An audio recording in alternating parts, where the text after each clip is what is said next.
Hello. How's everybody doing? We're here for another Saturday soda review and Factorio, incidentally. I don't have a ton to put up front, I guess.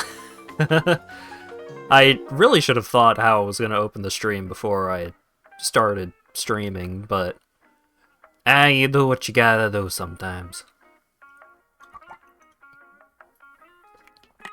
Hope everyone's been having a good day. It has been pleasantly thunderstormy all day. But thankfully, it didn't rain while we were going to the grocery store, so that's nice. I guess I'll go ahead and join my buddies. Oh. Aha. Knew I was forgetting something. There we go. What's up, fellow gamers? Hello.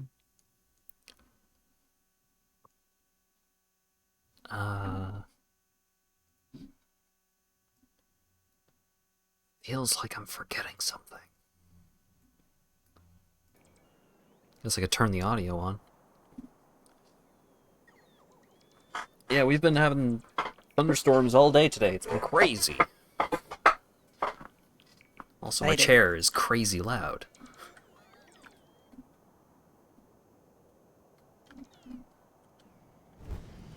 Alright, there's something wrong with the factory. I don't know what. Oh boy. We're out of something important. There's a bunch going wrong. Novus Factory, or? Yeah, there's something not being produced. For what? I don't know, the whole factory is backed up. That or there's no, because the rockets aren't launching. Something important isn't being produced. And I can't see any belts, they're empty, so I'm not sure. There's no material testing packs being made because there's no emersite crystal. Yes, that definitely. But that's not going to hold up the factory. I'm seeing a lot of stuff that's like output full. Yeah.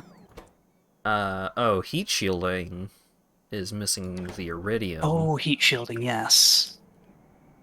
But there is heat shielding on the belt, so that's not... Oh, no, that's not the belt. Yeah, there's heat shielding on the belt, so that's not the main problem. We do need iridium, though. I have a plan for fixing all this stuff on Fire Planet. It's just going to take a little bit to implement. Those things don't have a recipe at all. Oh, yeah, it might just be heat shielding. Until that's all ready, I'll just switch these over to the old recipe. Chew. What are you? It's just some incidental iron, I guess.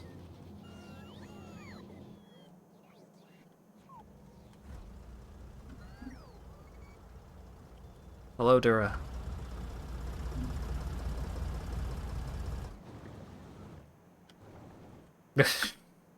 Right. That's going to be a lot of today's stream, I think. Going, oh. Yep. Oh, there's an Amogus. Yep, there's another one.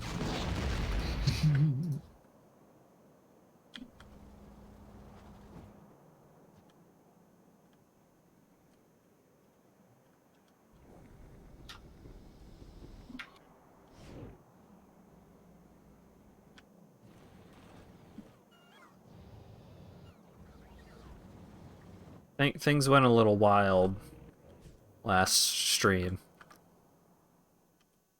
with these entities.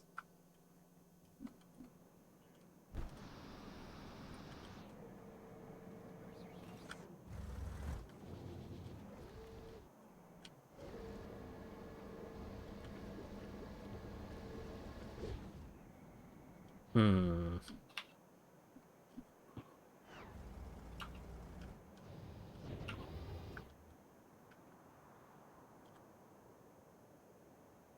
Mm-hmm. Hmm.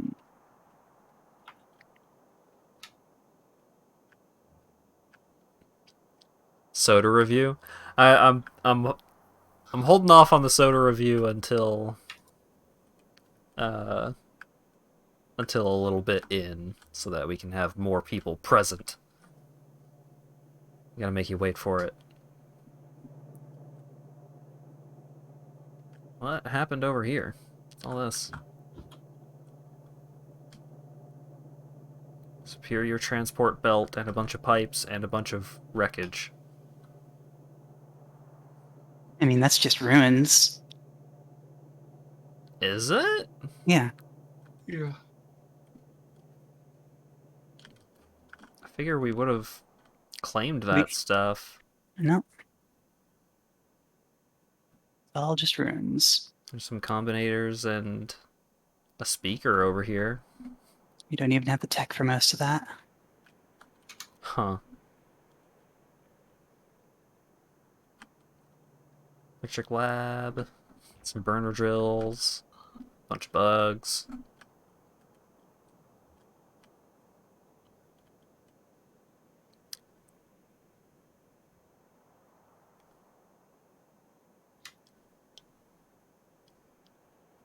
Hopefully my stomach doesn't act up too much, because I did indeed forget to take the thing that makes pizza not hurt me. Oh no. And I did eat half a pizza. It was good pizza, though. IV has good take and bakes.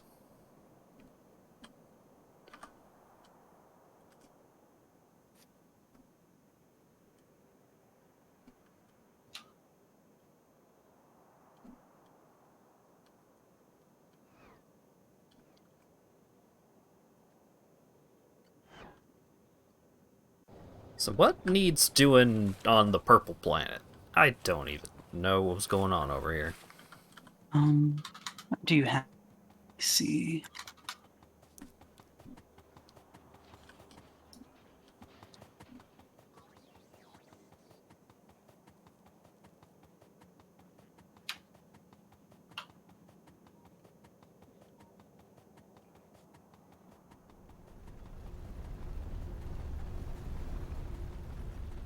Do you happen to have a transmitter? I don't Like know. the really big green one? We have a receiver. Yeah. The issue about making a transmitter is that it requires like 750 big motors. Hello. Hello, Burq. So if you don't have one, it becomes an exciting Are you actually going to join us, or are you just going to be a menace? adventure to figure out how to make it. So what do we need 750 of to make a thing?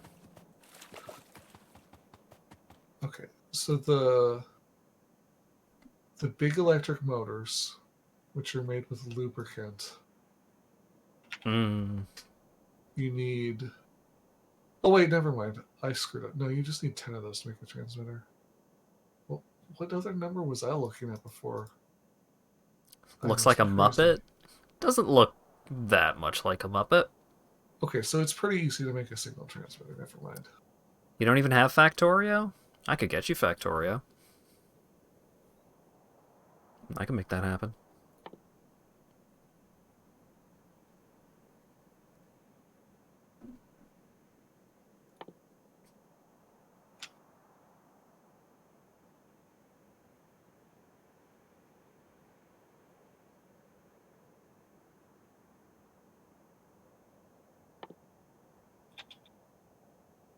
So many things.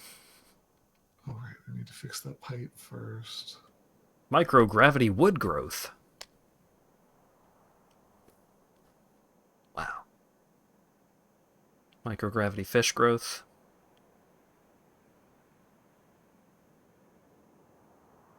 Observation frames.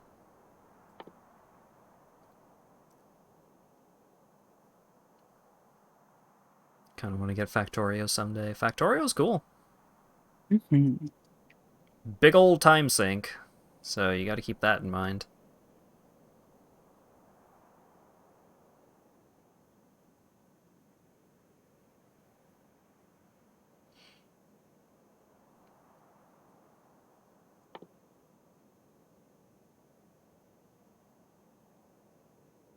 So satisfactory. That's true.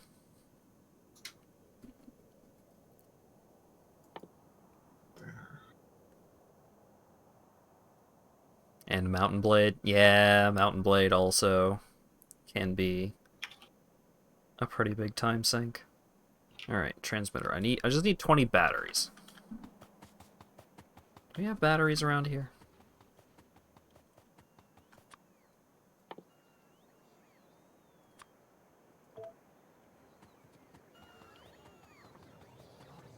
Can you use nukes in Factorio?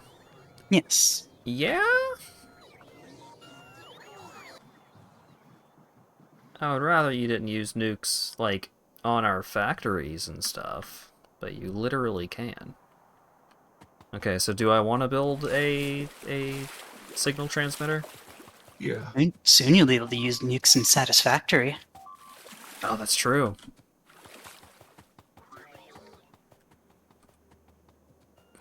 Persistent Mountain Blade.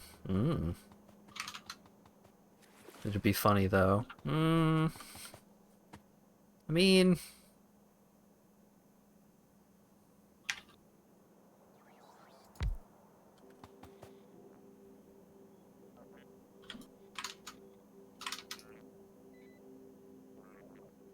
Alright, cool. I will use that to set you up a better delivery system. Cool. We're starting to yell at Asp's computer.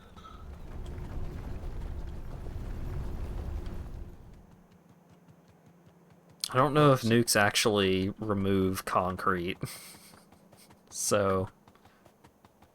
I don't think it would be an effective measure to remove the Amogus. Is this rocket doing anything important? No, that's just a passenger rocket, or a rocket that's not automated. Okay, I'm gonna take one more water rocket while I'm building things up. I'm pretty sure that's just there for, like, generic needing a rocket. Yeah, cool.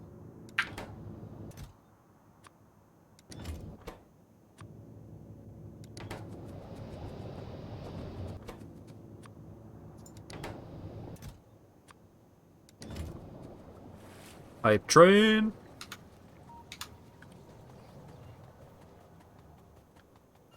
So as a sneak peek, sneak preview of today's soda review,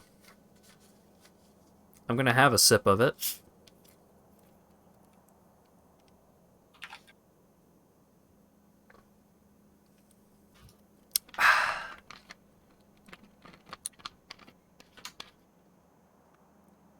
And just from me being willing to have just a casual sip of it should be indicative enough that we might not be in for something bad this time.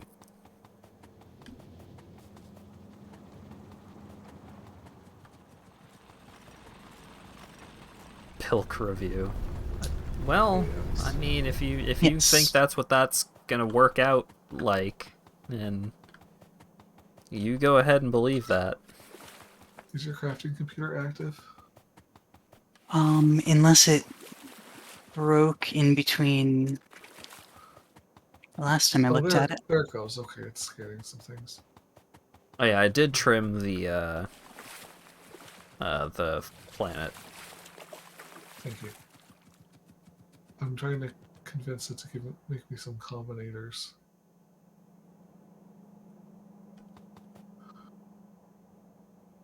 Doesn't seem to be doing it. I can take a look at it. Sometimes the computers just decide not to work. It's definitely going through the different crafting recipes.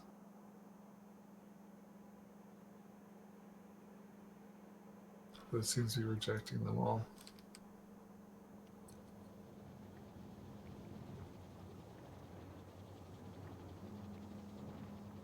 I think one of the computers is broken.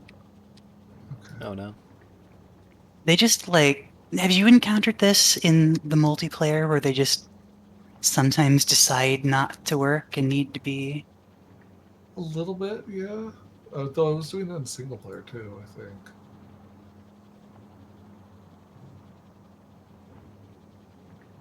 Maybe you just didn't use them enough in single player to notice that that's a consistent problem.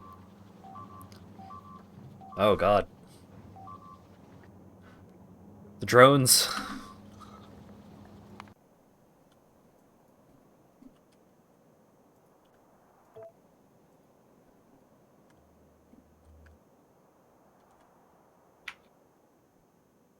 Drones are just sending themselves to their death.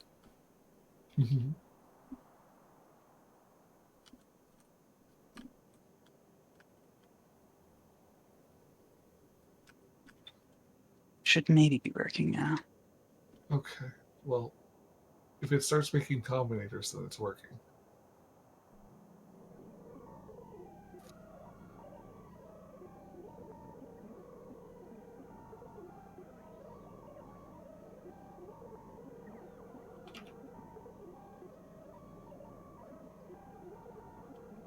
Not making anything yet. It's rejecting the combinators.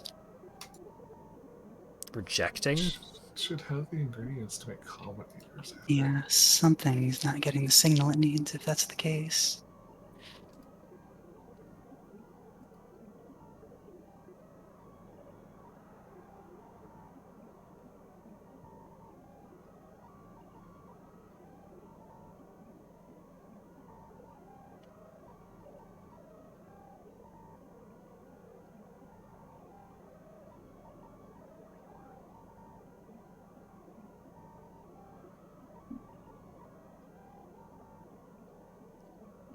Let's see if we've gotten any more responses to the Mario survey. No, not yet.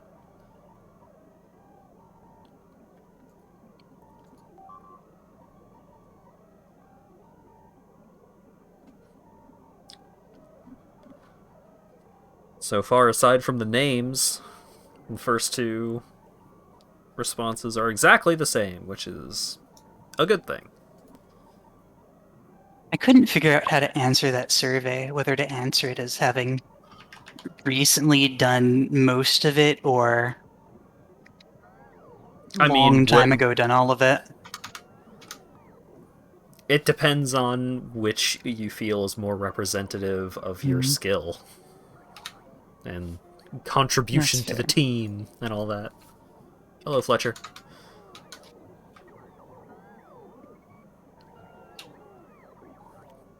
Do gamer nuts still exist? They're gamer food now. Oh, I see. That sounds about right.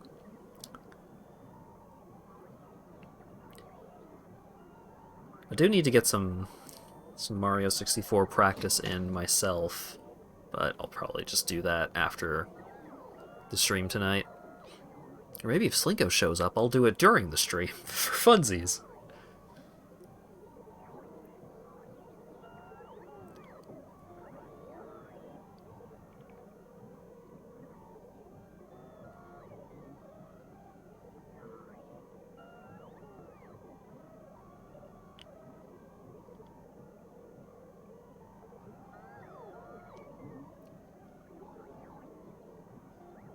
I mean, Acker, you may only play Mario when you're on stream, but you have participated in a couple of streams now, so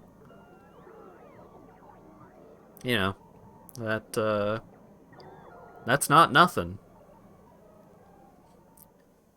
It could be more valuable than having collected all of the stars when you were like 4.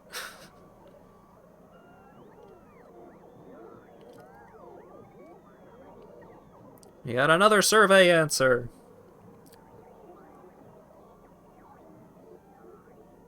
Alright, alright.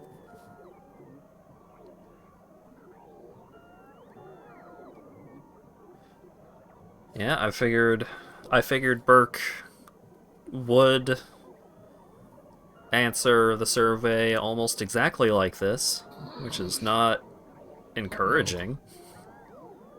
I saw there was a text field. A hooligan over there taking my serious questionnaire and being a hooligan.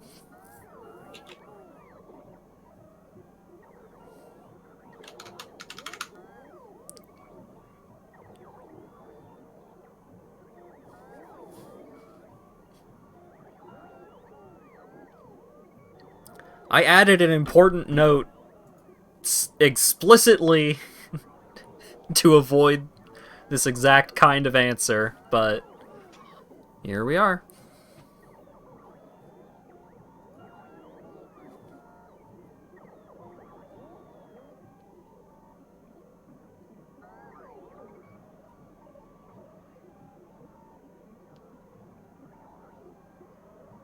If Burq was a video game character, they would be Dash Rendar. I don't think so.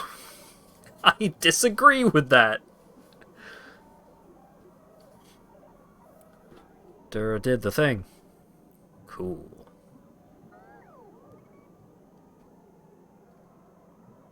That's weird. I don't know how that broke, but I think it's fixed.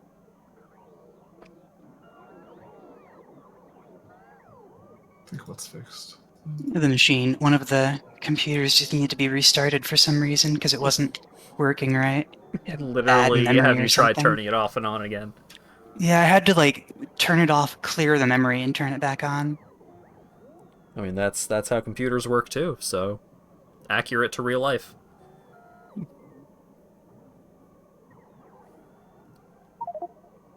Jevil with big honkin' bazongas. Why?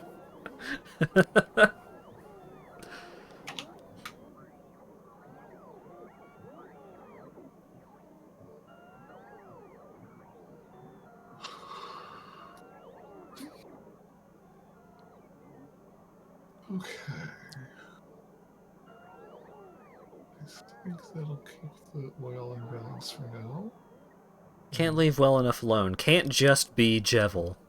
Can ya?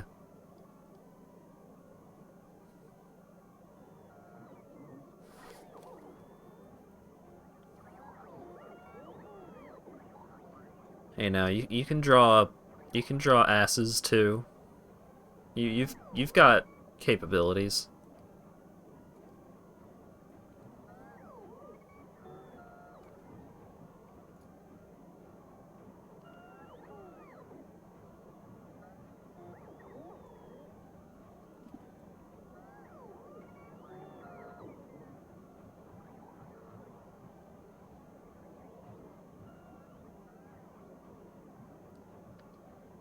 Haven't seen Burq draw non Garfield related things. He's a very good artist. He's also a hooligan.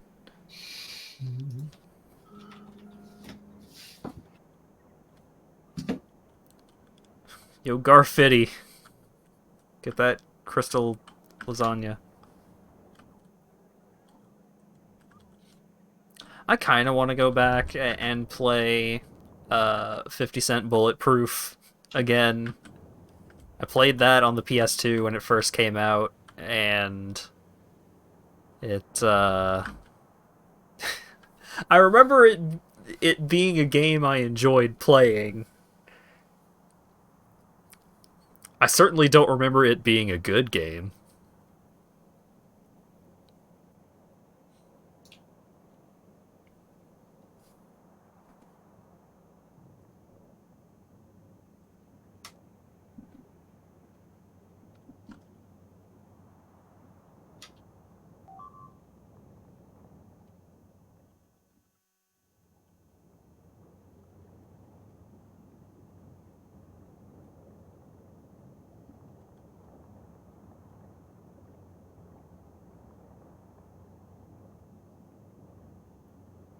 do it, that stream would be tight. I think I would have to just turn off the game audio. I don't know if you can turn off the music in 50 Cent Bulletproof.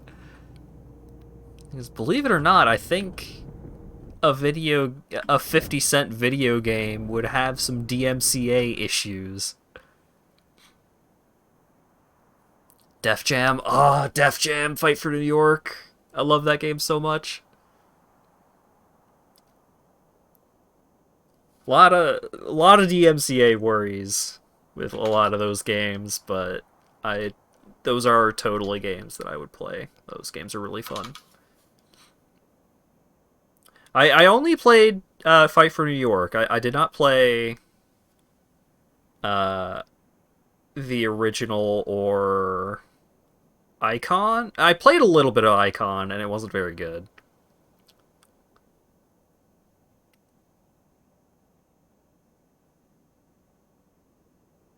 Oh yeah, if you want to stream your participation in the Mario race, that's totally cool.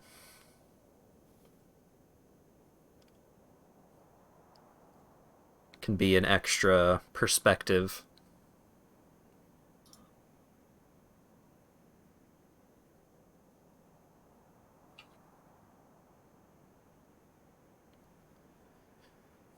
I don't know who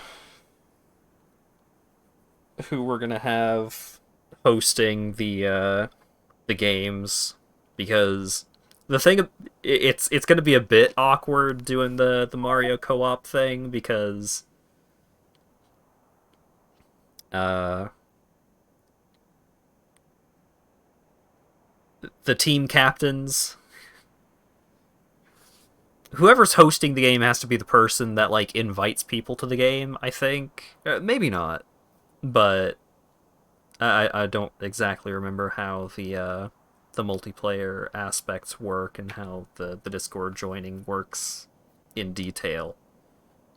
But me and Lawyer Dog are very likely going to be the best players on the teams, so it's probably not great if we are constantly having to stop to let people into the game.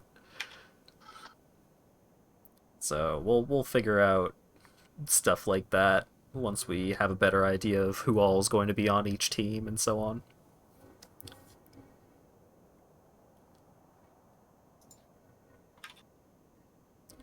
Let you host it.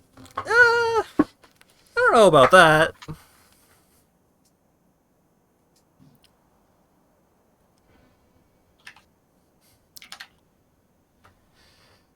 You're gonna blow it. Well, the upside to it being teams and co-op as it is there's only so hard you can blow it.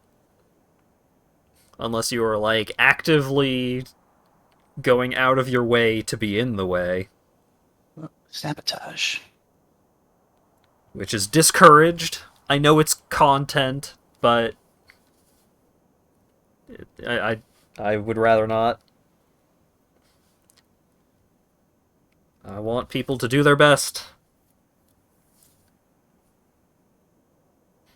Get those stars.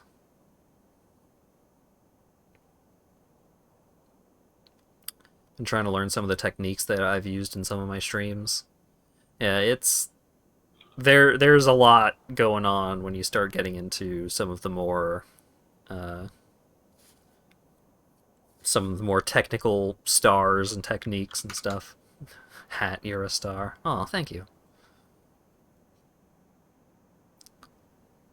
Like there's plenty of stuff that's not terribly necessary if you're not, like, if you're just starting off, basically, like you haven't played a bunch of Mario 64 in general. Most of how you get better is just, like, learn where the stars are, how to get them, and then, you know, trying to plan out a fast way to get those stars. But the biggest difference is the biggest difference in what's going to make you better. This is just practice. Just play the game more. I would recommend. So the EX co-op, Super Mario 64 EX co-op, which is what we're going to be using for the Mario thing, for the Monday thing. It has some different settings, like it has different camera controls by default. So there are some techniques where you really want to have the regular Mario camera just like for consistency.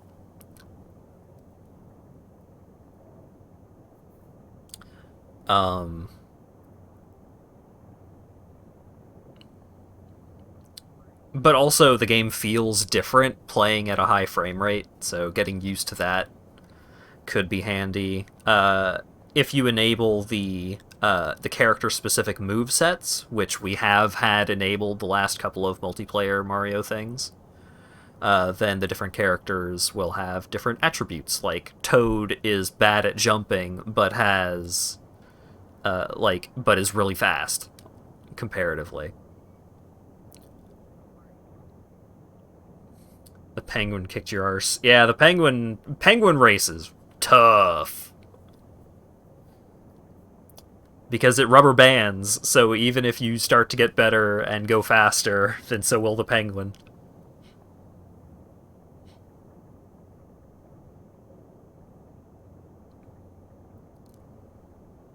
There's an explosion at the side of Burq. Yeah, that's Asp. Asp is short for explosions. Wow.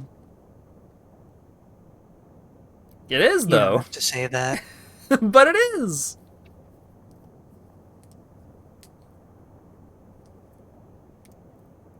It is the explanation as to why you explode. 4K Mario 64 making a hat's computer explode. Nintendo, hire this man. Got it running in Unreal 5. Okay, let's see if we got all the stuff I need to dump down a computer.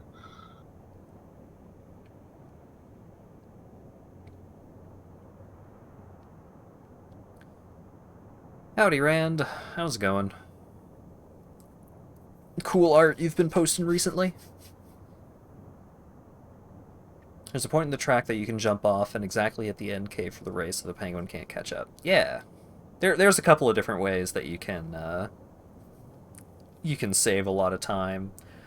But in the speed run, usually you get 100 coins on Cool Mountain alongside the penguin race, so you can't do any big skips, which is real tough. Because then not only do you have to beat the penguin, but you have to collect like most of the coins on the way down the slide. You don't have to worry about doing that for the for the co-op thing. It's just that's more of a me and Lawyer Dog problem. Ugh. Woke up at 4 to try and catch up on some programming. Oh boy. Early morning.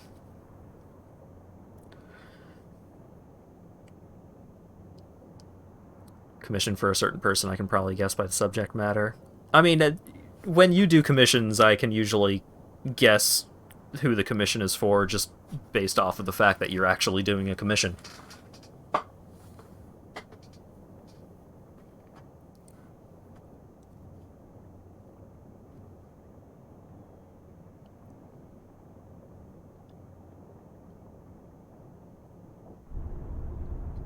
Probably be bumbling about and accidentally grabbing blue stars. Ah, oh, jeez. Getting blue stars. It's a bummer, but like accidentally grabbing the wrong star in a speedrun setting can lose minutes.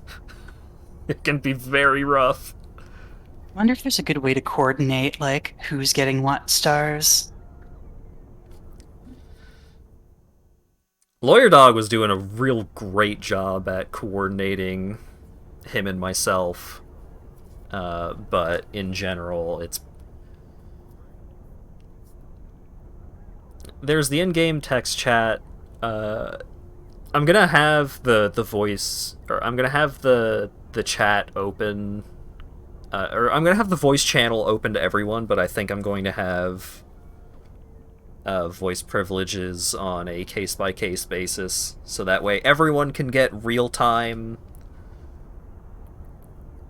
commentary and instructions from the team leaders and such, but the voice chat will not be super full and way over saturated with people talking about stuff. Because we gotta have Acker for the Acker noises, but I can't have 4 Ackers. That would be a problem.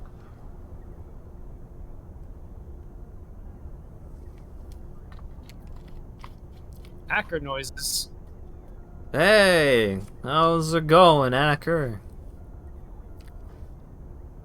Oh shit. Yeah. Now I don't even have to do an edit for Burq getting in on the Garfield train in the corner there. Now Asp is genuinely surrounded by Garfields. I just knew this day would come. Mm-hmm. Went to nap at 6 p.m., so waking up at 4 is not that not unsurprising. Yeah, it's... My sleep schedule has been rough for a while now. I had started to get to the point where I could, like, more reliably wake up at around 2 p.m., and then I had a bad day, and immediately went back to waking up at fucking 6. So I've been trying to fix that, but sleep schedules are a fuck. Probably have to open up commissions. If you do open up commissions, hit me up. I got some stuff that I would like you to draw. With how chaotic a big race team would be, the only way to do it would be split people into different worlds. Yeah, so I think everybody, like, I think something that Fighting Polygon Team came up with last time is, like, trying to cover worlds and levels in pairs. Mm-hmm. And I think that's a good thing to do, at least until, like, the 100 coin star is secured. Since both teams are going to have some pro speedrunners, hopefully there won't be as many significant issues with 100 coin stars. But those are probably still going to be the point warranting the most coordination.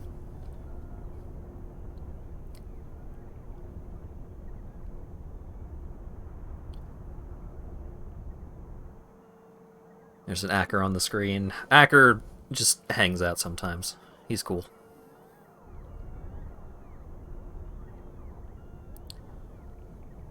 Gonna kill Brutalis and the Eridar twins. I did not do, like, any raiding during Burning Crusade, so...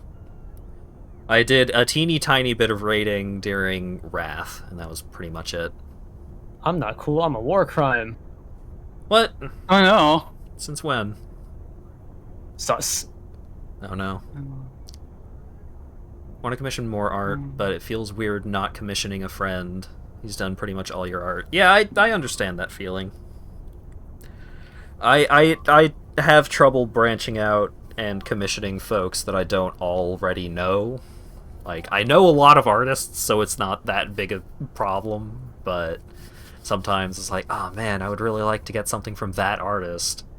And then it's like, oh, I submitted a prompt and it didn't get selected, or oh, they only do stream commissions and it's hard for me to show up for those, or, you know, this, that, or the other thing. Commissioning art is tough, but supporting artists is cool.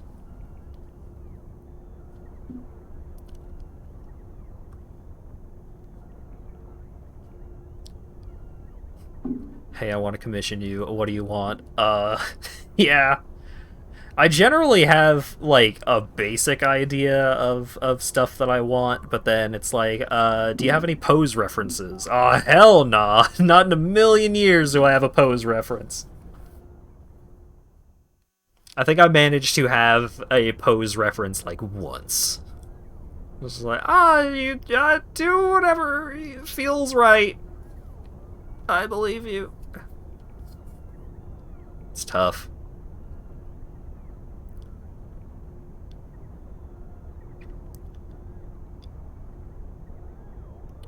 Black Temple was a joke? Really? The computers aren't kickstarting properly. Yeah, sometimes the computers just kind of get. Well, the computer is, but the other block of combinators is screwing up. That's exciting.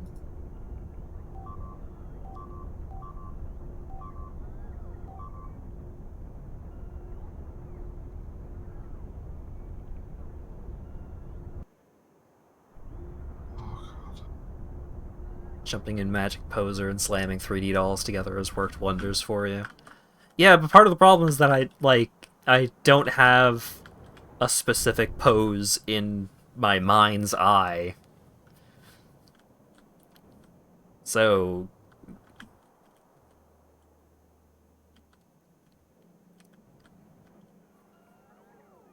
it can be tough to draw more people of the server. I mean, don't feel obligated to, but the stuff that you've been doing has been really cool and very much appreciated.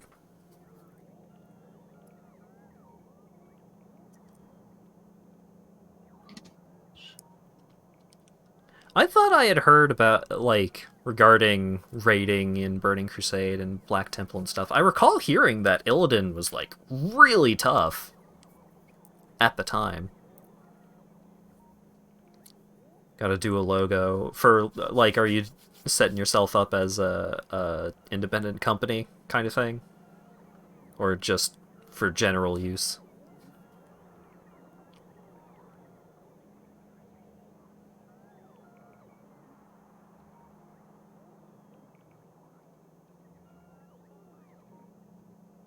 Oh, logo commission. Cool.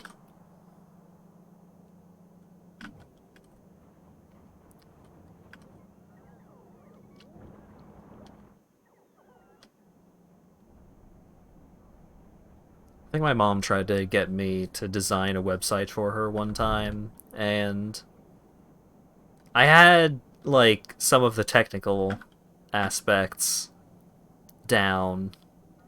Like, I knew I knew a tiny bit of HTML5. But I am not a designer. I'm not good at that kind of thing. And eventually my mom just started designing her own stuff, and she was way better at it than me.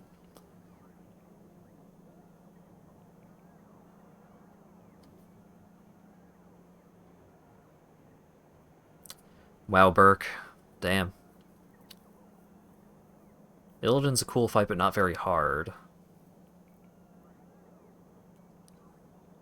When Black Temple was released, it was compared with Kael'thas, which was actually tough. Kael'thas was the final boss of Naxxramas?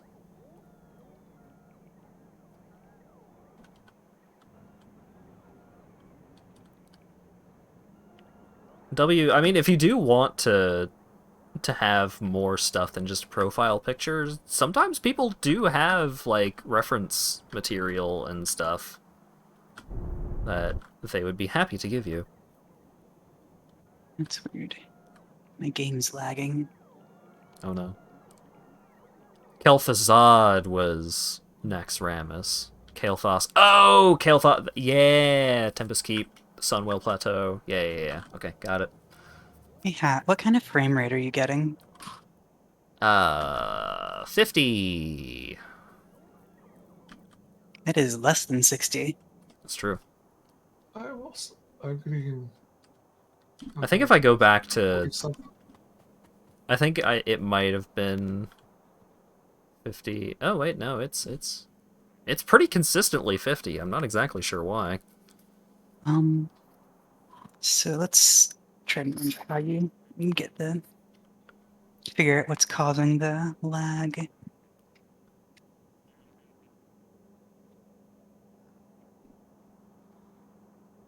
I am not having a great frame rate. Do you have any thoughts on what that might be?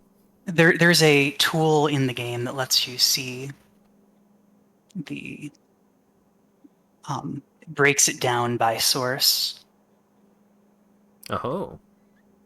So you press F4 and there's a big list. These settings should only be used for debugging? Yes, that's what we're doing. We're debugging.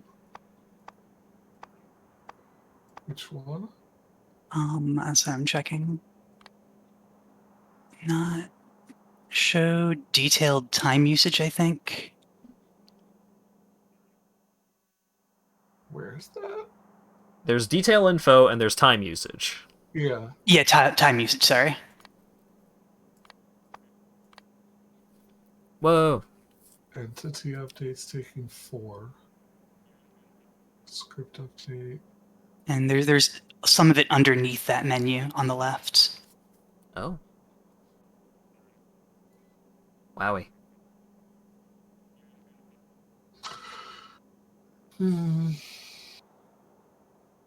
Entity update. It's taking a chunk, but which ones? FCPU's taking up about half of the time, but it shouldn't be taking up too much. Hat's game is just running slow, it looks like. Okay. Let me try closing some stuff, I guess.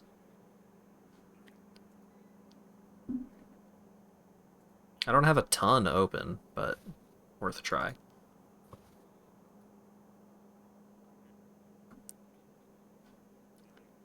Oh god, people are in chat are chatting a lot.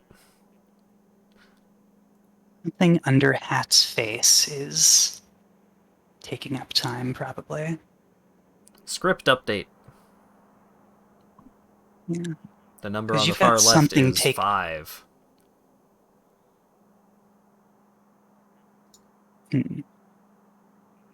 So it's something above that. It's not the script update that's doing it. Entity update is over 4. Game update. I don't know. It might just be going down now. How strange. And you can press show FPS to get a thing that constantly shows your FPS.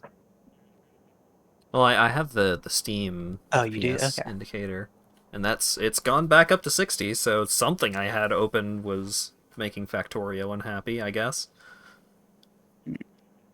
It's dropping back down to 50. It's fluctuating a lot, between like 50 and 60.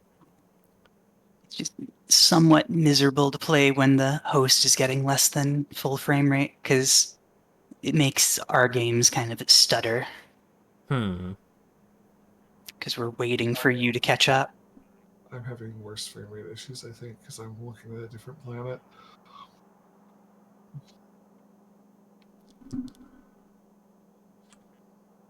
Oh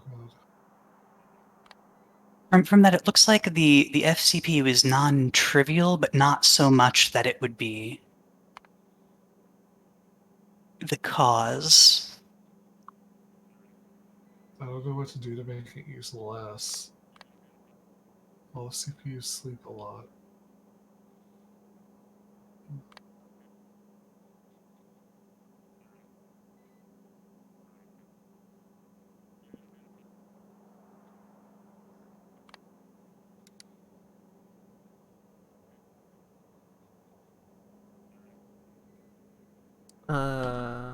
Let me go back to peeking in on Novus.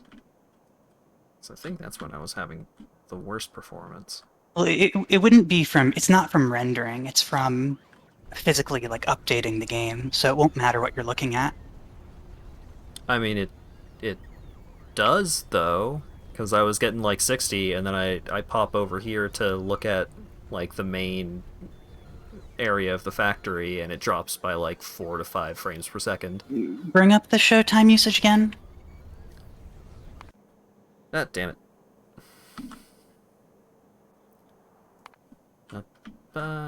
Over here. View surface. Show time usage. And at the top, it should say if any of it's being used for rendering. I don't know how to move some of these UI elements to actually see. Oh. Weird.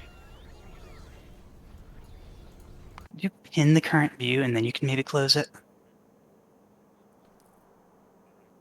Latency update. I mean, like, there's also Finet and yeah. stuff. I can't move that stuff to actually... Yeah, that's fine. There's something update near the top that is 12. But I don't know what it is.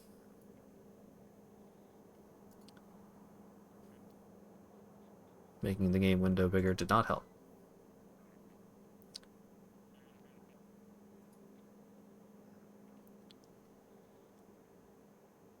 I think the main thing is just that your main game update timer is weirdly high. Just... You tried, like, turning down the settings or something? Oh, I think the FCPUs might get angry when I'm holding down a button. That's interesting. Because I just stopped holding down this button. It's definitely not rendering, though, Hat, because your render time is like 10% of your... FCPU is at like 1 now.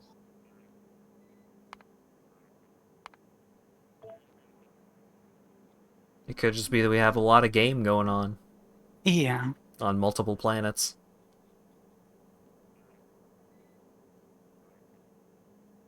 If stuff goes wrong consistently, one of us could probably, or like Dylan or someone could host. I do not have a good CPU. I do not recommend me hosting. Weird. And it might just be that there's overhead from being the host in general. Yeah. I'll just hang out on the purple planet for a while, because I get consistently better frames per second over here. I don't think that's, like, related, because it shows your rendering time. Well, let's go back over to Novus. Here we are on Novus. No. There was something going on there. I guess it was just coincidence that there was something happening causing my frames per second to drop by 5 to 10. Yeah, the time it takes to render is negligible.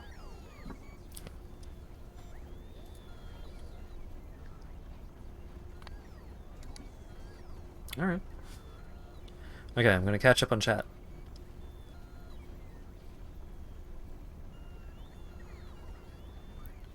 Serpentine Cavern boss Lady Vaj was tougher, but not in a good way. Felt super RNG oriented. Yeah. I would believe that. Pose references are extremely helpful. I'm sorry, Burq. My bad. Interesting challenge just drawing them with a profile picture. That, I mean, it works with your style too, with being like pixely and cutesy generally. A lot of mind control mechanics. Those are rough.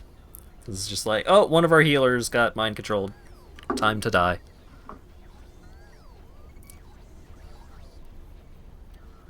Rest in peace, 200 Lucario ass tabs. I only have one Lucar.io, and it's not even loaded most of the time. Maybe Steam is downloading stuff? I don't think so. I can double check that. I thought you installed Yakuza 2 already. It's been installed. So used to games running at 30 FPS that 60 is weird. I'm the opposite these days. I've become spoiled, and now, like, Oh, 50 FPS? Oh, God. Because I have a 144 hertz monitor, Yeah. so it can, like, on lower quality games, it can really get up there, but because my graphics card needs updating, I can't get super duper high frame rates on a lot of modern stuff. And then there are some games where trying to go above 60 breaks the game anyways, so what are you gonna do?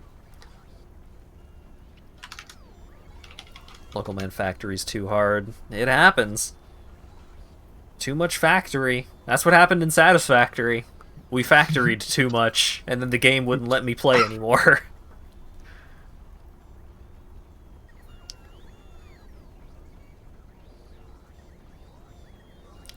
I give you good ideas. I make up for my lack of specifics just by blabbering on about characters and ideas and concepts and so on.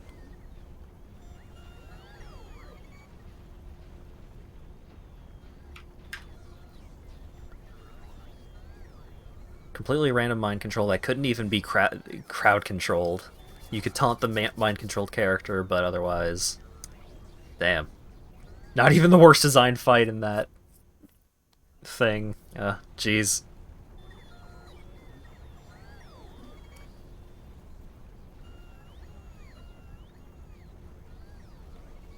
Who would stream a game above its normal frame rate times 2.4?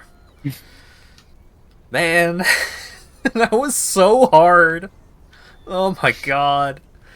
Because there are so many things in that game where it's just like you tap the jump button and then you tap the jump button again. So doing the homing attack or hovering with the mech characters, or doing the glide with the treasure hunters.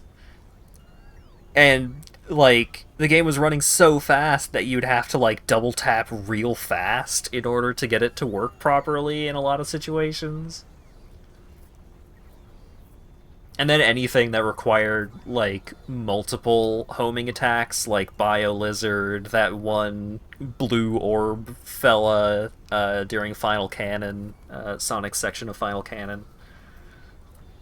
So many things where the timing is so much tighter than it should be, because you have... you have less than half the time you're supposed to.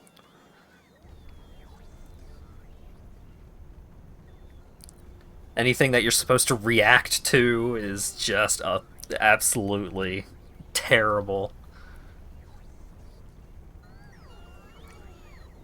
That stream was a lot of fun, but it was so hard.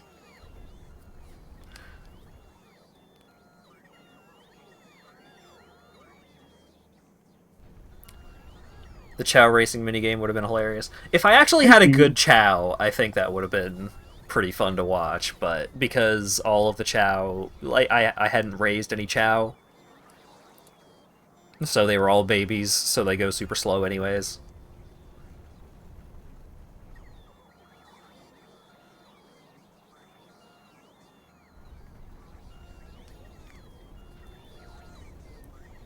Maybe someday I'll raise some Chow. Maybe I'll make a stream of it.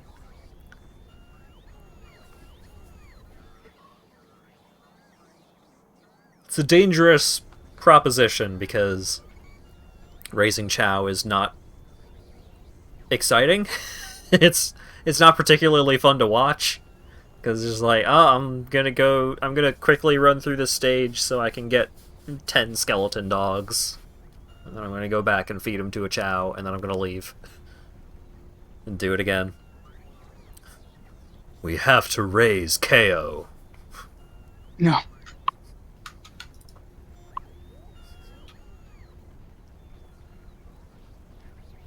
I still want to play that game at some point. Maybe they'll optimize it, the PC version, or maybe I'll actually get a PS5 someday. I don't know. But my favorite thing to come out of Stranger of Paradise, Final Fantasy Origin, was the video that was made, like, not long after the trailer was released, I think. It's just like, Chaos. I'm here to kill Chaos. Chaos. Fucking hate that guy. Chaos. Just... Hang on. Now I want to watch that video.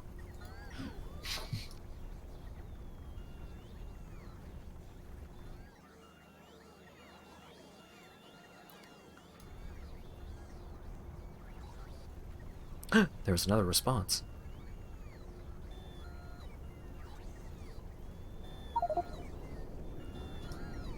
Cool.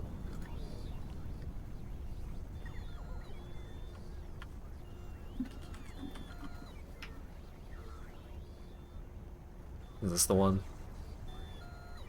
We are... Yeah.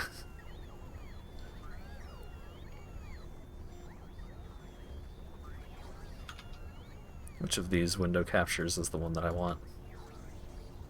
I think it's this one.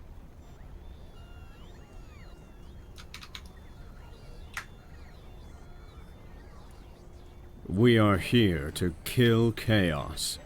We must kill Chaos.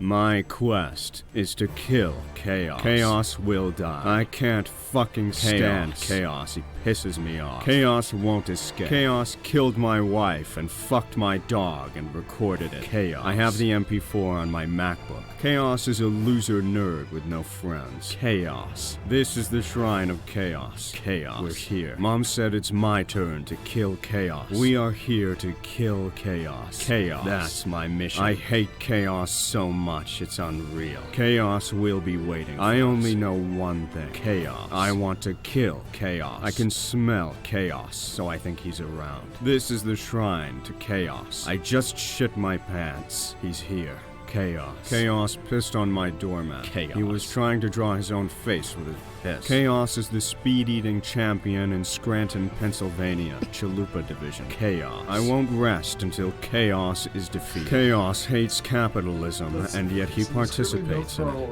Ironic. Chaos. Fucking piece of shit. I hate that guy. I won't forgive Chaos. Chaos. Chaos bought the last Skylander at my local Toys R Us. Chaos. Even though he knew I wanted it. I'm going to kill Chaos. Chaos. Chaos can't even bench one plate. I know that Chaos is here. Chaos is Team Edward, but I haven't seen Twilight yet, so I don't know if I'll agree with that. This is the end for Chaos. I should have known Chaos was behind Chaos this. Won't stand in my path. Chaos will taste my revenge. Chaos does a lot of volunteer work and makes a big impact in his community. Chaos. Bitch. I hope Chaos doesn't think my shirt is weird. His opinion means a lot to me. Chaos. Chaos downloaded a bunch of dolphin porn onto my computer. That's how come it's on there. Chaos. Who are you? I am Chaos. Have fun.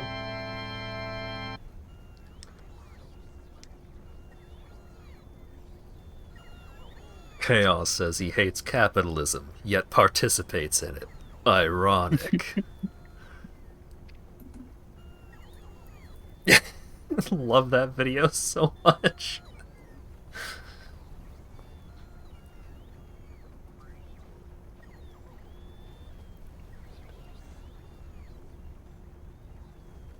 But on the right side, you can see this.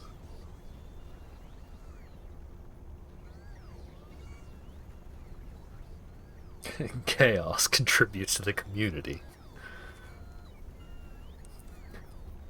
I hate Chaos so fucking much, it's unreal.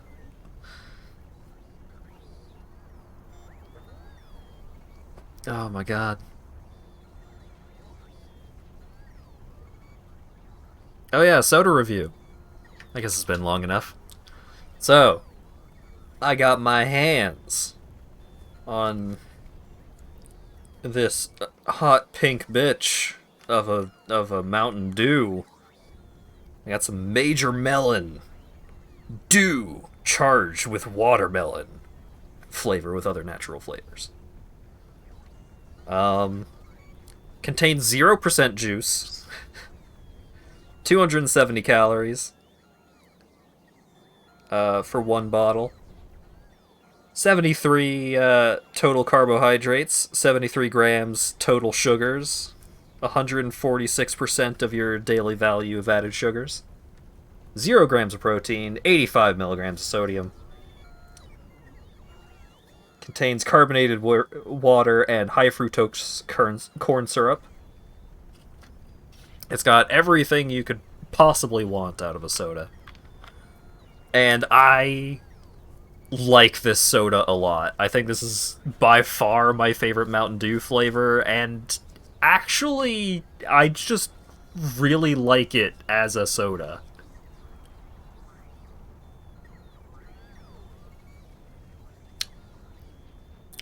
It tastes like a soda version of a watermelon Jolly Rancher. It's like, it's got that fake watermelon flavor. It's so, like, it's really strong, but it's not so strong that it's, like, uncomfortable to drink. It actually,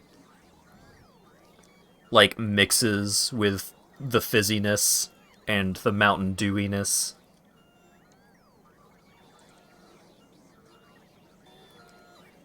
Expect the spicy Cheeto version would kill me.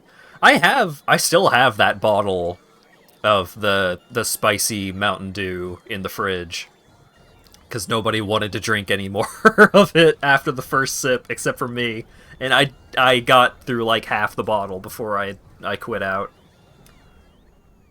But like, the spicy Mountain Dew, it tastes like it's just regular Mountain Dew, but they put some capsaicin in it. This, it's like, it's a hint of Mountain Dew and a lot of watermelon Jolly Rancher. And I think it's actually pretty great. Hey, Dylan, would you be able to Yes? would you be able to retool this to use oh shoot, we don't have that, never mind. Don't have We need what? that recipe. We have basically none of these pods being made, Oh, so we're not actually getting supplies from this planet. which one is causing problems? I think it's just the lack of low density structures. Though there's not many heat shields either. Oh, hang on. Let me see what I can figure out. Like, we can just like deliver those one way or another. Either Out of- like Why Oh, would go we ahead. not have enough slow density? Watermelon Jolly Ranchers fuck so hard. You sure They're pretty good. yes, because we're not receiving any vulcanite, even though there's plenty, because there's no pods in the boxes. I wonder how much caffeine is Okay, in this bitch. there's 2,000 low density starters, so let me look elsewhere here. Okay, no, it's definitely the heat shielding. Well, also this thing's not pulling low density structures from anywhere except this one machine without any modules in it. I'm making pods up here, okay? Don't Oh, okay. I'm making them at the blob.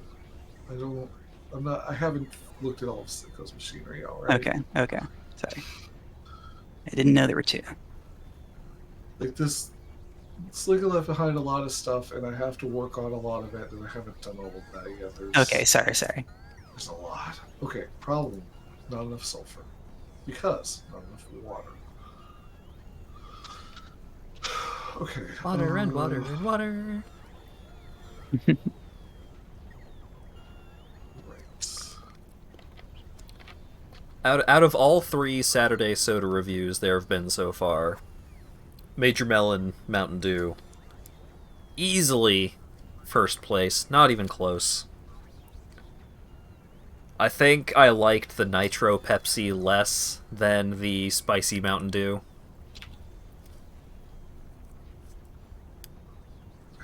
Do that at least.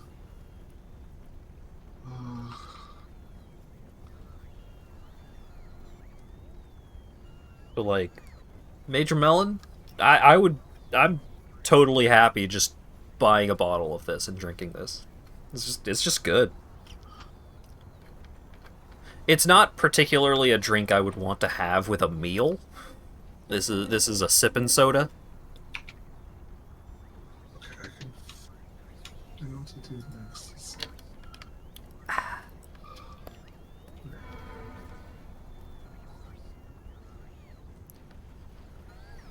Tried the dark berry Dr. Pepper. It was bad. Oh no. That'll fix the problem for a bit, and then if I can make more oil mining, that should help. Also, if I put down these solar panels, that will also help a lot, I think. Very harsh. Like, sour harsh, or what?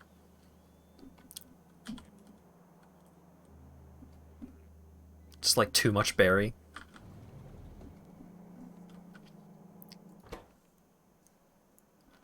Oh. Oh, wait. I was about to say, we're not making any lightweight frames, but we're probably just making lightweight frames somewhere else. Oh, wait, nope, all of these are also out of steel plate. Steel or heat shielding? Steel. Huh, that's weird. Well, we need... I think most of our steel might... Wait, no. Wait, yeah, we might be low on steel because we're not getting enough vulcanite to fuel the iron. We need the iron for the steel, maybe? Alright, the capsule supply should get better really soon, I think. Let me check if the water's flowing the correct way.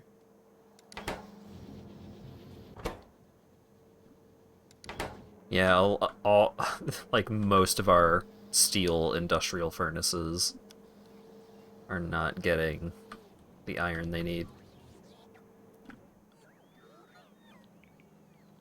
Good old waterfall effect.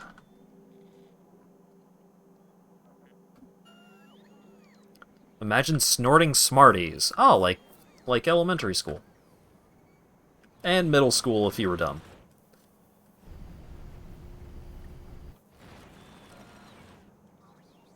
Way too sweet, has a tartness that kicks you in the mouth repeatedly.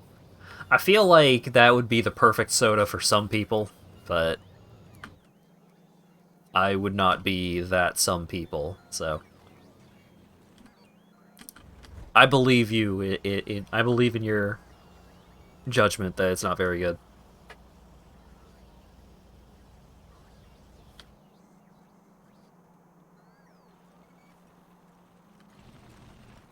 Every now and then I think about having a candy like a sweet tart or something. But I don't handle sour very well. I used to like sour more when I was younger, but then sour started, like, physically harming me. Yeah, that's my problem. I love sour candy, but it damages my mouth. I can handle salt and vinegar chips, but I could not handle... Like, I think sour Skittles... It's been a long time since I've had sour Skittles. Especially. Those are the best and also the worst. Yeah. Sour the Hedgehog. Oh yeah, when is the new... When is issue 50 coming out?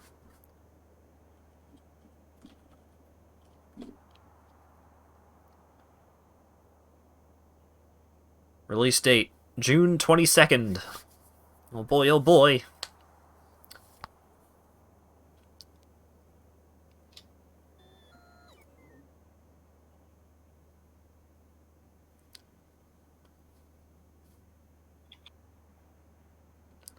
Very excited for that.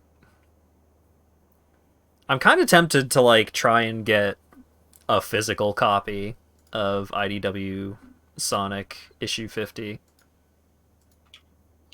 Because there are some really kick-ass covers for it. And I really like a lot of the... I really like the current storyline going on in the IDW comics. How expensive are they? MSRP is $8.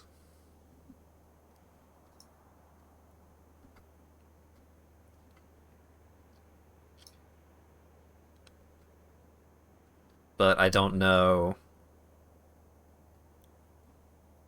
I don't know how. Like, I don't buy comics in this day and age, so I don't know what would be a way to get a specific cover.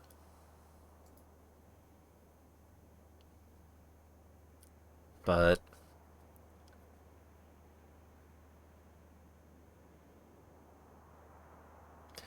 I don't buy a lot of physical media these days, but if they started releasing, like, anthology books for the IDW comics, I might get those. Because the IDW Sonic comics are, like, some of my favorite comic books. Maybe just period.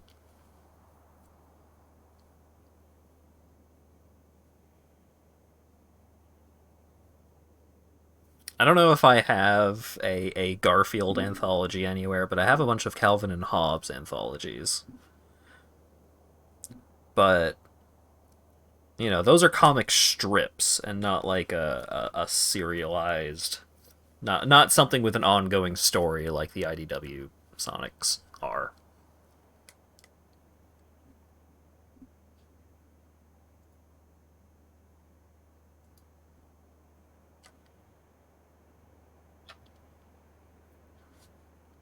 Zitz anthology? I used to get manga, like volumes of manga when I was younger. I think the one that I ended up with the most volumes of was DN Angel, which was not good, but I liked it at the time. I don't know if my volume 1 of Legends with a Z was thrown out. I think my DN Angels were all tossed at some point because I did not care about them. Might be able to find physical copies on Amazon. Yeah, probably. But I wonder if there's, like, some sort of official way, like buying them from IDW Direct or something. Got a lot of Rurouni Kenshin? Aw, yeah.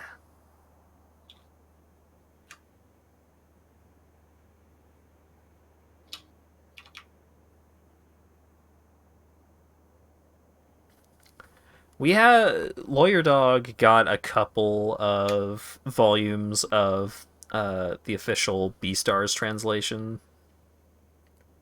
I don't think he ended up getting all of them. I don't know how many official English released volumes there are at this point.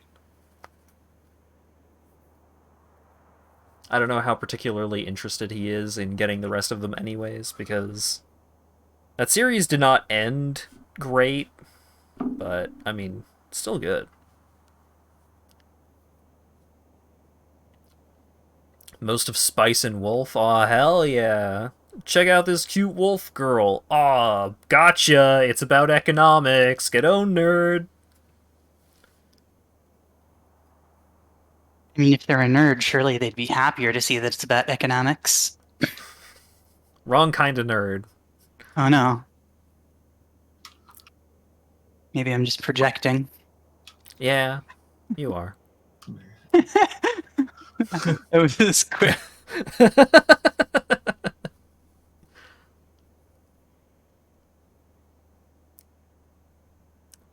There's gonna be more Spice and Wolf anime? Now? Oh yeah. Really? Yeah. They're gonna. I think it's between a reboot and a sequel. Wild.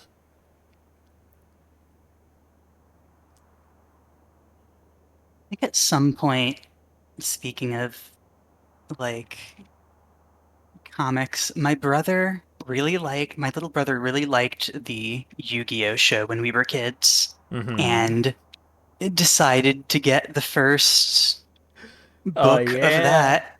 The first book. Yeah. Where they're playing Complete- fucking knifey stabby. Yeah, completely without knowledge of it, and with my mother thinking that it's fine because she had seen us watch the show. Yeah. It's obviously a perfectly fine children's show. Where Yami is just like a complete fucking psychopath. Oh, yeah.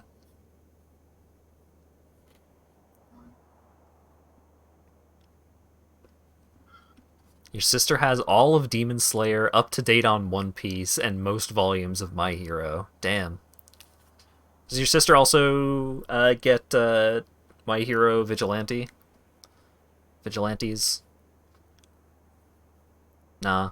I've definitely heard mixed things about vigilantes. I try to avoid any talk about My Hero Academia manga talk because a lot of that ends up being spoilers. But the one thing that I had heard about vigilantes is that the main character's quirk is exceedingly overpowered.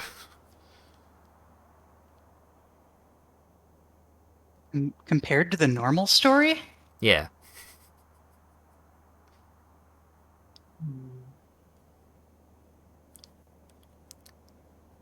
There's a part of the Yu-Gi-Oh manga where Kaiba is basically a serial killer and Yami plays solitaire with a domestic terrorist. That that kind of sounds like what the anime was like, except instead of like just replace most forms of conflict with the trading card game. I remember that one episode that's just like, oh, if you don't, like, every time you lose life points, these giant saw blades come to cut off your legs, except they're magic and send you to the Shadow Realm, because it's Yeah. the dub. You get sent to the Shadow Realm. No, you're not.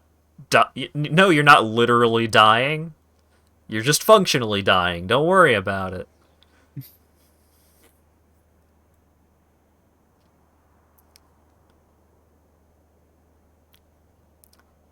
Acrosis has gotten volumes of JJK, but for some reason they're double price.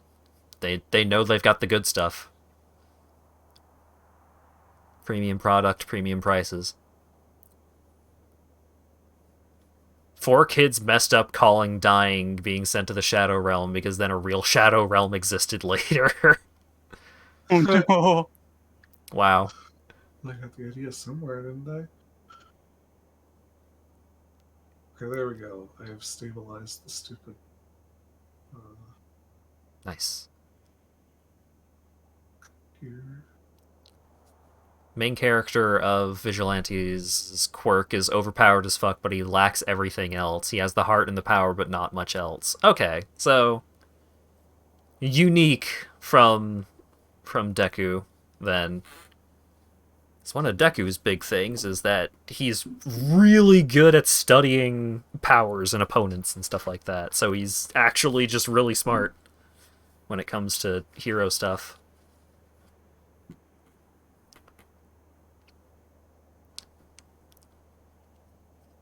I think the manga shows the other guy Yugi was fighting without his legs afterwards. Oh god.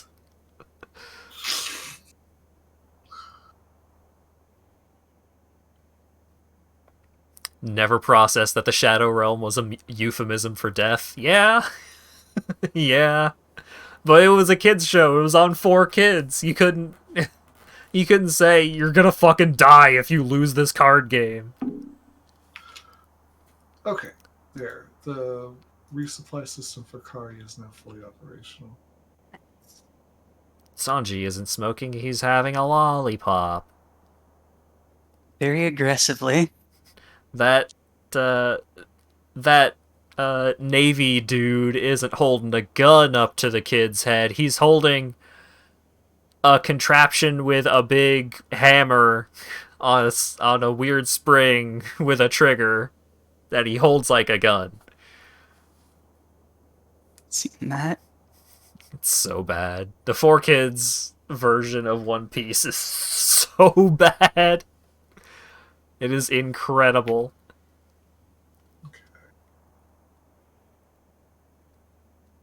I saw a clip of something where the person where somebody has a lollipop instead of a cigarette, but is making it smoke because they're eating it so fast. But that might have been a comedy show.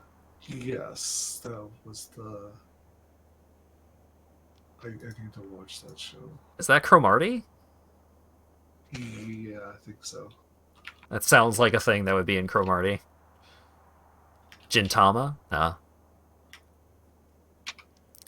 Well, they have. And they both have lollipop jokes. Okay then. The start of Yu-Gi-Oh! Where Kaiba's employees try to kill him, but it's 4 kids, so the guns are gone, and they just threaten him with finger guns. And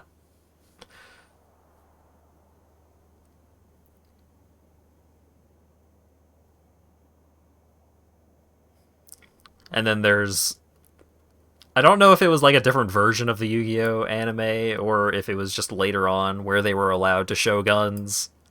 Like, But I saw a scene of Yu-Gi-Oh! Where Kaiba puts Yu-Gi-Oh! Cards in the hammer of people's guns. That's kind of cool in a dumb way. Because he's so good at cards that he can do whatever he wants with cards. There's probably a part in the manga where someone slices someone's neck with playing cards. Oh, I lost 1,000 frames in a row, but we're back. It's fine. Oh, it's just been frozen on the giant Amogus this whole time for me, and I thought you were just there. I mean, it has. No, it has he is just been... there. Never mind. That wasn't. I haven't been doing anything else. I've just been talking. I've just been I talking. think my game wasn't frozen. My stream wasn't frozen after all. I mean, it might have been for a while, but it's just there wasn't much going on visually.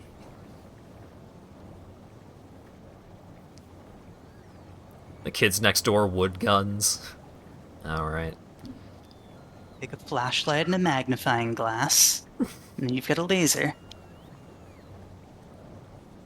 Or, in Dead Rising, you take a flashlight and a bag of jewels, and you've got a lightsaber. Oh.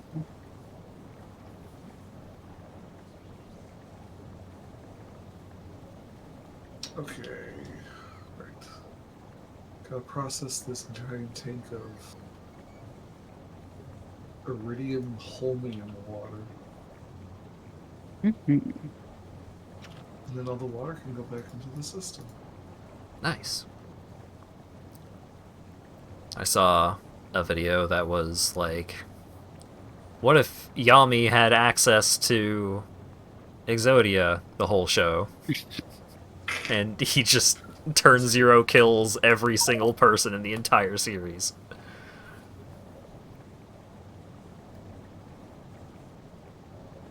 I'd never seen all of, like, the first arc of Yu-Gi-Oh! The first, like, series of Yu-Gi-Oh! So I didn't know there was a whole thing where Yami just fucks off. Boy, my latency is like 3 minutes or 3 seconds. I'm not dropping any more frames.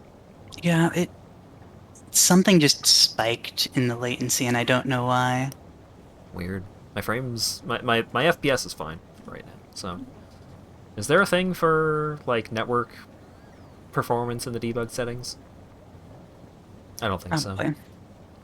I believe there. Yeah, show multiplayer statistics. Ah, there we go. Your current latency is the lowest out of all people connected right now. Yeah, it got better. Don't know what happened. All right.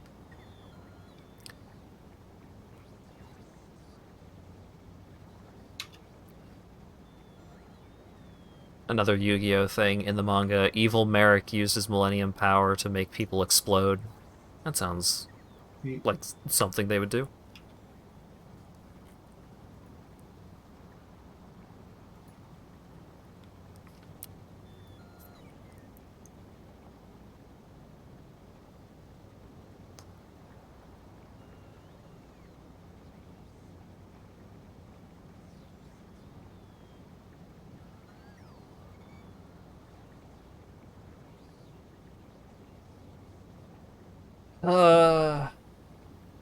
Most of my youngster self watching anime was just Dragon Ball. And I'm kind of bummed out that I did not watch more other anime. I didn't watch real anime. The Millennium Rod has already touched that card.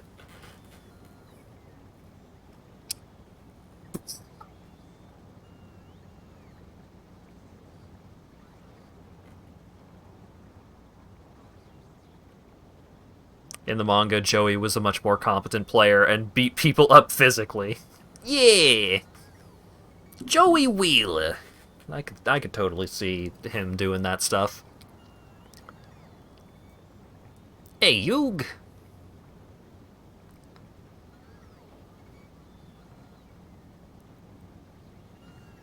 Let's have a battle! Glad beating people up physically carried into 5D. What?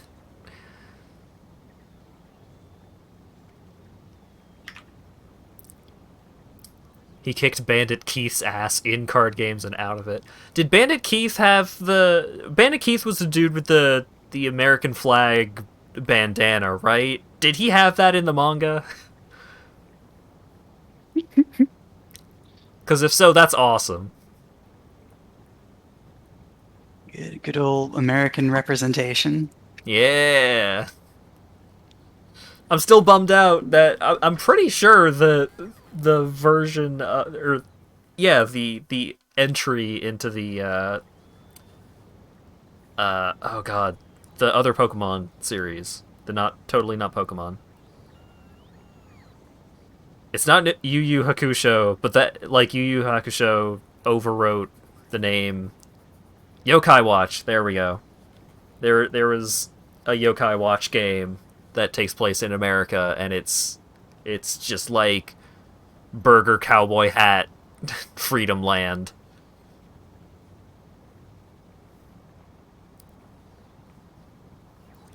And that version did not get localized.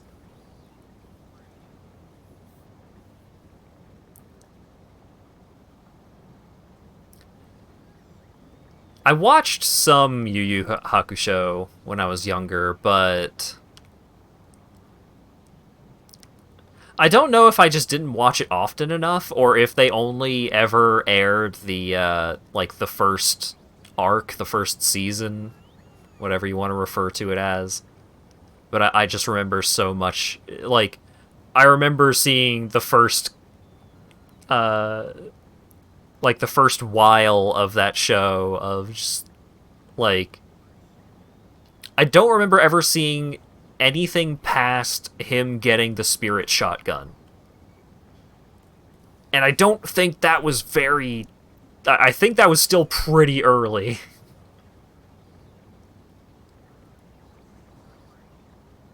How are you handling Hunter x Hunter? I don't want to watch it, to be perfectly honest. So it's a twofold problem, right?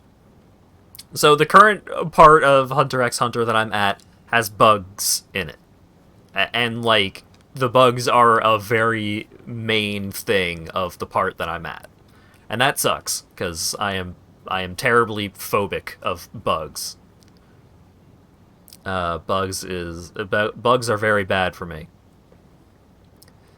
And then on top of bugs just being a problem for me in general, there's an extra layer of it being bad for me where usually if I am watching anime, I'm having a snack. I'm having some popcorn, I'm having some Gardettos, I'm having some chips and salsa, I'm having something. And so it's just like double, I don't want to look at this. And it just keeps popping up out of nowhere, and like I'll just be sitting there having my snack, watching the show, and then it's a hard cut to this insectile entity Just like, ah, god damn it.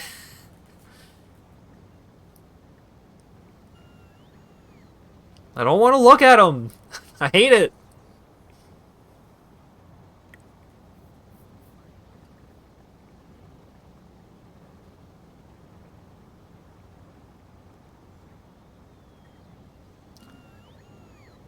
Someone posted an image of Bandit Keith in the Discord, and he does indeed have his America bandana in the manga.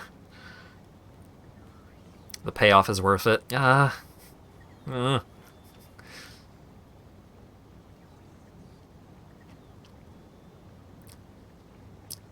Taking the Pat stance to Hunter x Hunter, I'm concerned about what Pat would have to say about Hunter x Hunter. Check the thing. Yeah, hang on, I'm making sure that I'm not missing anything in chat. Hat needs an audiobook version. Yeah, kinda.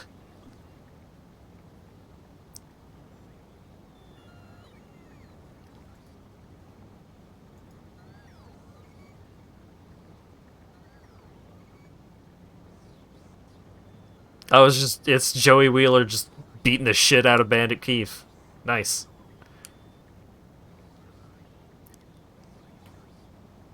And it's so weird, like, some of the stuff from the Yu-Gi-Oh manga that comes up, like, it has a slightly different style to it. Like, a lot of characters look a lot more deranged, but with this, like, with this page that I'm looking at here, like, that's just Yu-Gi-Oh! Like, it just looks like the show. That's just Yu-Gi-Oh, baby!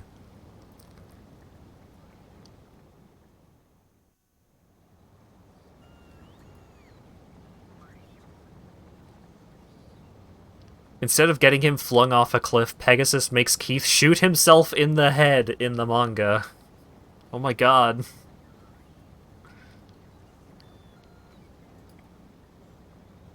That's intense.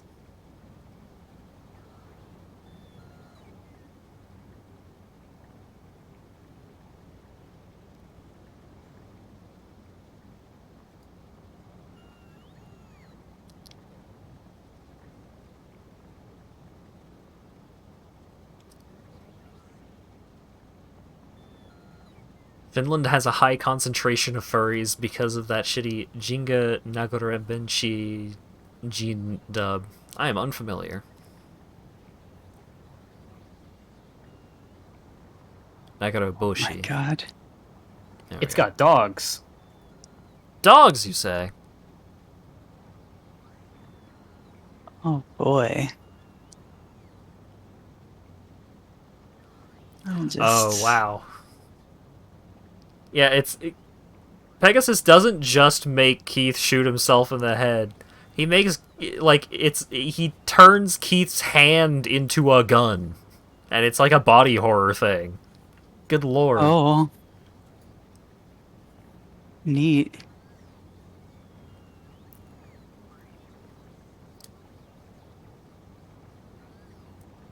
It's about dogs fighting bears. Oh!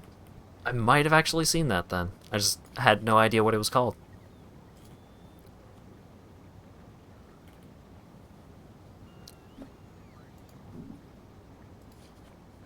Jinga Nagaro Boshi Jin. Silver Fang, the shooting star Jean. I see. Yeah, I've definitely seen this. I mean, I haven't watched it, but I've seen clips. I like what your captioner called you pronouncing that title.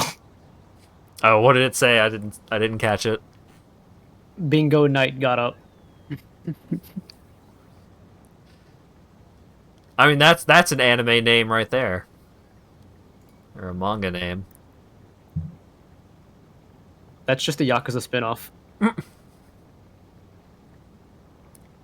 Jinga Negative Boshi Jean is negative bullshit Eugene. It's got an 8.03 on my anime list.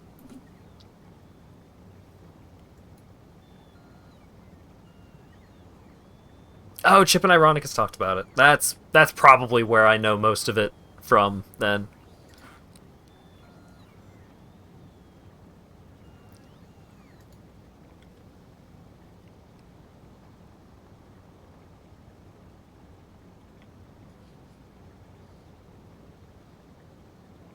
I'm gonna have more of this dew.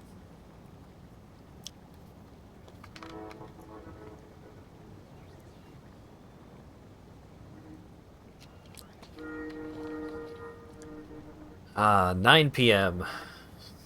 Just about time for Slinko to wake up. Mm-hmm. Hopefully. Talk about messed up sleep schedules.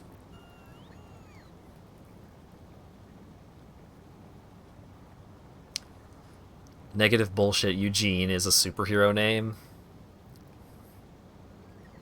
That could totally be the name of some kind of anime character.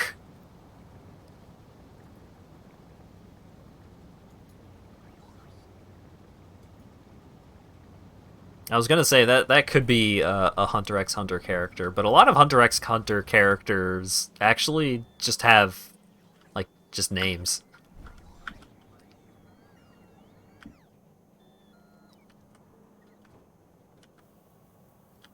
Many more believable names. Oh my Jesus, Lord in heaven, what the fuck? Yeah.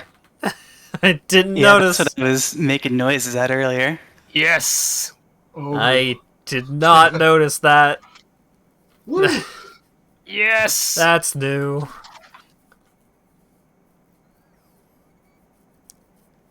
One thing about Good. concrete art is that it can go underneath other things without disturbing the factory. Uh-huh. Good God. Okay, so Inversight should be shooting reliably now. It looks even... It looks even better from the map. Like, holy shit. That's art. That's art, baby. It's amazing.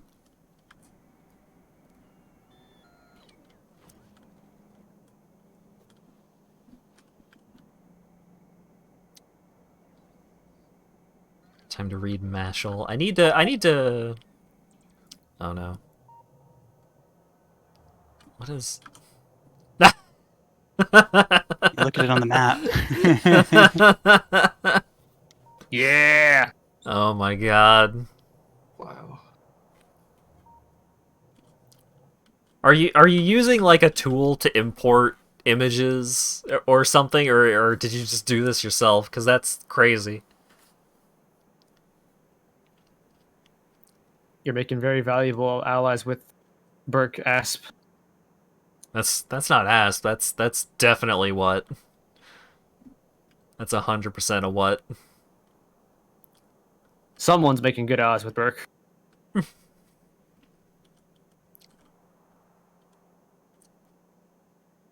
I started. Don't think it, don't say it. I thought that one you did beforehand, but the Smogus you used a tool. Wow.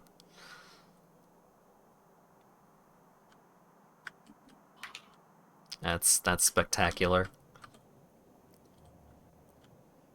Like, seeing it, like, in-game at, like, normal sizing, like, I can see it now that I know what it's supposed to be, but, like, you zoom out and it's just like, oh, yeah, no, that's... It's amazing. But yeah, one of these, like, like, grayed out, like, fog of war areas on the map. I thought it was another very large Amogus that someone had put down.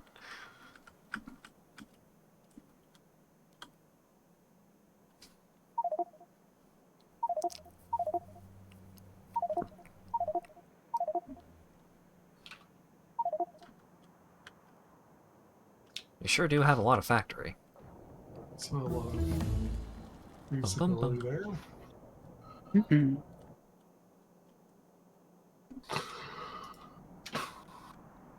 They start off real cheap. We just had to get to it. Yeah. Okay. Or we had a more high priority thing that I needed first. But basically, yes. Bum, bum, bum. I think this area is still like my favorite factory view. Just like seeing all kinds of stuff going on because there's drones zipping around, there's big old conveyor belts, there's a bunch of machines doing stuff. And it's not in any kind of like rigid grid or like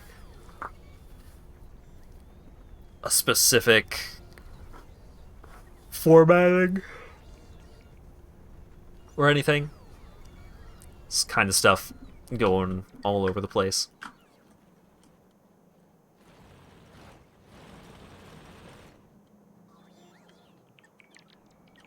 Oh no. Oh no. They're committing crimes in the forest.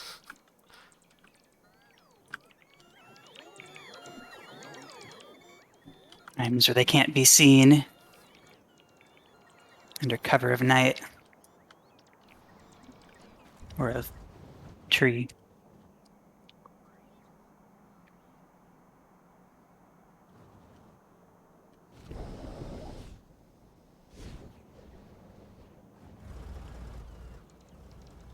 The start of the bus is also a pretty cool factory view. A pretty happening place. We got all kinds of cool stuff going on all over the place. Oh, I haven't looked at the Novus orbit in a long time. Holy cannoli. A lot of stuff going on up here. Hmm. Got plasma generators. A shitload of hypercoolers. Mhm. And regular coolers.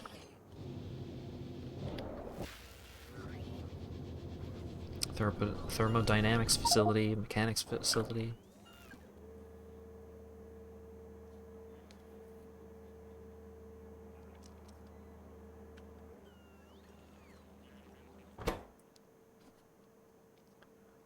Bunch of recycling facilities that are full. Yeah, I need to set up the other half of the scrap lines.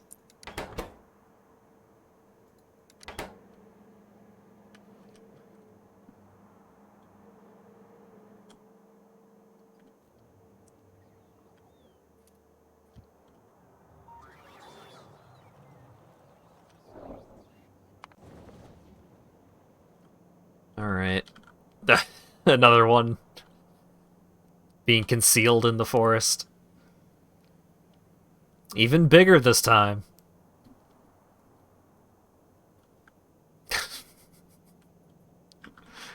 The building view. Oh boy.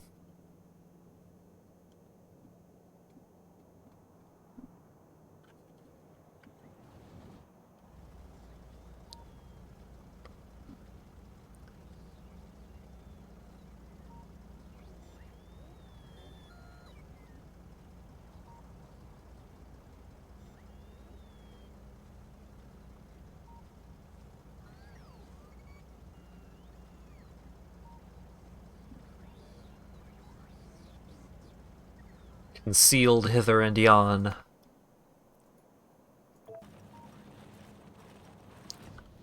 Damn it. Oh wow. Dylan, you are building dangerously close to the bad triangle. Ugh. Let's think I've already built a production line here. It's fine. Just don't walk into it. I If you do mean, walk into it, you have a second or two to escape. It's fine. I guess. It's fine.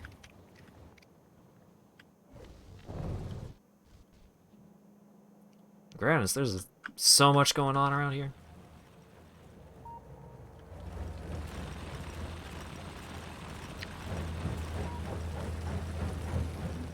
Bum bum bum bum bum bum bum bum.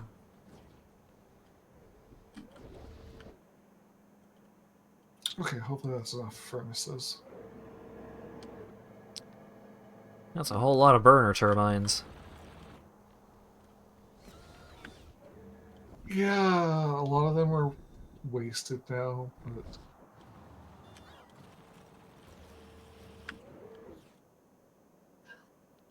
stuff's complicated.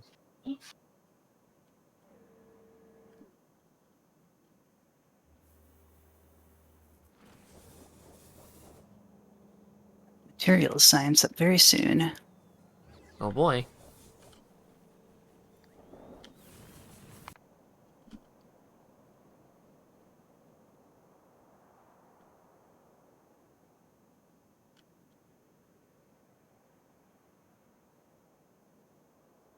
Ooh, there's a lot of barrel in the asteroid belt, apparently. Hmm. The methane ice is what's really nice for reasons. For reasons, huh? Hmm. Oh, I can view the surface of the sun. Low solar orbit. That's where you want to build all your real solar panels.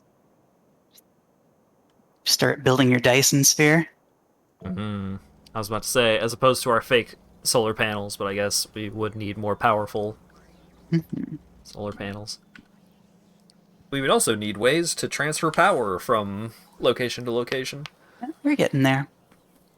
Are we? We're on our way. The stuff up there on Carry, once that's actually working, will start letting us do energy research. It's just not nearly done yet. Oh right, Carrie is where I am.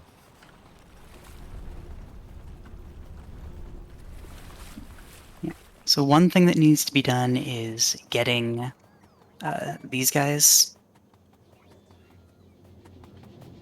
the pods that will launch the finished product back. Oh. Okay. And also just more smelting.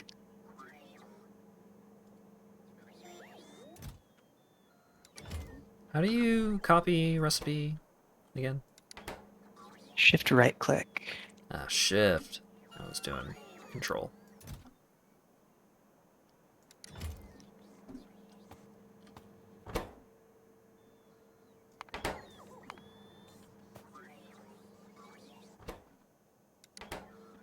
Blue grabby hand.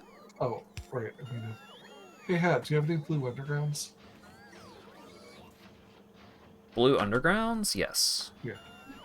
Can you walk over to this spot for a quick moment? Sure can.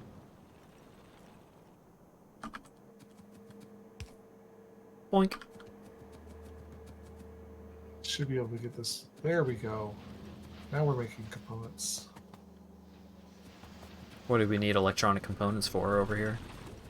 They're just generally important. We need to make we need them to make circuits. Huh? I'm just sure you're gonna need circuits.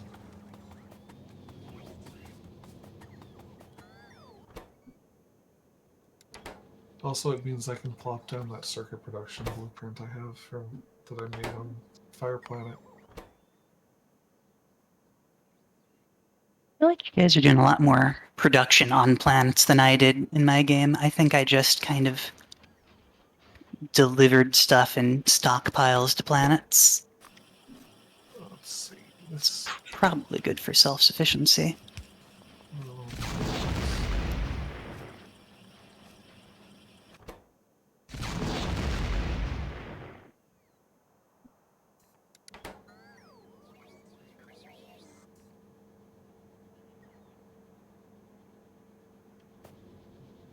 I did it. I sent some holmium ingots, and now it should Yeah. be sending them. It's not... The grabby hands aren't grabbing the capsules out of the assembler. I don't know why. Because it's waiting for it to need more. You'll have to check and make sure it's set up correctly. Should be.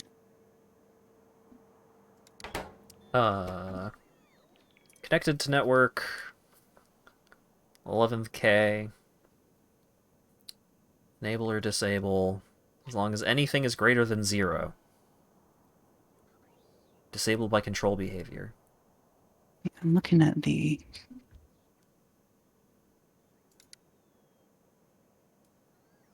It's requesting it, so back on carry.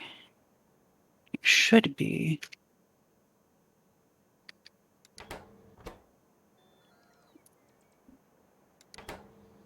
Oh, this wasn't set up right. Cool.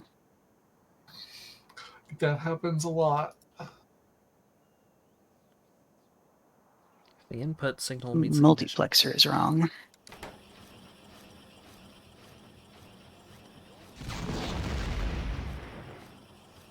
Alright.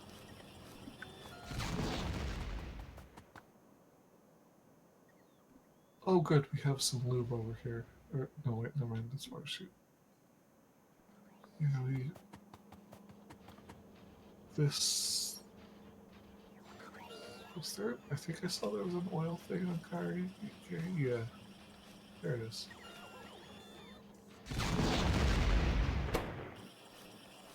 We need But to get a proper oil setup going, and then we can turn some of that into lube.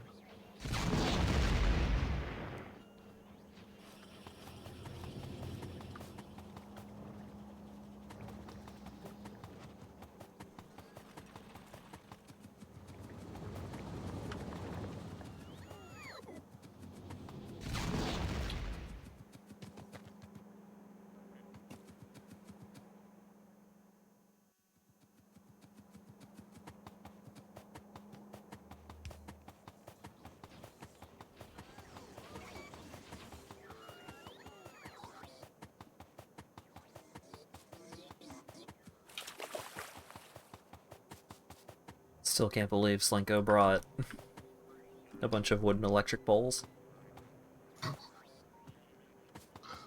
He just really likes wooden electric bowls.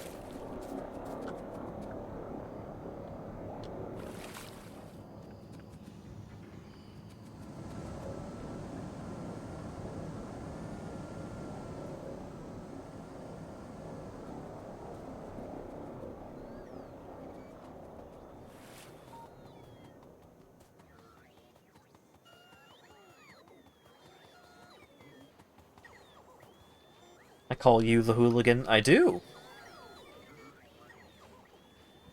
But he did perform a hooligan-ish act.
Bum bum bum.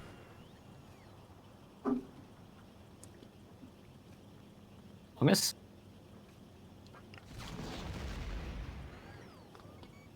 We got a science.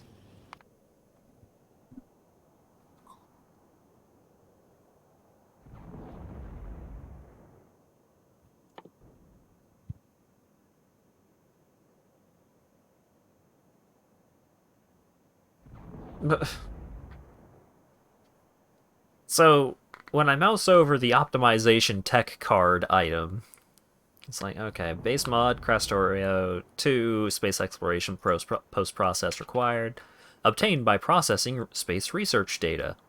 Rocket launch products, 1 fish. Neat. What does that mean? If you put it in a rocket instead of science, you'll get a single fish. Somehow. I feel like that's an Easter egg. Maybe? So long and thanks for all the fish.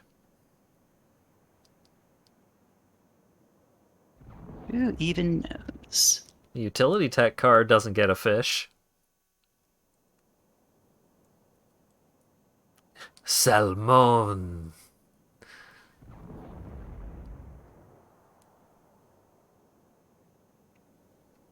Are we making optimization tech cards? No, we can't yet. Dang. We need all 4 of the space resources. Or of the... We need all the space resources, rather.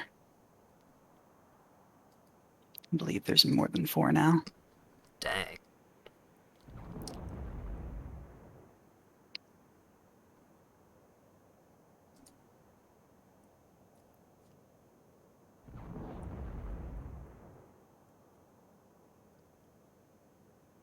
Salmon of Doubt.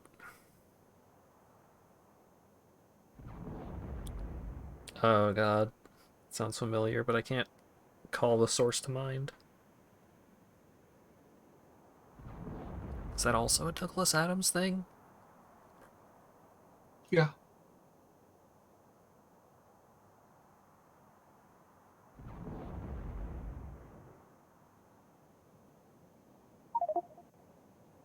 Boodle-doo-doo.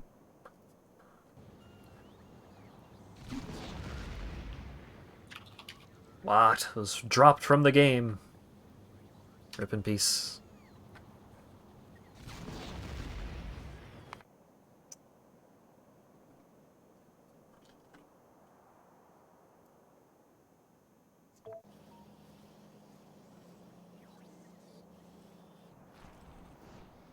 There, I managed to robot myself to loop. Nice.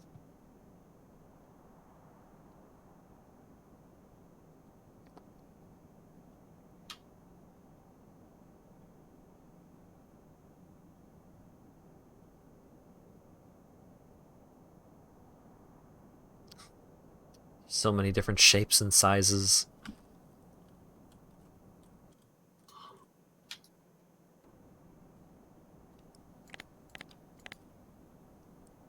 Ah, that's why it wasn't finished. Part of the backpack is not covered by the logistics network. I see, I see.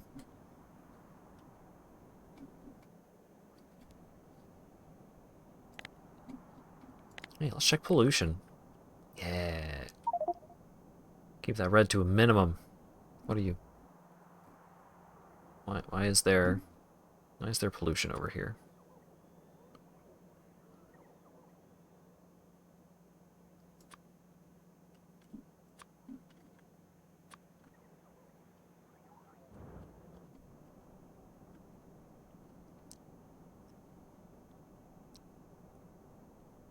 These great works of art.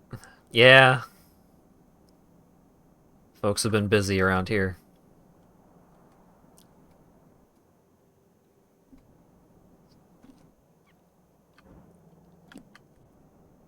Alright, where are all the...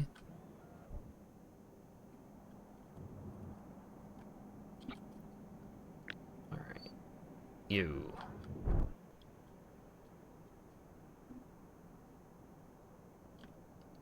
Gotta put one of you right there, right between the guns.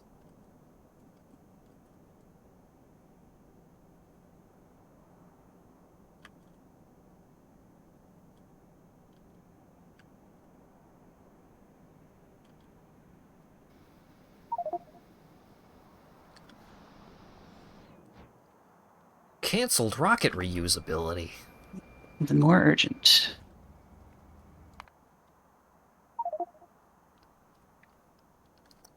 Astromaterial simulation.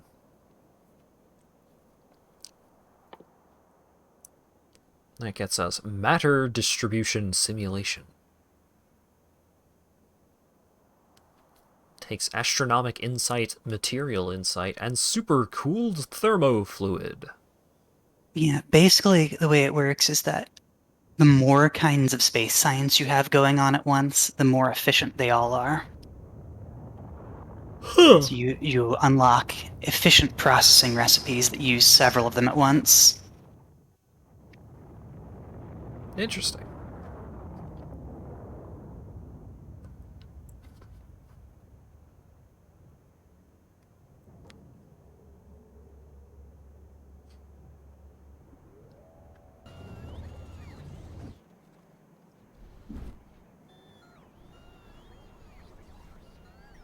Oh no, what is being disconnected again?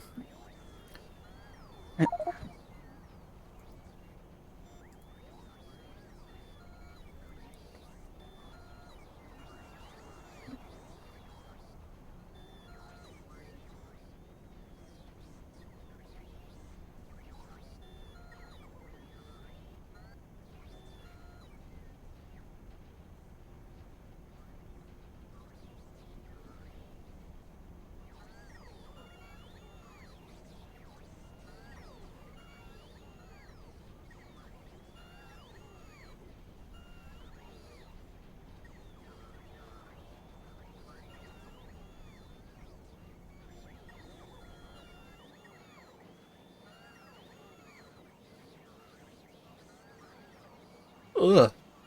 My throat is starting to get sore. Not a fan. Maybe my body is rejecting the dew. Would too. But there isn't much left. This may be the first bottle of Mountain Dew I finish ever? Maybe?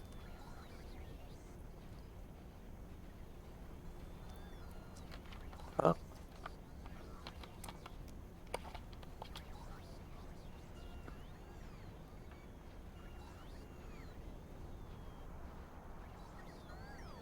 What was the soda today? The soda today was Mountain Dew Major Melon. Dew charged with watermelon flavor and other natural flavors. The watermelon in the army helmet that they have for the Major Melon flavor is awful and looks terrible. But I actually like this is my favorite flavor of Mountain Dew. I actually really like Mountain Dew Major Melon.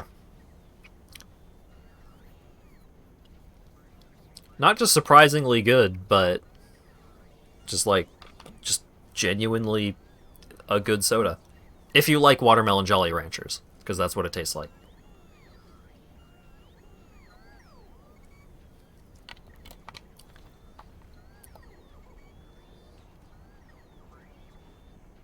And it's remaining good despite, like, gradually becoming more and more flat and also warmer over time. Because it's just like, it's watermelon Jolly Rancher flavor, and you could just have a watermelon Jolly Rancher whenever, and it's still gonna taste pretty much the same. It's still gonna taste fine, so... Oh, this box is completely filling up with uranium fuel cells. That's exciting. Oh no, that's worrying. Well, it's already 90% full, so that's where it goes. Kocha with major melons. Great. Thanks, Burq. Warm is the ideal temperature to eat Jolly Ranchers. I feel like they would last a bit longer if they were cold. Wasn't there literally a Jolly Ranchers soda a while back? What mega corporation currently owns Jolly Ranchers?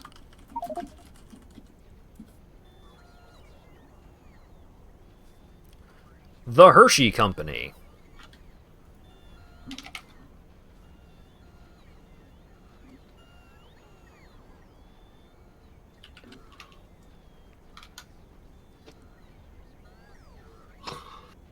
One of the main tabs on thehersheycompany.com is sustainability. See, we're not as bad as Reese's Promise. Or not as bad as Nestle. Oh, okay. Vulcanite has still been sending to Kari this whole time. I'm gonna shut that off. Ooh. Well, Is it Oh boy. this one? Yes, this one. Okay, let's turn that off. brands.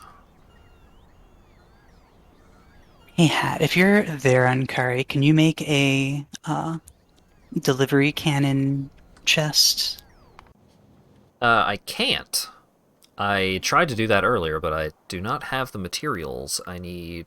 I am missing stone bricks and concrete. Okay. Those have been delivered. It has been delivered, or is it being delivered? They have been delivered and are continuously being delivered. You should. Oh, have a okay, okay. bunch. Let me grab some then. You should be able to just ask the system. Yeah. Ba-ba-ba-ba-da.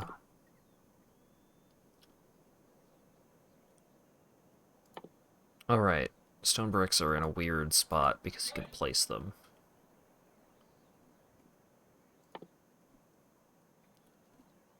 There they are.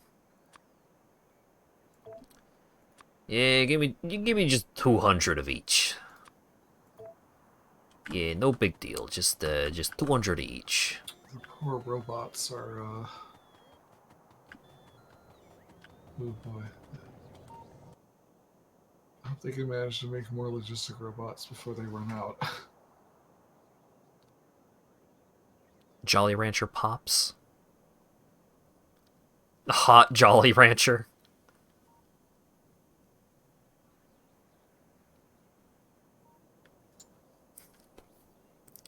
That's a low bar. Yeah, being better than Nestle at ecological conservation is just like... I've murdered fewer people than Stalin. I'm doing such a good job. You still murdered people! Yeah, but not as much as Stalin. Think about it.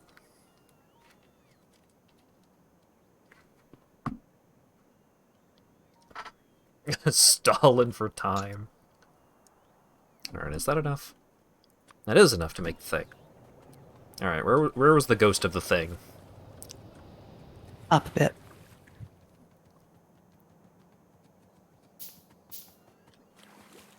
There it is.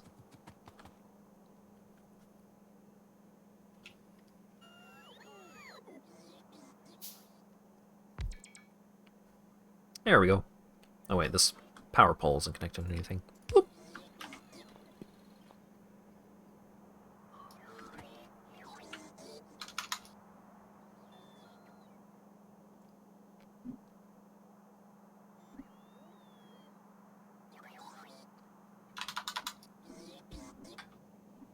And I guess we need a second signal transmitter then if you're using that one for inventory shenanigans.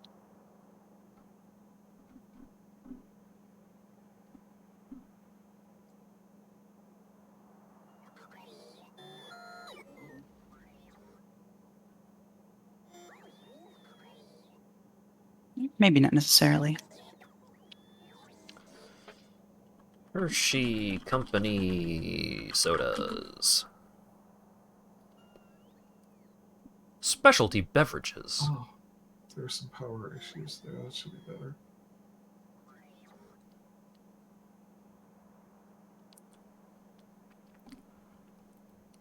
No. List of products manufactured by the Hershey Company. Grain-based candies, miscellaneous products, discontinued products. Oh, they don't make swoops anymore? I guess that would explain why I haven't seen swoops in, like, a decade. I liked swoops. They were just chocolate. They were chocolates in the shape of Pringles, basically.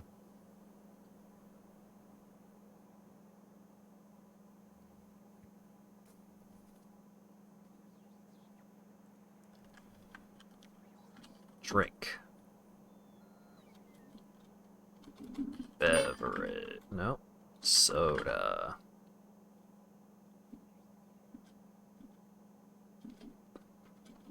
There's baking soda in a bunch of their products. Kit Kats and You need. Reese's that have pretzels in them. You make batteries.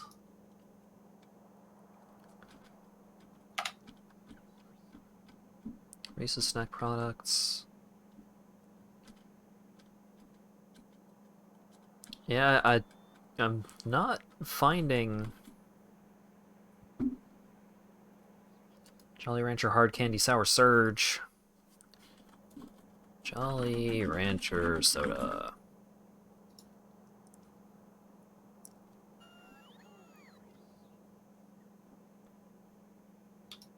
Your last chance to get Jolly Rancher Soda.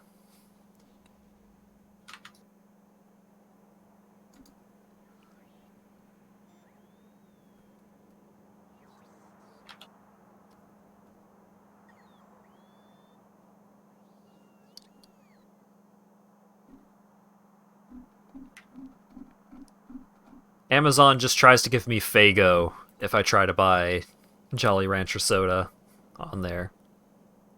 They don't make it anymore. Yeah, but I'm like trying to figure out when they made it. And also what company made it, because apparently it wasn't Hershey Company.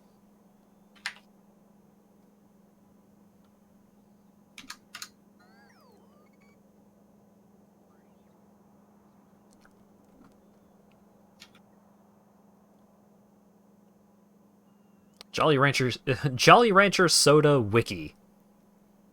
SodaLoversWiki.fandom. Oh no. Yeah. It was made by the Jolly Rancher Company. Ooh. I guess I guess the list of Hershey products was like I don't know. I don't know how corporations work. No, Hershey doesn't make these sodas. Jolly Ranchers makes these sodas. Yeah, but Hershey owns Jolly Ranchers. Yeah, but shut up, though. Buy Faygo. I vaguely recall trying Faygo once and thinking it was just like... It's like you take the soda. It's like you take the syrup that makes the soda, but you don't add enough water.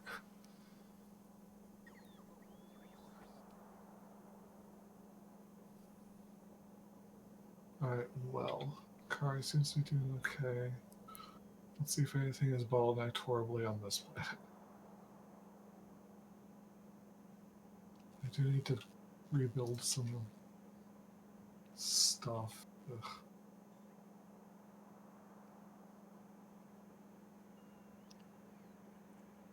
Can't find Faygo in the South. I've never really looked for it, so... Oh man, the popular pages for the Soda Lovers Wiki. We got Dr. Bob. We got Fanta Banana. Crush Diet Grape. Chubby. In case you remember those teeny tiny little bottles of soda.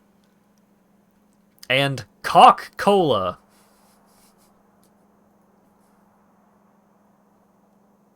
It has a rooster on it. Oh, of course. Mm-hmm. Oh, fancy. Sorry, what was that last one? You heard me. Coca-Cola is a cola that is available online and at Rocket Fizz stores in the United States. It is probably similar to Puma Cola. The drink is brown in color, and is not the same than cola like Pepsi or Coca-Cola, because like how they said, it have a stronger cola taste, and is sweetened with cane sugar. The drink is called Coca-Cola, because of the rooster on the logo. Oh, yes, the rooster. Type, cola soda. Introduced 2016? With a question mark? Good. Wonderful.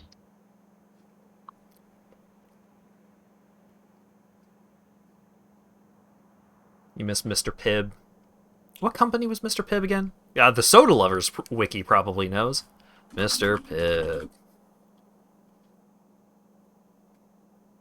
List of knockoff sodas. There is. Whoa. This page is non-comprehensive. It's a strong judgmental start. Strong judgmental start, and also just like, if you're gonna say that, like, oh yeah, any soda that is lemon lime is a Sprite knockoff. You've got big dreams of finding all lemon lime sodas that exist. TH Cola. The cola. Dr. Pepper Diet knockoffs. Diet Dr. Pete and Diet Dr. Bob.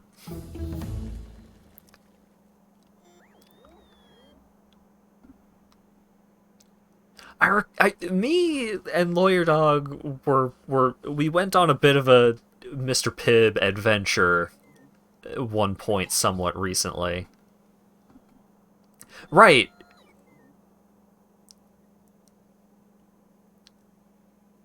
It is so Mr. Pibb still kind of exists.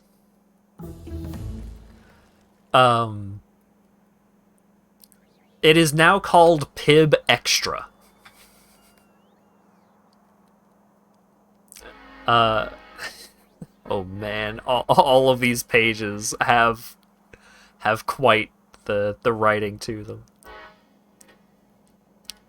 Yep, hype train time.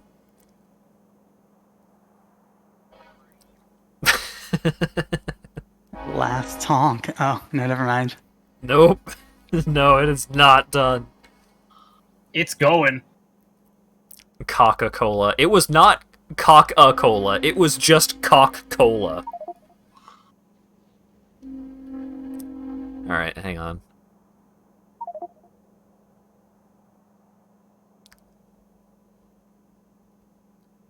The train is taking its dear sweet time rolling through. I can feel it still trundling past, so I don't want to start reading something so I can just get interrupted.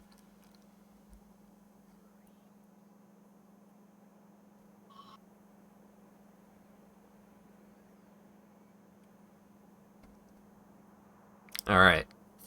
Maybe I'm safe. Pibb Extra. Pibb Extra is a spicy flavored Dr. Pepper knockoff. Thanks, train. The flavor was spicier than usual. Peppo was the first recipe, but it changed to a new Mr. Pibb flavor recipes in 1972. However, the final recipe change was in, with two N's, 2001, when Mr. Pibb became Pibb Extra. Pibb Extra is available in freestyle Coca-Cola machines, in cans, in 2 liters, and in 20-ounce bottles. In 2020, they changed it from a Dr. Pepper knockoff to making it marketed as a spicier cherry alternative to cola. Several Pibb Extra variant flavors are available at Coca-Cola freestyle machines. Pibb Extra Cherry, Pibb Extra Vanilla, Pibb Extra Strawberry, and Pibb Extra Cherry Vanilla. Pib Extra 12 packs is hard to find in stores, and is most often found at vending machines, where you can find a single can. Unfortunately, as of early 2021, most Coca-Cola Freestyle machines use Dr. Pepper instead of Pib Extra, making the variant flavors really hard to find. Freestyle machines. Oh, have you not encountered a Coca-Cola Freestyle machine? Or are you just surprised that Pib Extra would show up in the Freestyle machines? Imagine the term. Oh, right, Dr. Nut in the list of imitators at the Dr. Pepper Museum. Right. Oh, a bunch of the solar field wasn't connected right. Oops. That explains some things.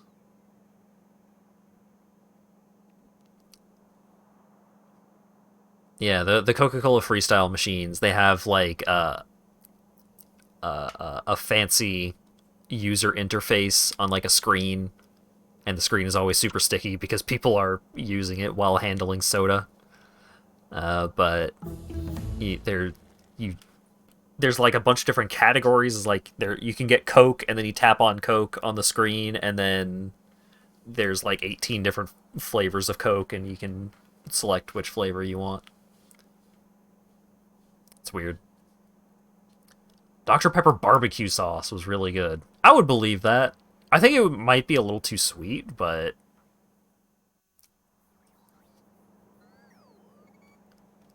strawberry vanilla Sprite or your orange Coke. Ooh. So, what's our rocket survivability up to now? I think we just finished 8.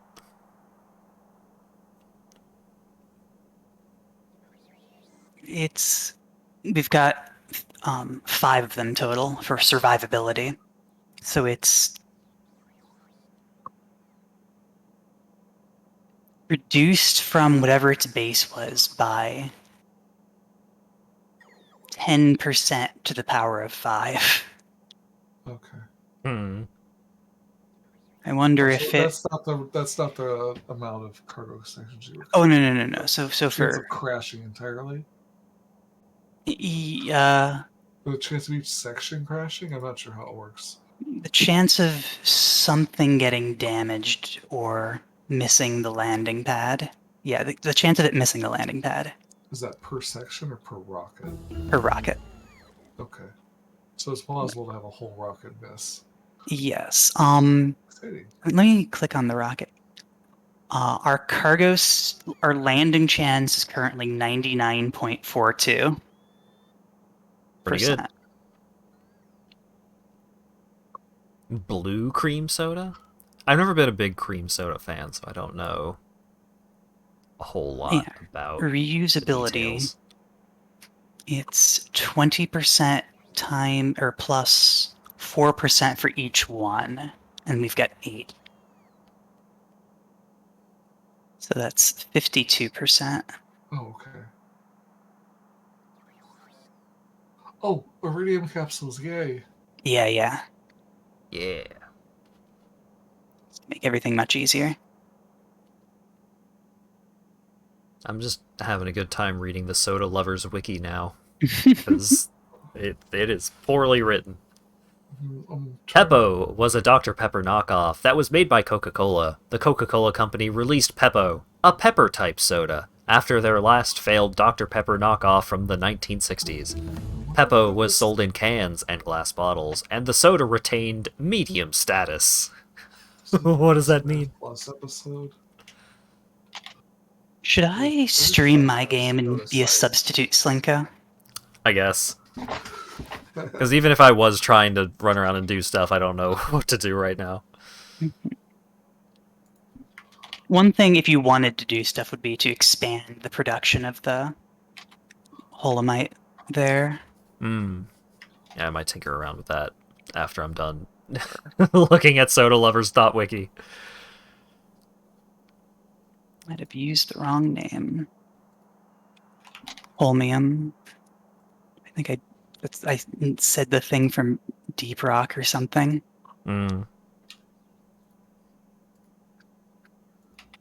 This one's an actual mineral, more or less. Medium status? Yeah, I don't know. I don't know what it means by medium status. Oh wait, hold on, there's some editorializing. While most people would go for Dr. Pepper, Peppo was still an okay substitute in most people's minds. The soda was preserved with benzoate, but sadly, Peppo's formula was altered, and the soda was renamed Mr. Pibb. Peppo was discontinued in 1972 when it was replaced. Goodbye, Peppo. Medium status, it means it isn't rare or well done. But tish. Alright, hang on. Oh my god. Alright, hang on. I did not know there were so many flavors of chubby. Oh, okay. The F+ episode was root beer review. It has a similar kind of feel to it.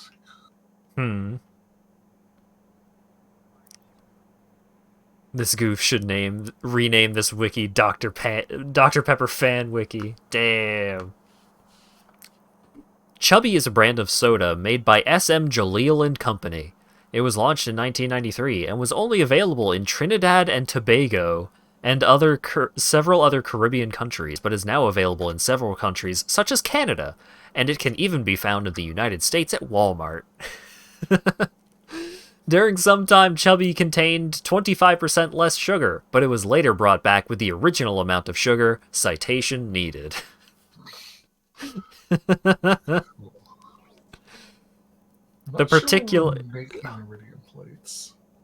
The particularity of Chubby is that it is only available in little bottles of 250 milliliters. It is advertised as kids' soda because it is supposed to be consumed by children with the age of 4 to 9. Every flavor of Chubby is made with cane sugar. Uh-oh. Oh? I don't think this pipe was supposed to be here. Uh-oh. Oh, that explains a whole lot. Ooh. We've had some serious problems with those not getting through. Okay, yeah. So apparently that's been cross-connected for untold hours. But it didn't cause problems until we actually ran out of sulfuric acid. Interesting. Huh. See, look, now there's sulfuric acid in this. Okay. Maybe. Okay. Well, now it's... Well, now you fucked it in a new and exciting way. Okay, that only has 300. I can purge Okay. that.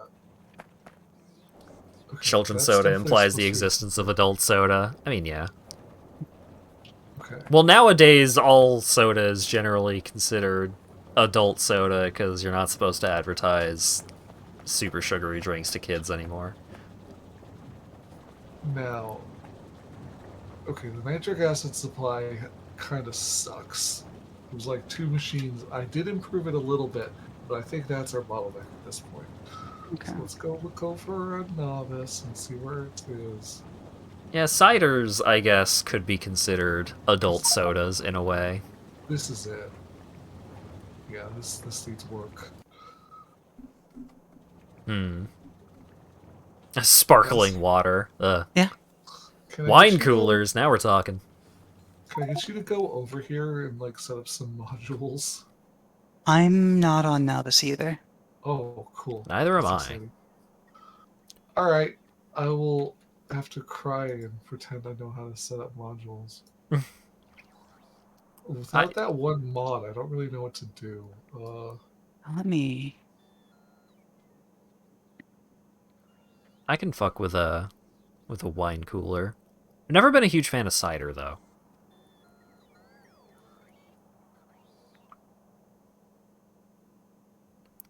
The Squeeze-It bottles of super sugar water. I don't remember that. Oh wait, hang on. I wanna go over the flavors of Chubby because some of these soda flavors are deranged. All right, so we've got orange, blueberry, cola, fruit punch, green punch, cola champagne, grape, bubblegum, strawberry, pineapple, cream soda, crash and cream, lime, banana, green anise, sorrel, apple, pear, cotton candy, bubbly, mango, maranguito, orange cream, strawberry sparkle, birthday cake, and grapefruit. What's the difference between fruit punch and green punch? Well, We should get modules. boy, I is it think you your could lucky use- day. Go ahead. What I do to get modules with robots is I just copy paste a different factory that already has modules in it. Yeah. There's anything by this. So, there are individual pages for every individual chubby flavor except cola champagne, which is the one that I've wanted to learn about the most, to be honest. But, alright.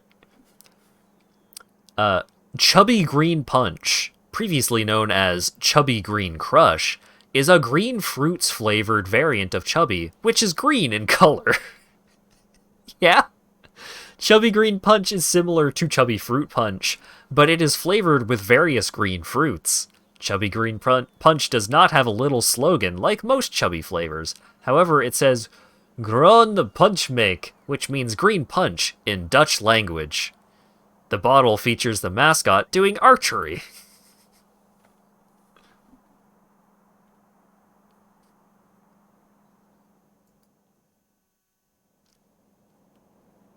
Yep. It sure does have the kid doing archery on the bottle.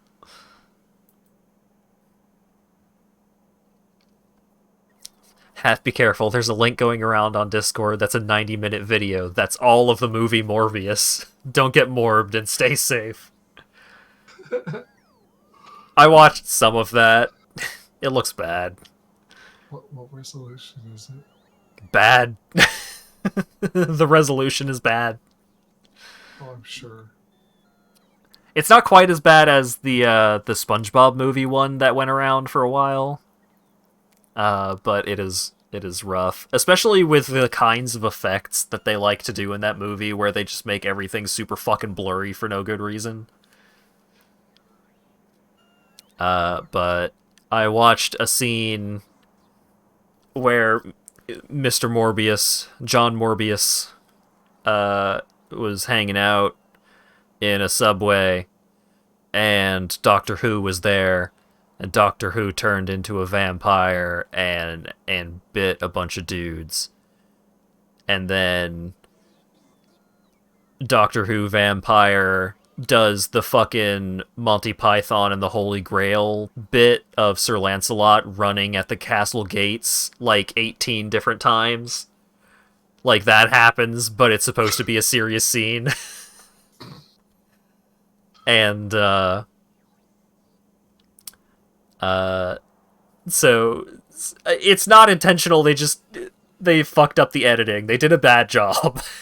So that happens, and then John Morbius jumps in front of a subway train and then starts flying because there's wind or something, and he starts just like going swoopy doopy. Looks like a fucking plastic bag on the wind, just floating along in front of this subway train. Did you see the scene where he totally morbed on those guys? I did not see enough. I did not want to watch any more than I already had. There was one scene towards the end where the resolution and like compression of the video file,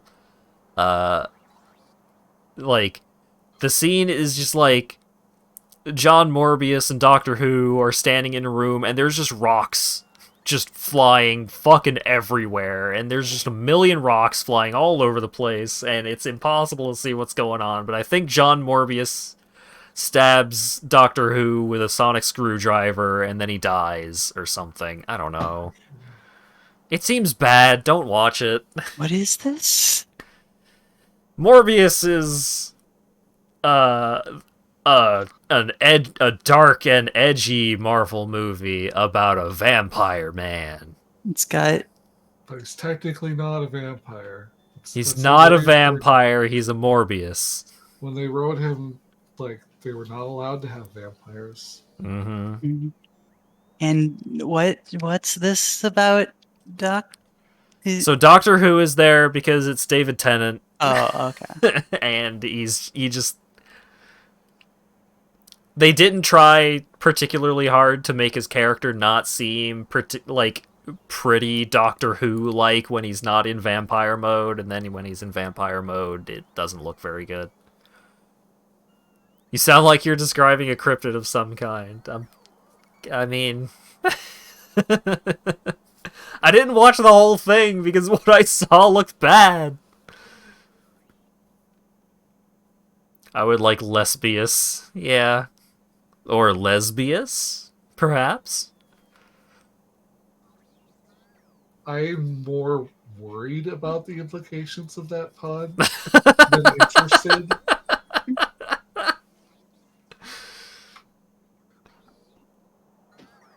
Mighty Morbin Powerless Rangers. Okay. Okay. Right, so we have more nitric acid, but it's still just one cannon. At your band. Oh yeah, I don't know if you want to change the cannon shell recipe on Novice. You could have Yeah, worse cryptids definitely. than David Tennant. Yeah. Or was it Matt Smith? I thought that one was David Tennant. Or was Matt Smith the one? It was the one before. Whichever Doctor Who was first. Yeah, you Was had it Matt right. Smith or David Tennant first? It was Tenant. Okay. I might still be mixing them up because I've never watched Doctor Who. There's no good way to change modules in a machine, is there? It was totally Matt Figured- Smith. Upgrade is easy. Change is a pain in the ass. I'm a fool. Oh no, movies and TV shows. Morbius. I'm so sorry, Matt Smith. Gotta put productivity 3s and everything.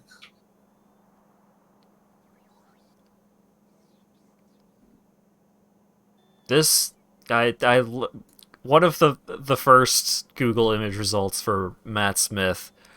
It kind of looks like if a Skrull was doing a bad job of turning into John Cena.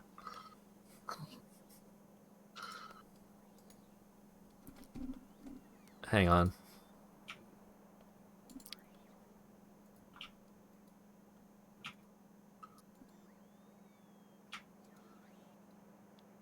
Like, it doesn't look particularly bad, but it's just... Like, it's hard for me to not see that. Of just... I think a lot of it is the haircut. Like, some of it's the jawline and the forehead. You'd watch Morbius only for Matt Smith. It seemed like he was... It seemed like his performance was pretty alright. I don't know, he's not a bad actor.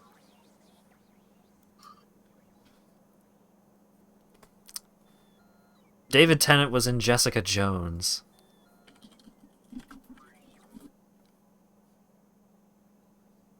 What's the superpower of Jessica Jones? Superhuman strength and durability. Wow. Don't strain yourself too hard on coming up with that one. Who the fuck?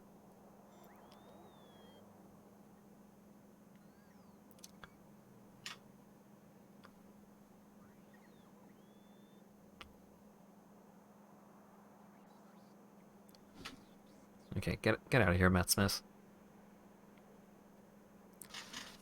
You'd watch Super Mario Brothers just for Bob Hoskins. Bob Hoskins, that was the original Super Mario Brothers movie, right? Hang on, I'm doing a lot of Googling today. Bob Hoskins. Yeah, okay. I was right.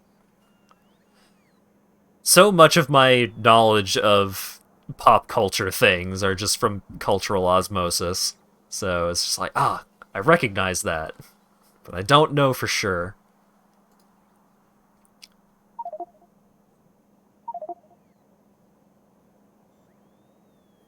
Okay, so we got.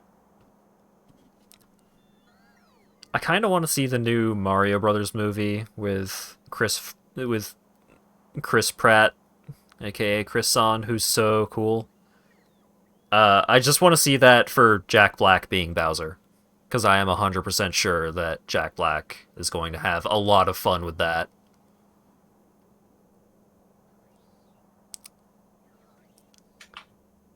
Matt Smith has joined the Discord. Oh no!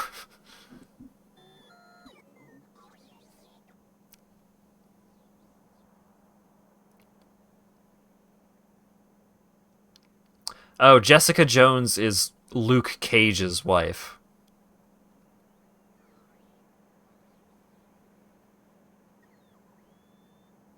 She went to school with Peter Parker.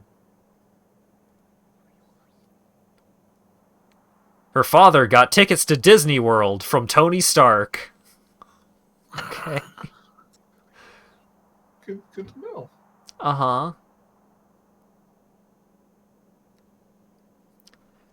On the way home from Disney World, her car collides with a military convoy carrying radioactive chemicals, and her entire family is killed. Oh, Oh. no. Oh, okay. Uh-huh.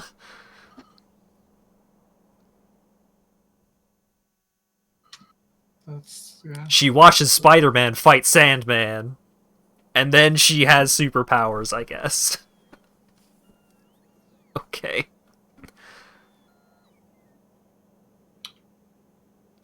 Her first fight is against the Purple Man.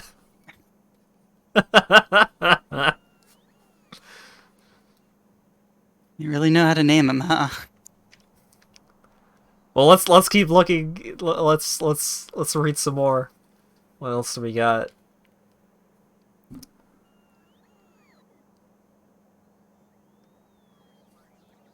Okay, but backwards?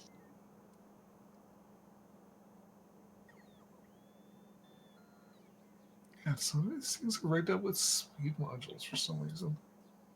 Or half speed modules, which is even more confusing.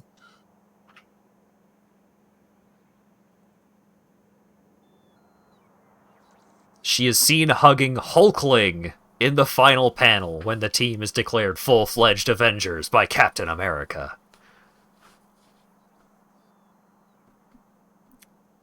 David Tennant played the Purple Man in the show. I have no idea if you're joking or not. You're not joking! You're not joking! David Tennant's the Purple Man!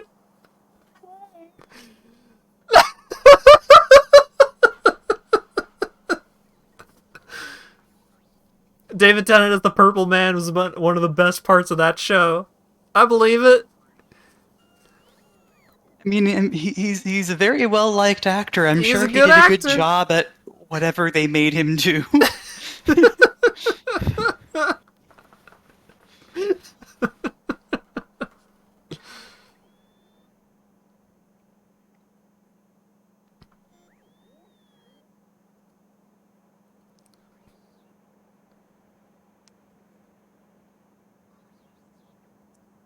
In the Avengers cartoon from 2010 on Disney XD, the Purple Man was voiced by Brent Spiner.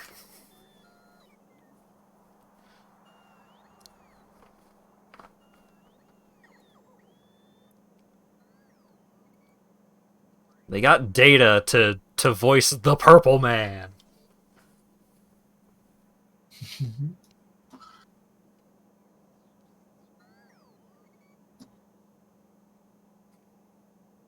In the episode Emperor Stark, Purple Man controls most of the Avengers in an attempt to take over the world until the Vision freed the Avengers to defeat Purple Man.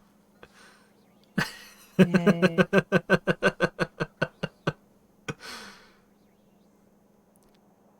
Meanwhile, in the paragraph describing what happens in the Jessica Jones show, whoever was writing this tried very hard because they got the word exonerated in here.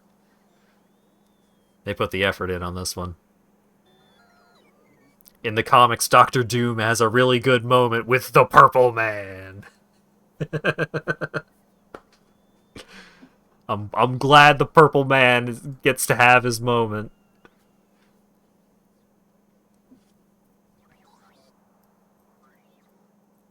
In that cartoon I was talking about, they had Master Chief voice Star-Lord. Wow.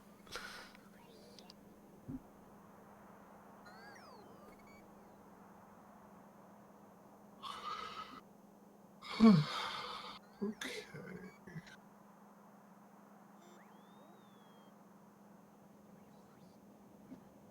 There's iridium coming from all the way over here for some reason. They didn't give him purple skin in Jessica Jones. He just has purple clothes. You're gonna have the Purple Man and you're not gonna make him purple? Fucking cop-out. Very strong opinions on this character you haven't heard of until now. He's literally called the Purple Man!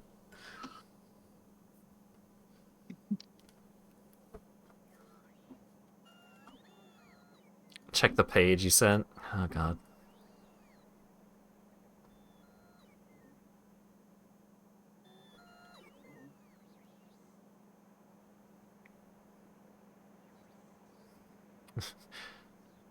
Yo, is that Germa?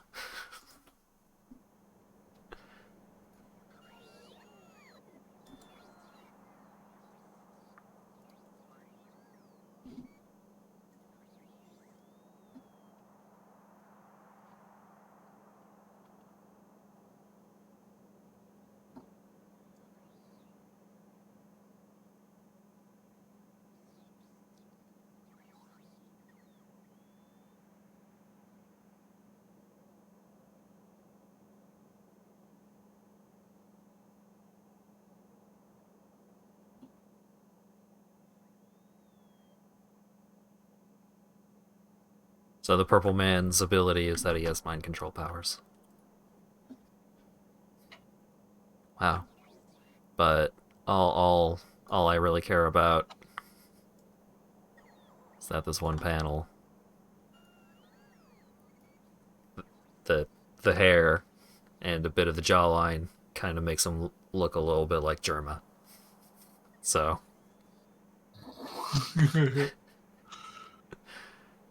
there he is. It's the Purple Man.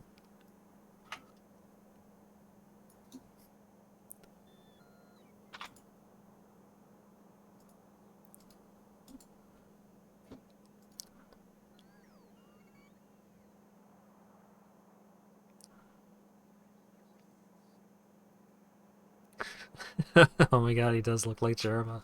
The Blue Man. Oh no, mind control. No wonder I like watching Jerma so much. If his skin is purple, then he's the purple guy, and that's a different franchise. I guess.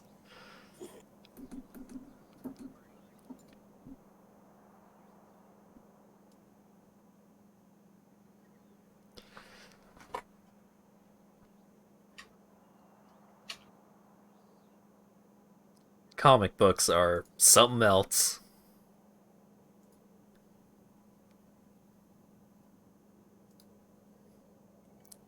Really out there making their major antagonist called the Purple Man. Comic books tell very serious stories that we should all respect. It's high art.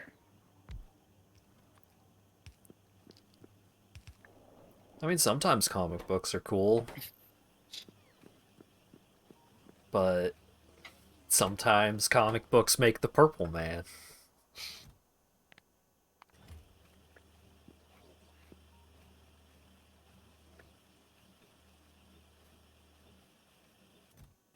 God, when drag build things behind me in these fast vehicles.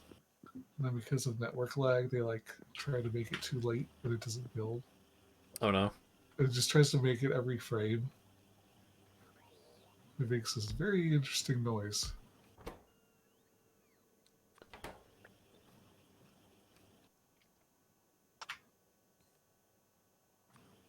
Although on the topic of comic books, now I'm thinking about the IDW Sonic comics again, and now I'm getting excited.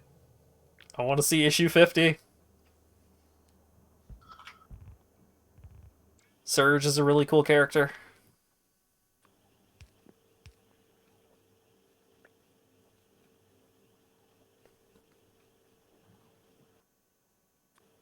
The IDW comics don't have Purple Man. Yeah, it's a good thing. I don't want no Purple Man. Sometimes comic books make stuff like the Joker. Oh, yeah. I hear he had a boner one time, and he wanted to get revenge on all the people laughing at his boner.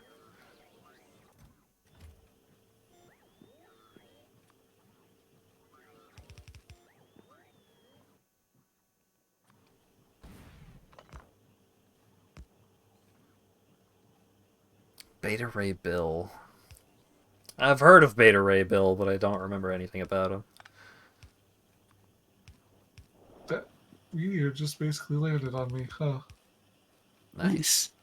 I've gotten killed by meteors before.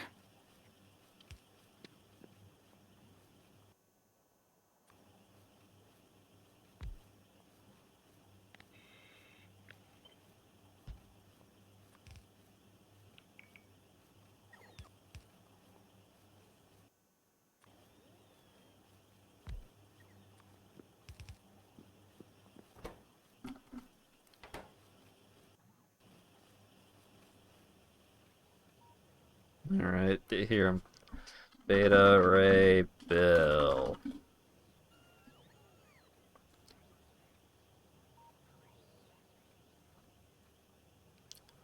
Oh, he's a Thor, but he's got a weird horse face. Right.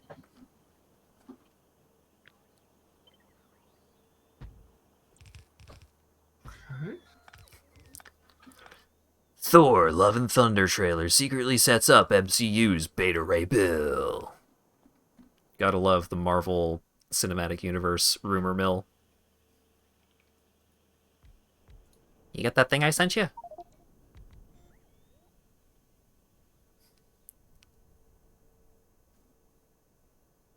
Oh, right. Still brooding, eh? Maybe what you need is some solid dick from an Iron Man. Oh.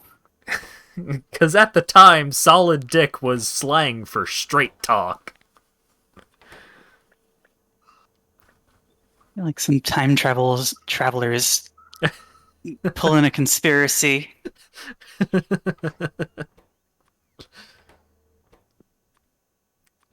Thorsey.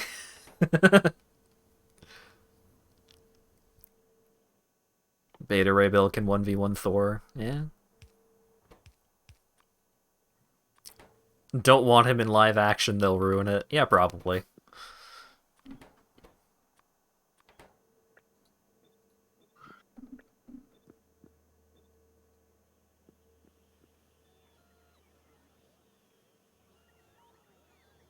Solid dick was an edit.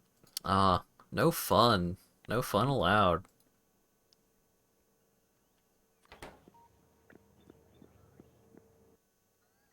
Yeah, that's pretty lame compared to time travelers.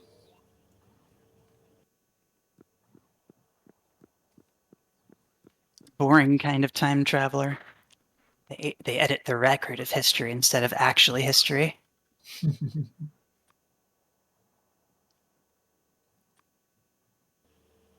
Okay, why are my solar panels bottlenecked? In the new Jellystone series, they made Peter Potamus into a weeb. That tracks. They certainly couldn't make him what he was in Harvey Birdman, because I'm pretty sure Jellystone was intended for kids.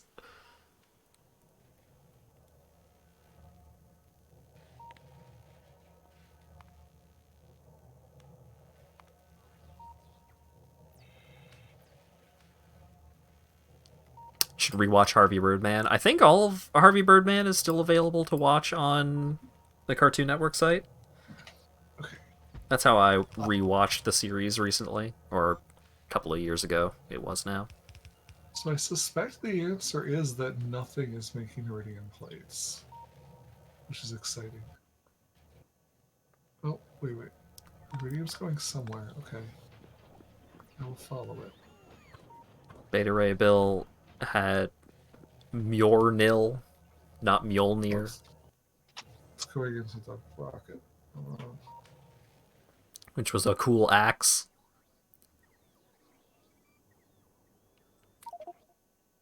And then Thor broke it. Oh, that's messed up.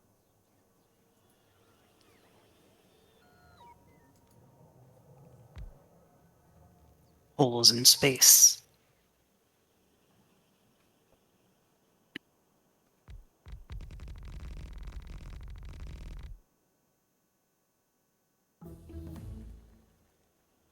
Bum bum bum.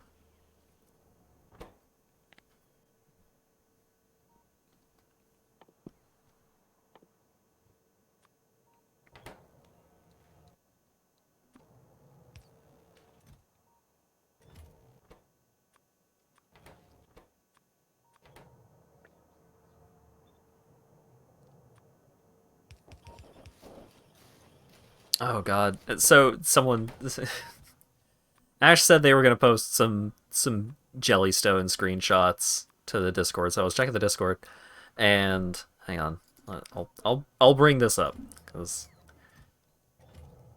yeah, copy link.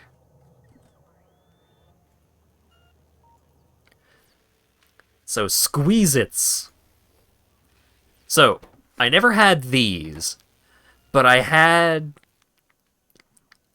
think they were called Kool-Aid Jammers, or maybe Jammers were the juice pouches, but These were not high quality. they were similar to these. Like, they even had a similar, like, twist-off lid thing, and I loved them so much when I was young.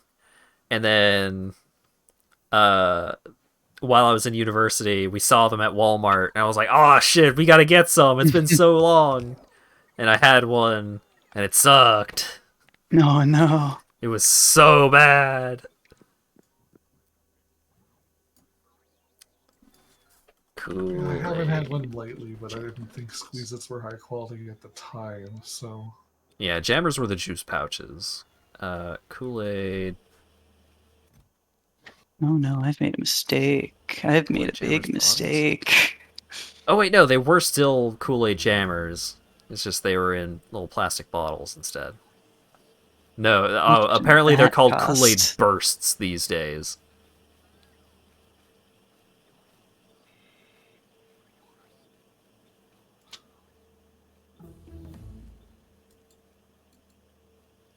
Whoops. Fucking let me open the image.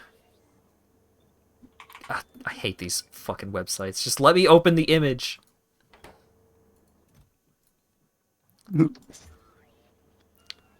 We may have 300,000 observation frames. I'm sure those aren't expensive. Okay, fine, I'll go look up the recipe. Wait, oh, those get reused, don't they? There we go. Yeah, I got Or- some of these when I was in university. Are those like, the oh. film plates, or are those just the shell for the film plates? No, they get used up. Okay. You said I mean- 300,000? Yep. Huh. I'm sure we'll go through that eventually. Yeah. Yeah, these things are not as good as you remember. But I sure loved them as a kid. An impressive amount of light oil, actually. I can switch to the. Oh, we already read the better recipe. God, the auto recipes get so confused sometimes. I didn't like Kool-Aid jammers that much either. There were like a couple of flavors that I thought were okay, but I think a lot of them, like, they were too strong. Like, the flavor was too strong. They think water is made out of recycled dirty water. And... Hello, Cashier Cass.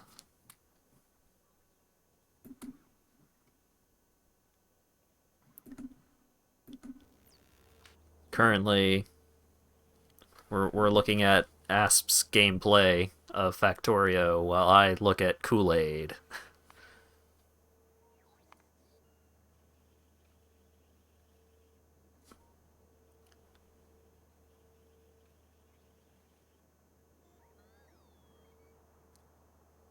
Not exactly dragons. One on the far left is kind of like a bird lizard. And then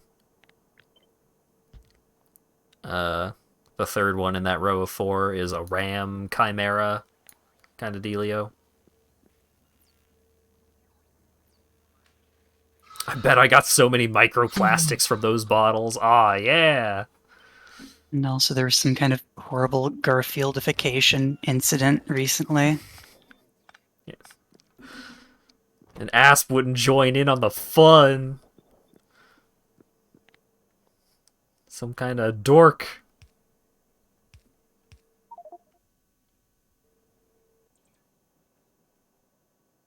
Oh no!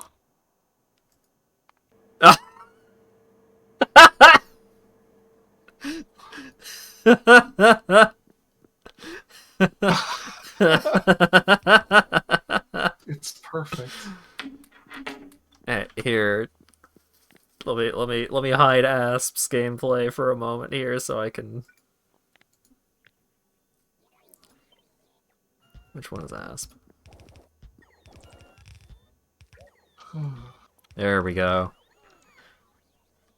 We've got more concrete crimes happening over here.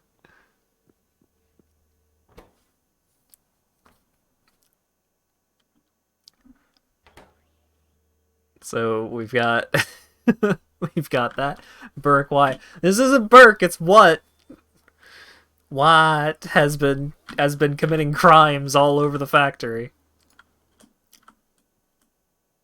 You got this sassy motherfucker.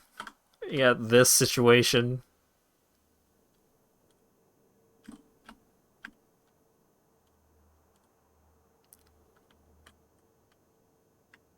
We've got the camo version.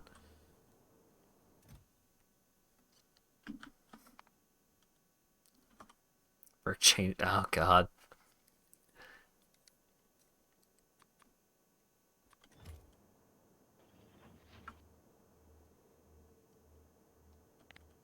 Yeah, we've got an infection in the factory.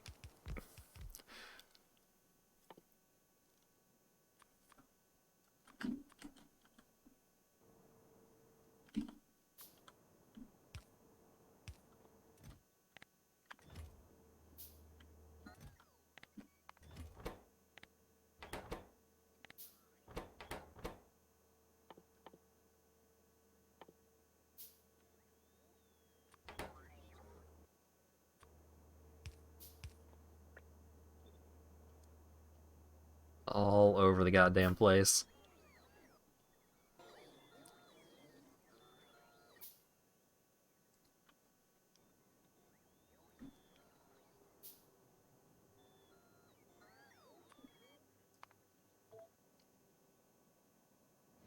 The G virus is spreading. The G stands for Garfield.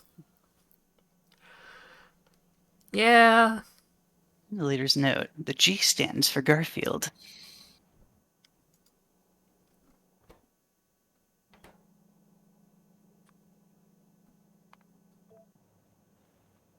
How is the sulfuric acid coming? Where? on Granis. Not good. I'm about to send some in a rocket. Okay. Did they get the original voice actor? Or not, probably not original, but did they get the same voice actor to do Peter Potamus in Jellystone as in Harvey Birdman? So that would be great. Joe Alasky. Ah, no, Joe Alasky has passed away. Unfortunate.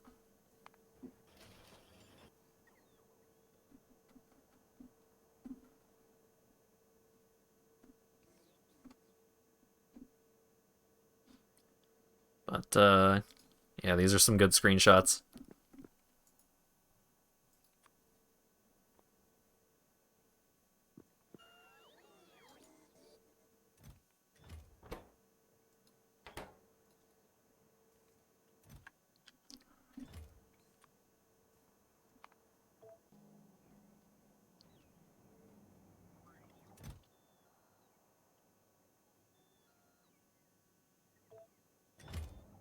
When I see stuff like this, I'm like, ah, maybe I should watch more cartoons, but I barely have enough time and willingness to sit down and watch a thing for the anime that I watch.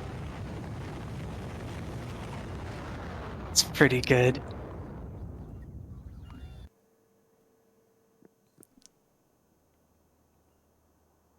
And he's got a Vash the Stampede shirt from a flashback sequence. The VA for him is a guy who did voices for the English dub of Naruto. Hell yeah.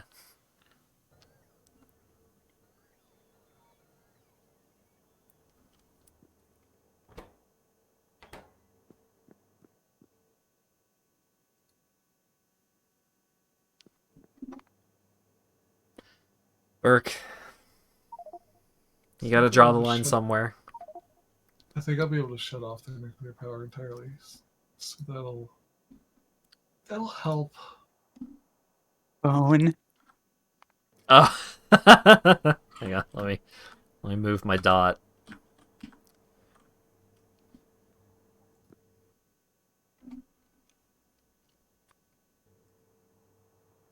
Beautiful. There we go. One of these two is the imposter.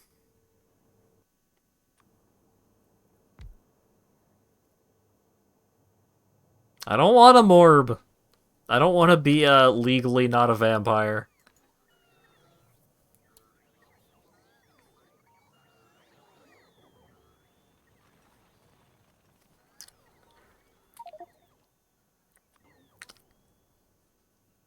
I want to be a cat sometimes, and then a maned wolf. And when I'm a cat, I don't want to be a Garfield. I know it's so selfish of me, but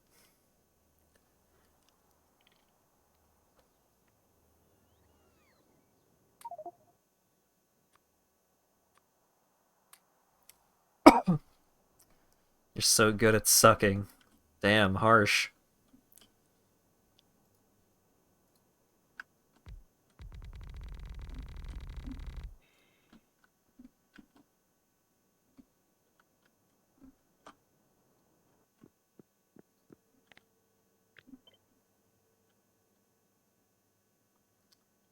To Baxfield.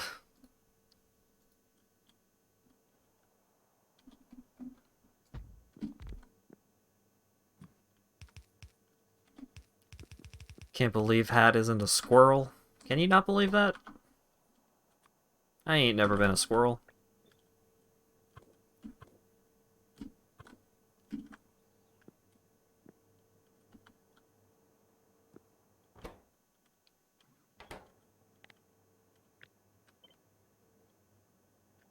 The putting nuts in my mouth joke is an obvious one, but it's not an accurate one necessarily.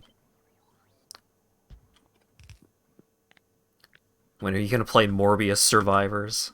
That mod might exist somewhere already. Moose and Squirrel. Good old Rocky and Bullwinkle.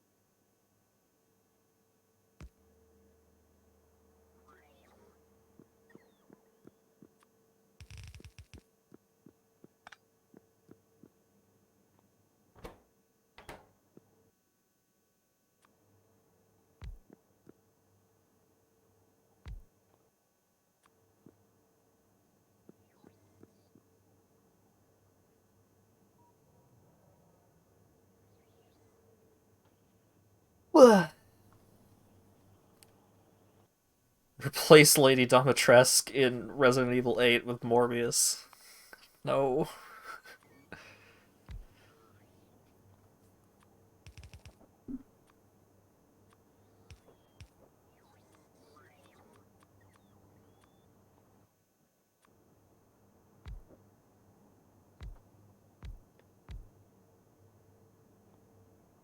Goddamn Morbius.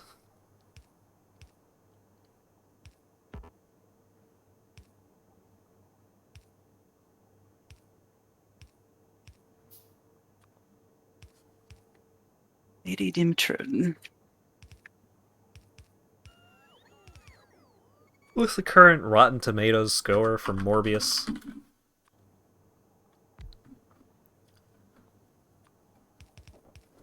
It's got a 5.1 on IMDb, a 17% from Rotten Tomatoes, and a 36% on Metacritic. Impressive. Higher than I expected, from what I've heard about it. Morbius is a 2022 American superhero film based off the Marvel Comics character Morbius the Living Vampire. It was released on April Fool's Day. That's... Nobody believed it was real. Nobody went to see it. Everyone got seriously morbed on for April Fools.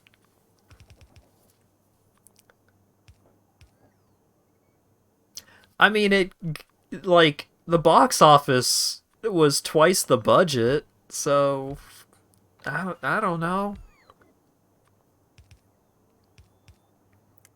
When is the Hat singing stream? I do not have a great singing voice. And also, trying to sing along to stuff and do karaoke stuff would take reconfiguring my audio setup because there is a delay between what I'm hearing and the audio that's getting to y'all. The delay just makes it spicy. I rewatched the part of the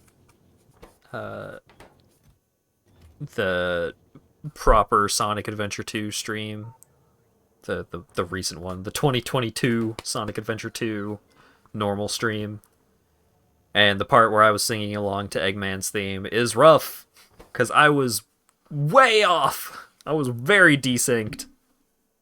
Oh no. I think I did a decent enough job of following along because I love that song, so I know all the lyrics. But it was very desynced.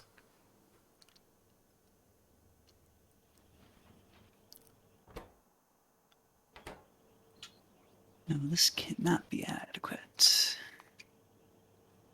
What kind of numbers do we need?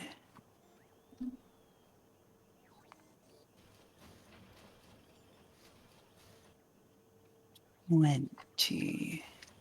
And we have 1. The only anime that I can even come close to singing is Baka Mitai.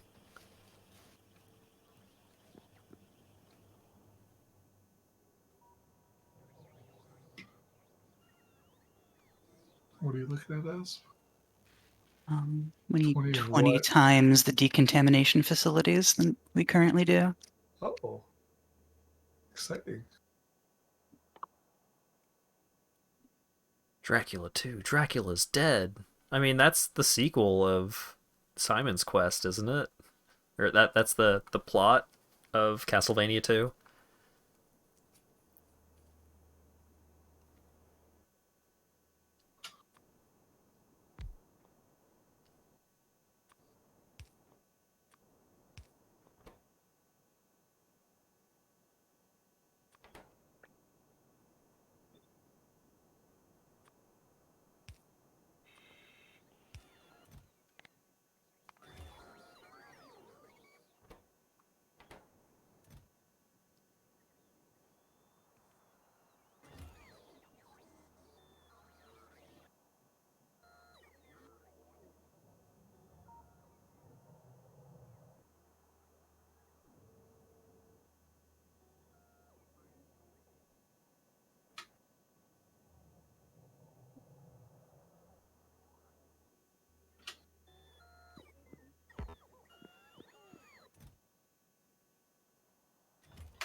Wait, what?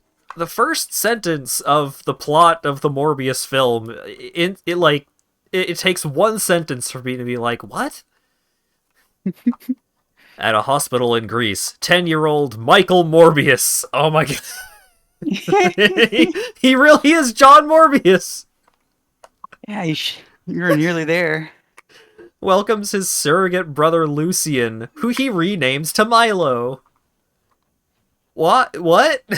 So they can be Mike and Nyla. Why? Why is he allowed to just rename his brother? God, if I could rename my brother when I was a kid. I thought Vinny was doing a bit naming him Michael. No, I mean he could have been. He could. Like Mike Morbius. And a steam shovel.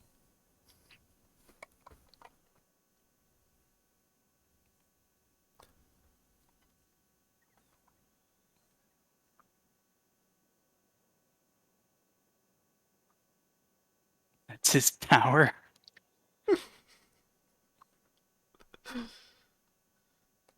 Oh my god. The Morbius power is renaming your brother. The jokes write themselves. 25 years later, Morbius publicly declines a Nobel Prize. Okay. Why is he declaring it? Probably because he's a vampire and he was working with synthetic blood. And he's like, oh, it's immoral for me to be a vampire and benefit from that in any way.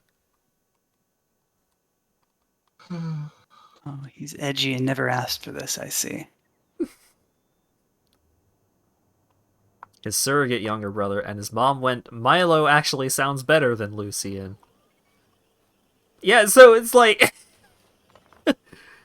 his brother, who has a name, his brother is named Lucian, and then he shows up, and fucking Mike is like, you seem like a Milo, actually, and his mom is just like, yeah, he does seem like a Milo. It's fucked up.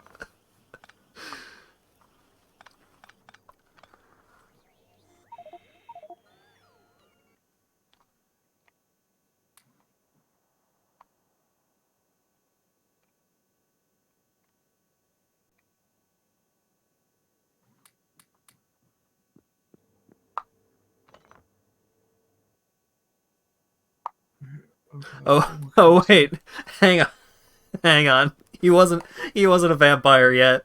So he has Mike Morbius as a blood sickness, and so the Nobel Prize is unrelated to him being a vampire. He just like they tried to give him a Nobel Prize, and he's just like, nah, nah, I'm good.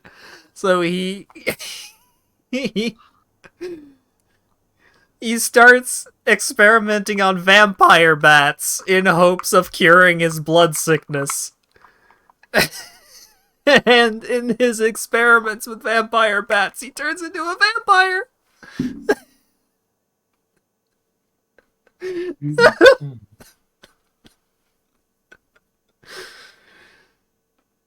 Oh my god.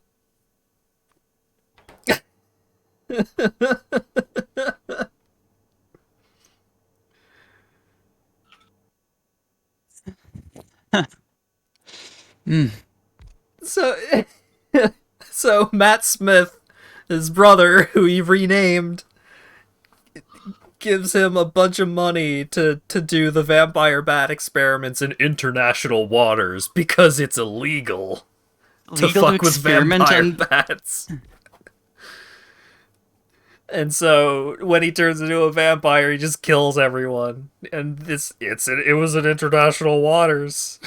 Nothing we could do.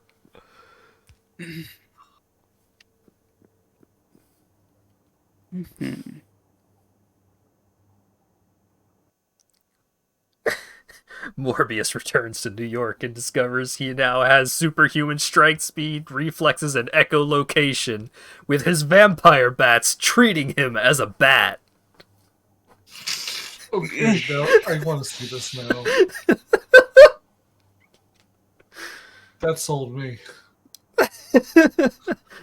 To be fair, the treatment, like the vampire bat experiments, did cure his blood sickness, but it did turn him into a vampire.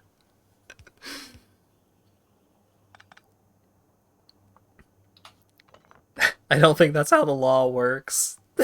Well,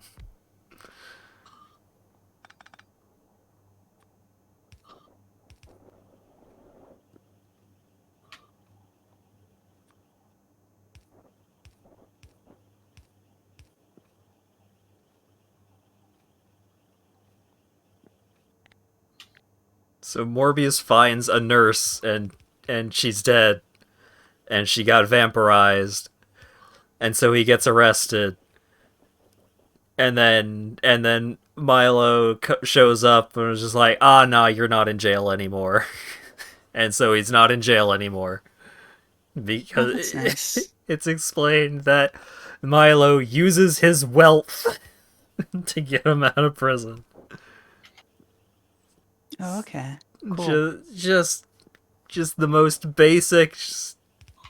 Very. Doesn't even do any kind of magic or anything. He does, like, Morbius doesn't use his powers to get out of prison because it's like, it wasn't me. I didn't morb that nurse. And it's just like, nah, you're just out of prison. Arrested for vampire crimes. I mean, that's it. The Norse got morbed. And who's gonna do that if not Mike?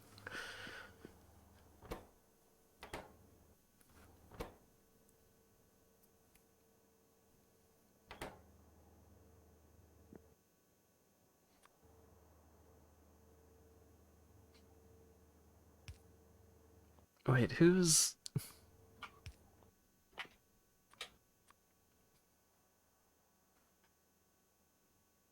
Oh, Morbius also cures Morbius cures vampirism. He cures vampirism. But he has to use it to stop Doctor Who, because he was being a bad vampire. And then he's just like, well, can't do that again. I guess I'm a vampire forever. What? What? AAI programmable vehicles caused a non-recoverable error. Oh.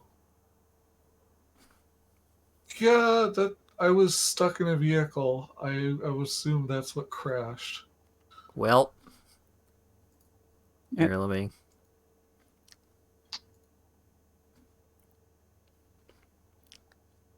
I guess I'll host the autosave. I wonder when the autosave It was. lets you save from there. I don't know how bad. Yeah, there's a save game button on the. Oh well. Autosave shouldn't be very long ago. I hope Yeah, not. it saves every 5 minutes, so Yeah. at worst, it was like 4 minutes gone. But probably not that long. You say I have vehicles. Oh, goodbye, internet. Goodbye, all internet. Goodbye. Oh. Oh, no frames. Yeah, no, we have 0 kilobytes a second. Yeah. So when you host, there should be a field you can limit your upload speed to. You might want to do that. Oh, didn't even connect. Yeah, Exciting. my internet is... No, oh, they're good. I think I just need to go from the main menu. Oh. Oh, a little bit. We got a little bit of internet. We have little internet as a treat. Yeah, here we go. So Yeah, I'm I've ju- downloading from you at a megabyte per second, which I'm sure is not helping the stream now. It's fucked up that John Twitch won't let me talk about Michael Morbius anymore. They heard me talking shit about Morbius and they had to cut me off.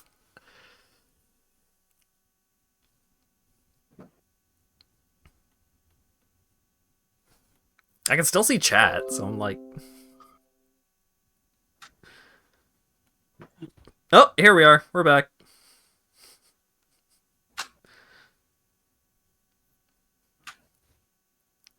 Matt, can you pause the game? It might make us load in faster. Yeah, that catching up has been real brutal. Pause. Pause Incorporated. It's like we're running backwards on a treadmill. I don't know, I can't- Forwards, I guess. I can't even The tell stream what got blue morbed. ones. Dan says, due to upload speed issues, Asp is now streaming instead. Thank you, Asp. I've been streaming instead. Yeah, I've been too busy talking about Morbius. Oh, but Dan joined the call and started watching my stream, I see. Ah. Alright. Okay. Here we go. Everything should be fine. Unmorbid quick. Also, while we were disconnected, wait, if he's a scientist, he should be able to replicate the unmorbing. Yeah, he should. You're right.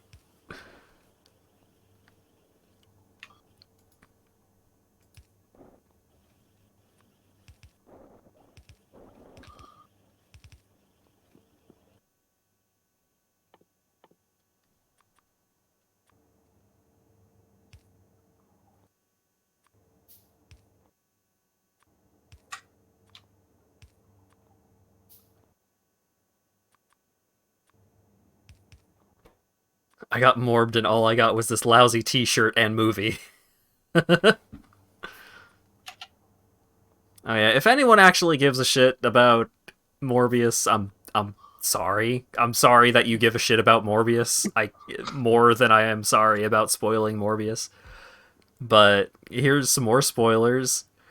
In the mid-credits scene, the Vulture shows up in Morbius's universe.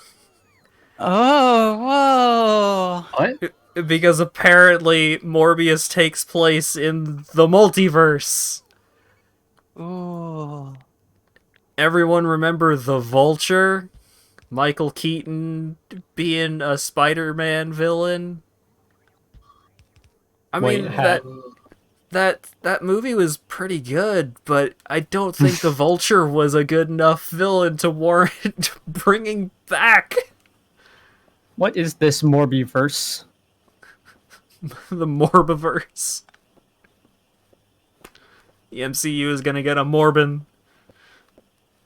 When is Cubivore getting an update for the Morbivore?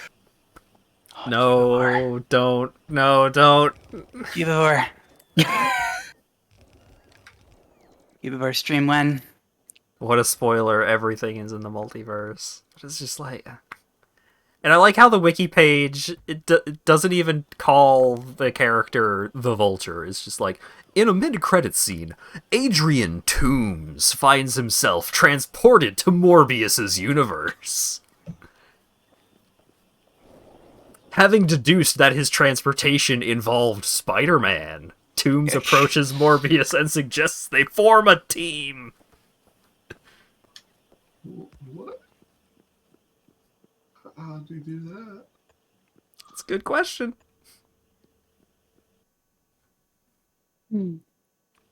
I thought he died in the Spider-Man movie.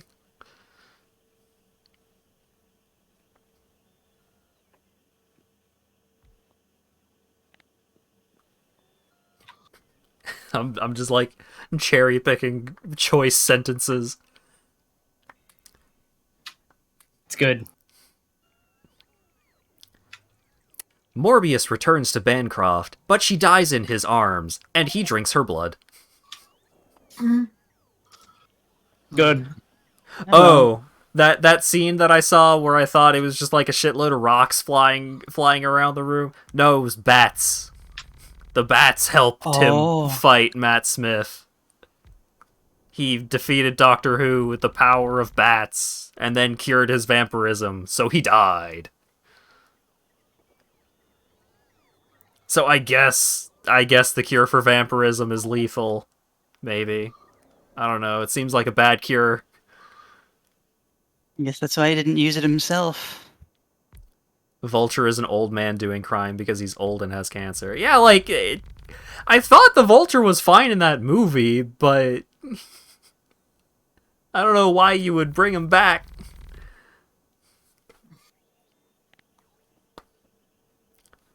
Do you remember when Sony was planning to make a movie where Aunt May was a former secret agent? That seems kind of lame. But, I don't know, it could be worse. Like, I don't know. Could be Could worse. be worse. Can't think of a way, but it could. Yeah. Could be worse. It could be Morbius.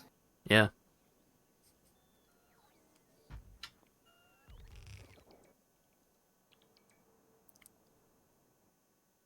If the cure for vampirism is a one-time thing and is lethal, isn't it better to kill the dude and save the one-shot cure to refine it? Yeah, this guy who turned down a fucking Nobel Prize is obviously not smart enough to figure out that you stab a vampire in the heart to kill them.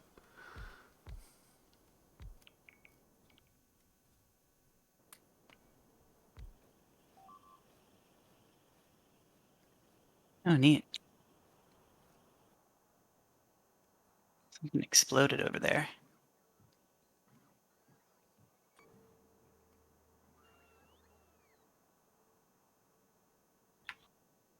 Aunt May in the Spider-Verse had some cool stuff going on. At least Morbius doesn't sparkle. He might. No, Morbius doesn't sparkle. He, like, blurs. Censored real time. Yeah, he's like, he's Mike Morbius gets motion blurred when he's standing still.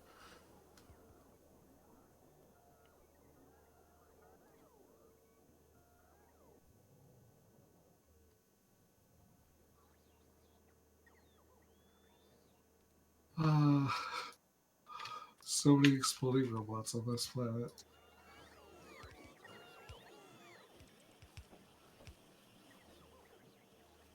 Wait. So the reason why Doctor Who is angry at Morbius is because Morbius just forgot how to make the cure for the blood sickness. So Yeah, he didn't cure his brother, who he renamed because he forgot how to cure, because he forgot the cure for the blood sickness. That's fair. I mean, he was just like, here's a bunch of money to go find a cure for the blood sickness that we both have. And then he goes and he cures himself, and he turns into a vampire and then kills everyone, and then just decides, fuck it, I don't like this cure anymore. It's just like, motherfucker, you already cured yourself. What a shitty scientist. Yeah. How do you not document your blood sickness cure? I mean, it turned him into a vampire, but again, like, someone mentioned, like, why didn't he just, like, work on it more and refine it so that it doesn't turn you into a vampire? And the answer is because he's a tortured soul. Or something. Because it was illegal. He does all kinds of illegal shit throughout the movie.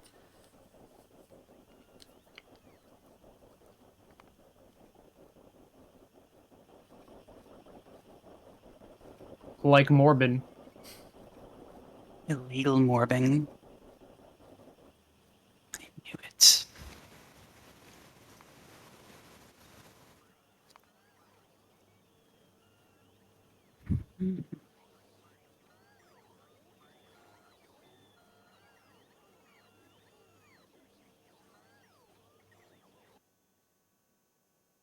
Morbius flies off with the bats, mourning his loved ones and embracing his identity as a vampire.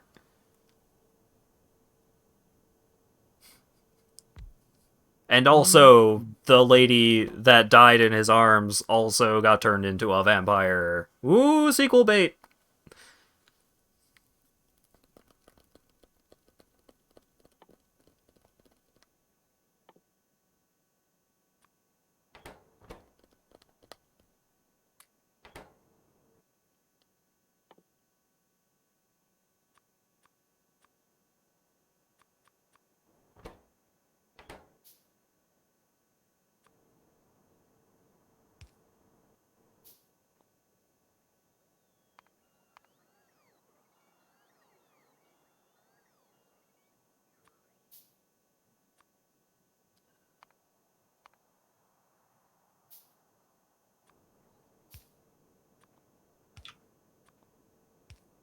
I've seen some posts that are just like, incredible how Jared Leto managed to be a star part of the worst things in both the MCU and the DCU.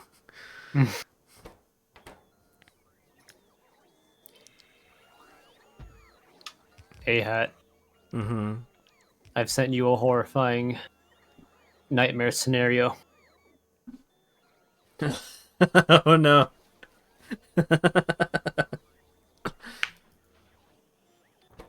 That is tragic. Oh god, and then the last thing you messaged me was a fucking screenshot from Becky. I don't want to look at that. Thinking about Biscuit Olivia now. Terrible. I think you should display this tragic Star Wars carbonation to your stream. They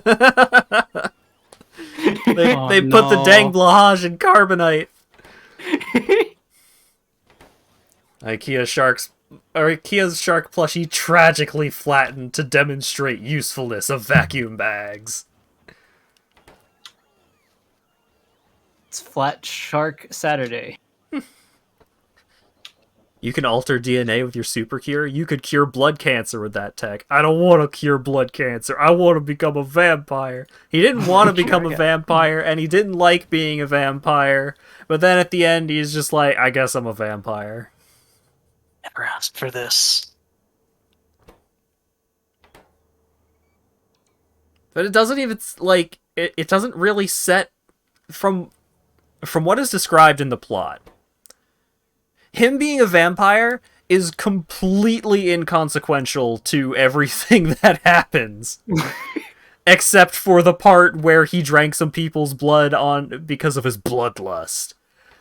So it's like, him drinking people's blood is like, okay, that sets him up, he did a crime. He did a bad thing. And then he goes and does more science to try and cure the vampirism, and someone else got morbed, so they're like, "Oh, it was you." And so he goes to prison, and then he just gets out of prison because his brother is rich. And then he goes and does more science, and then he kills his brother vampire with the science.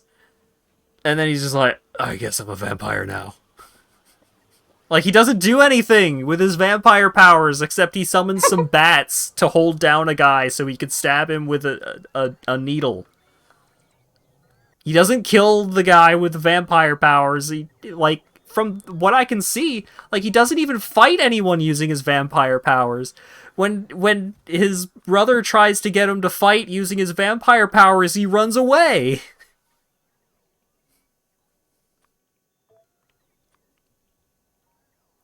Him being a vampire doesn't fucking matter. It's just a little side quest.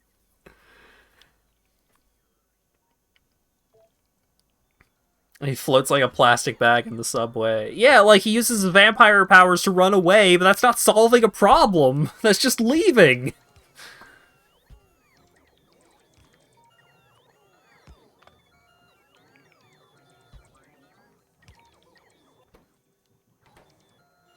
I scrubbed through the movie when it was posted in video file form, and I just kept looking for like some kind of cool action scene, like, oh, he's doing he's morbing someone. He's really morbing someone up, and you like doing literally anything with his vampire powers. And the only two scenes that I saw in the entire movie where he's using his vampire powers are the scene where he runs away and the scene where a bunch of bats are in the room.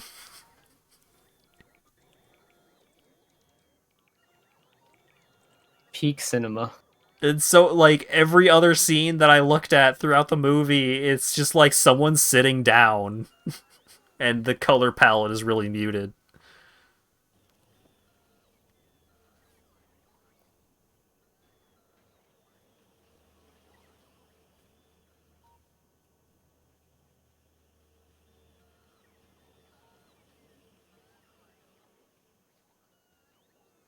Jared Leto found the role surprisingly challenging since it was less character-driven than his prior performances and closer to his real-life personality. Are you okay, Factorio? Okay.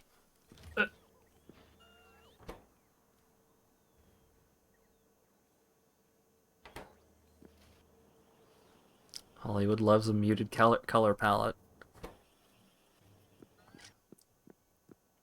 Next, you're gonna tell me whenever you're in Mexico, it's just yellows. I saw some screenshots from Breaking Bad because it's been a while since the last time I watched any of it. And wow, it's so yellow! I forgot how severely yellow Mexico is.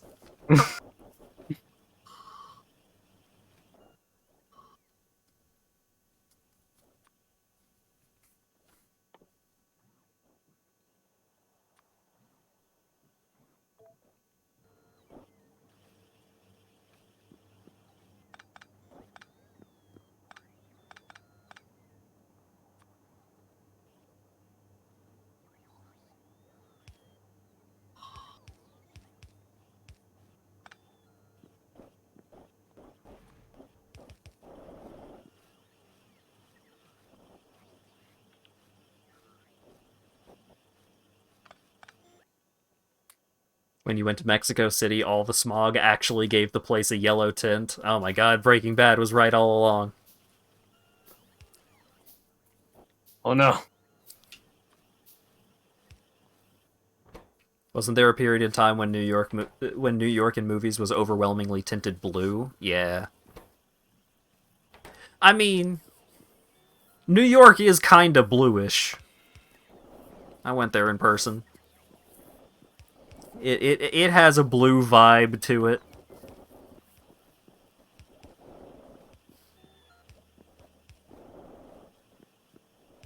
Oh wait. Was it? No, go ahead. I was gonna say, if it's a blue vibe, were they playing all the blues? There were blues clubs. Close enough. Okay, so one of the cast members, Tyrese Gibson as Simon Stroud, an FBI agent hunting Morbius and Rodriguez's partner.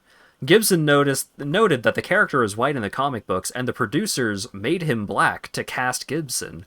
While Gibson described Stroud as a superhero with a high-tech weapons-grade arm in the film, all scenes featuring this arm were cut.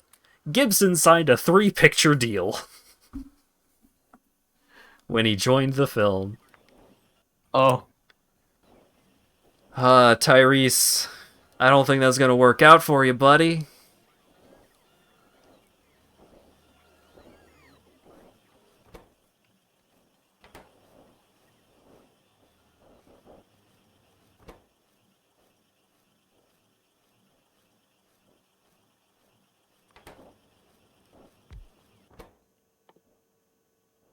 Man, they're just gonna make they're gonna make Morbius being such a flop is gonna make people worried about making the Blade movie. Cause like, people don't like vampires. No, people don't like Morbius. Give us Blade. I want to hear about motherfuckers trying to ice skate uphill. That line. I forgot about that.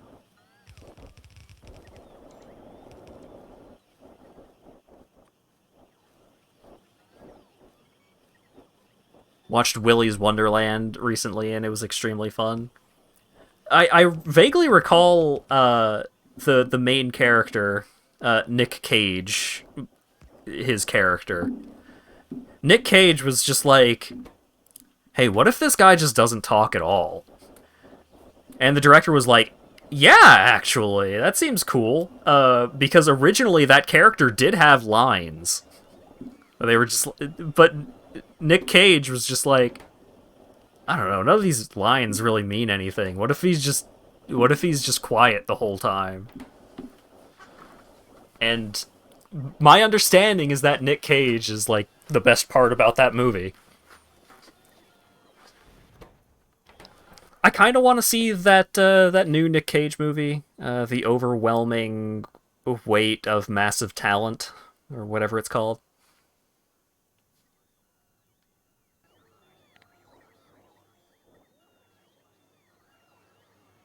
I like Nick Cage. He's a fun guy.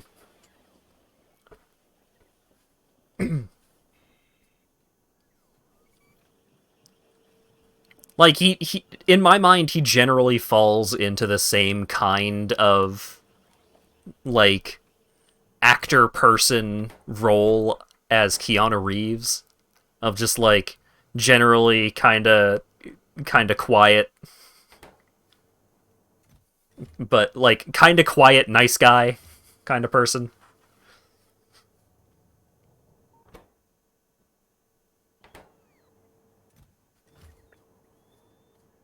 And now I thought about Keanu Reeves, and now I'm thinking about John Wick 4, and I'm so excited!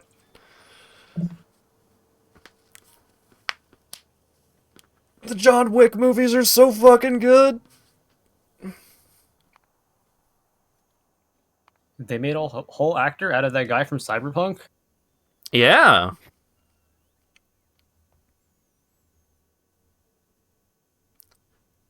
In the Marvel Heroes free-to-play Diablo-style game, there are a lot of dialogue pieces. There's Blade as a character, and Iceman is also available. Blade says something like that Iceman is one of the only guys I could see ice skate uphill. That's great. In a lot of movies, Nick Cage just kind of plays himself, but you're okay with that. Yeah. I mean, do what you're good at. I've heard that Pig is really good. But also, I really liked Face Off. I'll tell you what movies I liked. I liked the Ghost Rider movies. Bring back Nick Cage as Ghost Rider for the MCU. I would love that. Speaking of Johnny Silverhand's impressive cock when he's streaming Cyberpunk, maybe once I get a new video card. Because I genuinely like Cyberpunk 2077. I thought that game was really fun. It was busted. It ran poorly. But, like, in the moments where it worked really well. Are you gonna become?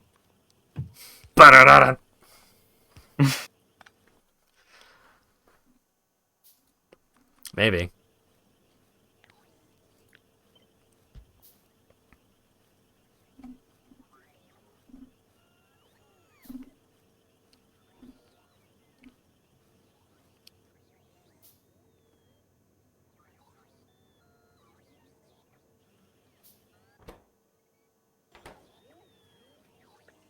Vinny's streams were magical. Yeah. See, I do worry about, like, comparing myself to Vincent Sauce when it comes to streaming a game like that. Oh, it's fine.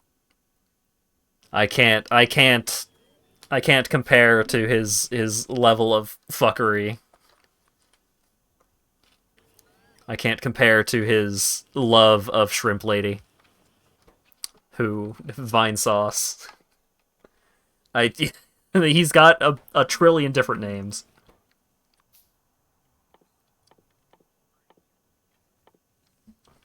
You're not Mr. Sauce, you're you. That's true. I'm not that worried. I'm a little worried. No.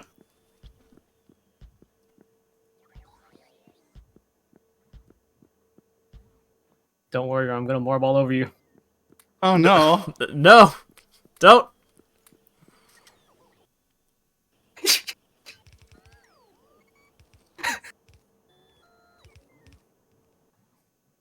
Why was this pump check running and just dumping the oil on the ground? Whatever. Okay, it's fine. But This those are nervousness is sponsored by Big Fear. It's not big fear. It's just a little fear. Lepet.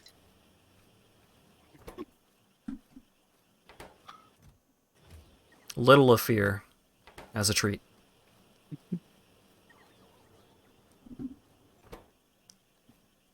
I'm glad I made a jet for getting around this planet, even if we did crash the server once.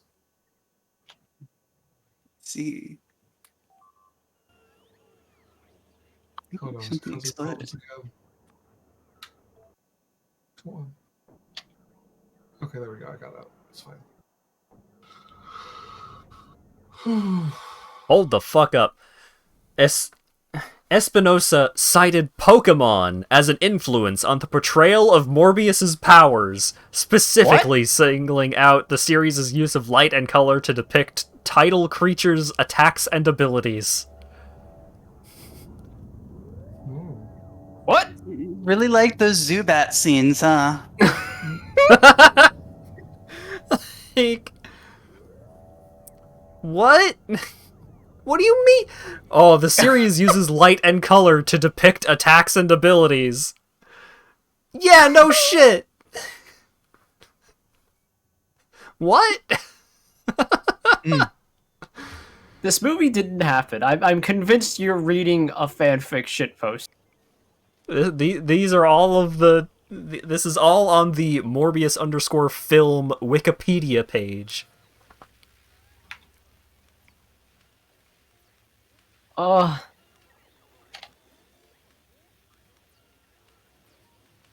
Sony chose not to release the film in Russia due to the 2022 Russian invasion of Ukraine. Russia was saved from the morb. I understand their motives now. Russia can't get morbed. It seemed like a terrible idea at the time, but it's probably not a good joke to make. Mm-hmm.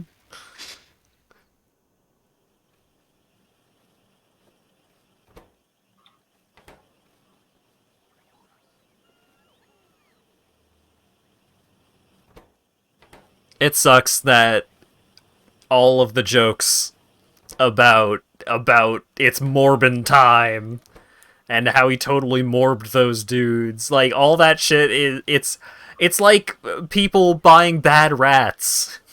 Like they're gonna make another Morbius because of you assholes.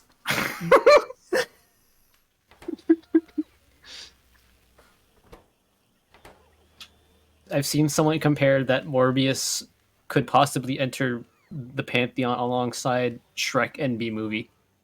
No, What? well, No, please don't. I mean B-movie, I guess, but no, Yeah. Shrek is an actually good movie. Like, that's a high tier of shit posting.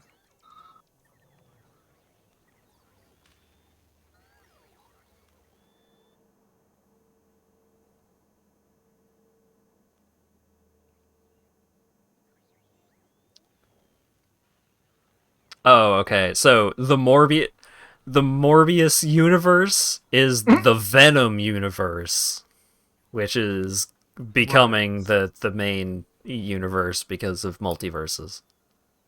Oh. Uh-huh. Yeah, Venom shows up at a thing Cool. in a movie, and it's cool. I still haven't actually seen the Venom movie, but I've heard it's good. I just thought of a terrible idea. I'm afraid to ask. Oh, hang on. The film's lackluster performance led to a series of internet memes and shitposts in 2022, which ironically praised the film. That's on the Yes! wiki page. The shit posting in the Let's go! dictionary. That's neat. So glad that that's documented. We can get a Morbius versus Venom movie. Yeah. We can. All those We edits. did it, and those... God. All those edits that have like John Michael. Still can't believe his name is actually Michael. Michael Morbius. And like all of the edits to the Wikipedia page for like all the money that it made, and it's like 6 billion times more money than like number one Morbius sweep. It's like $68 quadrillion.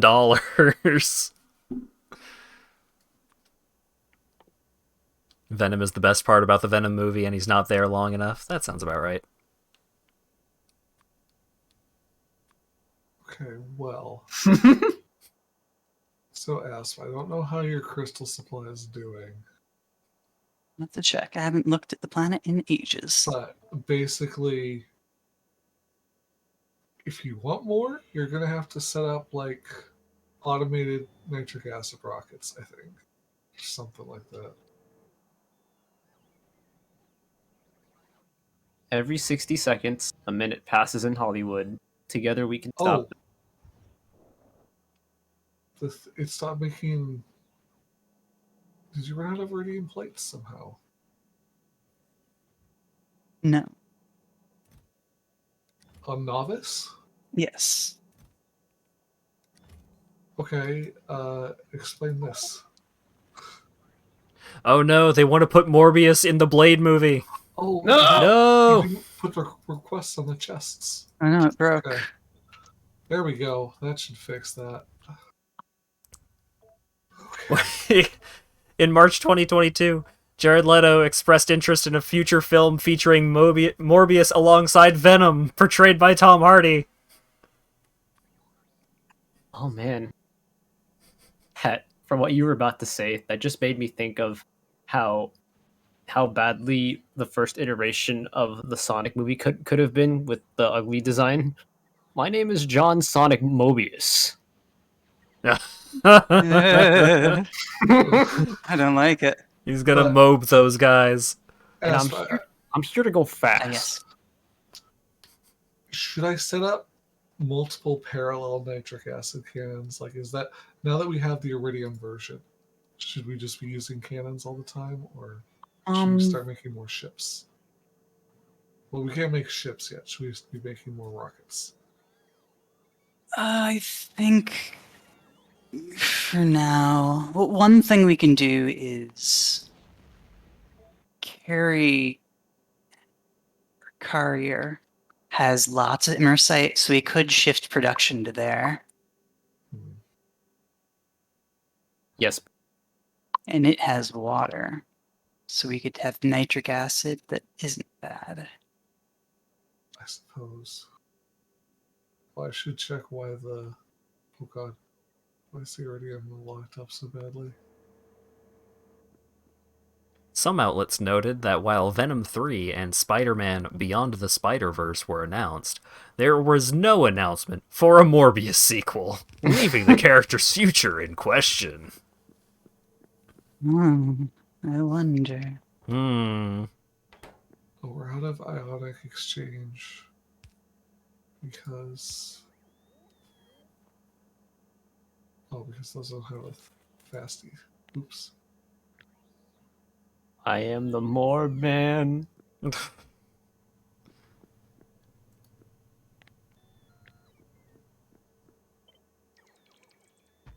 I think you should change your stream title to be just Saturday Morbius instead of Saturday Soda Review.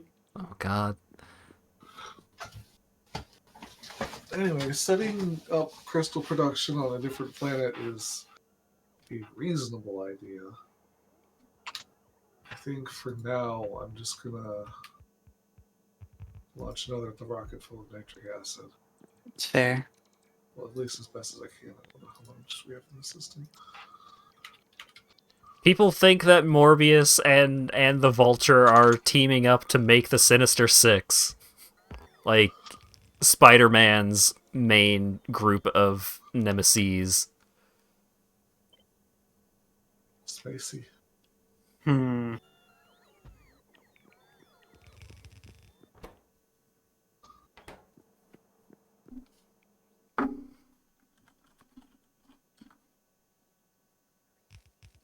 Apparently, Morbius was part of one of the Sinister Sixes that existed.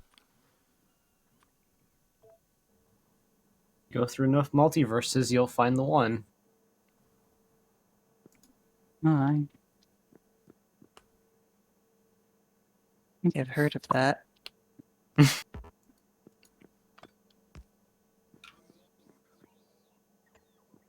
I enjoy how Deadass reacts to all these multiverses that exist.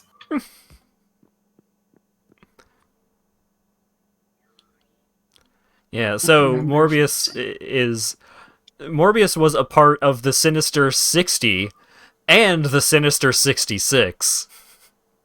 Oh, So cool. none of the Sinister Oh. Sixes that are actually six. But if they needed 60 more, then Morbius shows up for those. Good. I wonder if there's a multiverse where you have this play out where a man says, "Execute Morbers 66." Oh, please don't.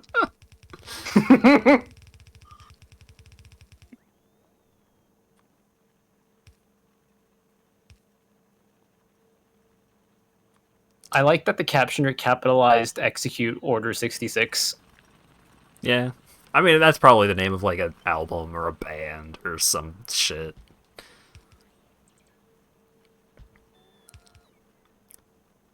In the post-credits scene of Morbius 2022, Adrian Toomes from the MCU approaches Dr. Michael Morbius in an effort to form a team. The team is intended to be the Sinister Six, with director Daniel Esponiza expressing interest in having Norman Osborn be part of the group. That would, based off of what happens in the Marvel Spider-Man movies, that would be an extremely fucked up thing to do.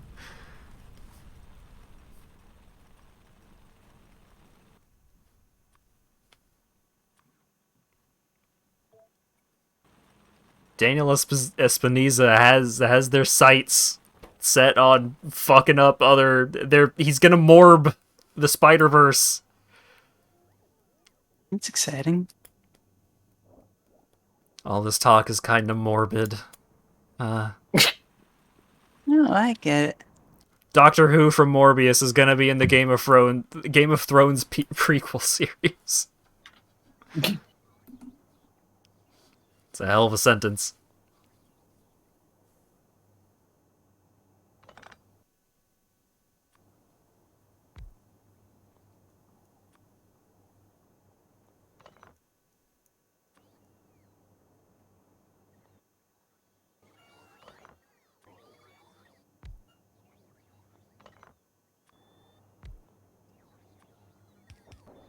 Oh my god.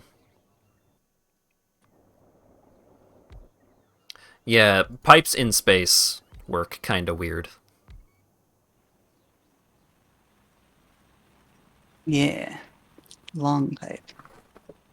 Yeah, the long pipes don't automatically connect to adjacent pipes the way that normal pipes do.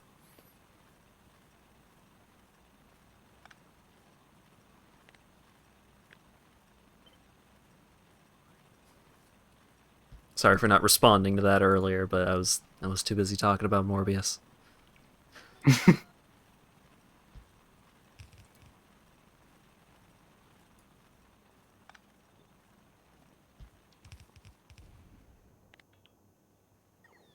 Uh-oh. Car's low on a bunch of stuff.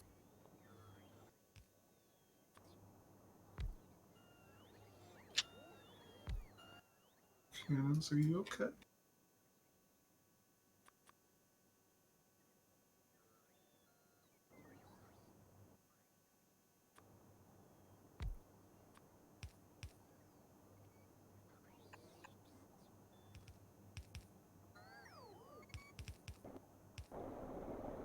What?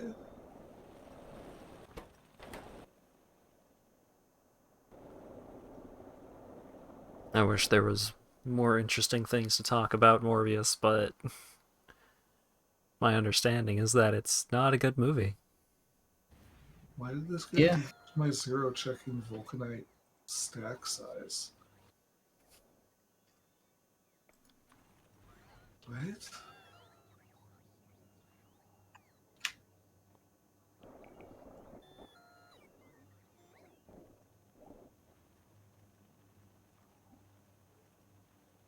Yeah, Vulcanite block. You can talk about the crow instead.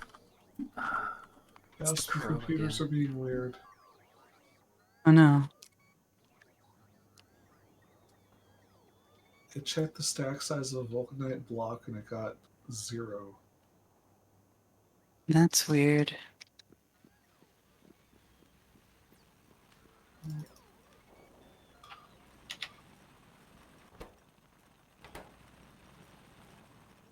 All right, he was like a zombie man.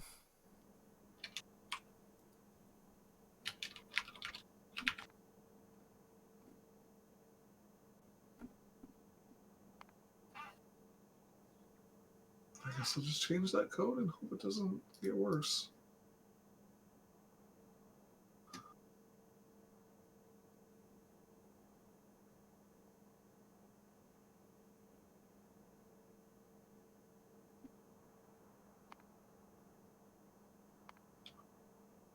Okay, Kari resupply is back up and operational. Oh, right. Brandon Lee was the guy who played the crow, and Brandon Lee was the guy that got killed by the blank. I thought I recognized that guy. Yep.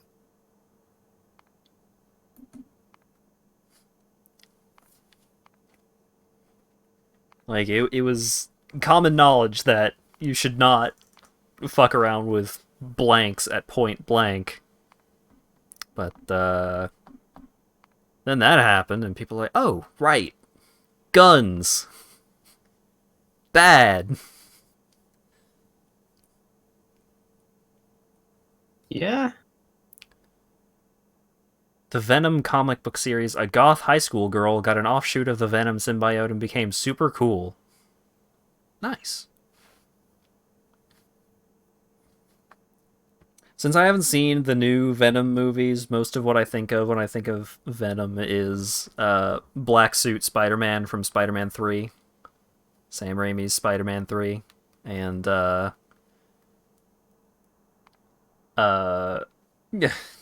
recently, that has... When I think of Black Suit Spider-Man, I think of the video of when they get your order wrong at the fast food place. That one's pretty good. It was so long since I saw that scene, so I forgot what the buildup was. Uh-huh. It's been a very long time since I have seen those movies, but I liked those movies a lot as a youngin'. They were good superhero movies.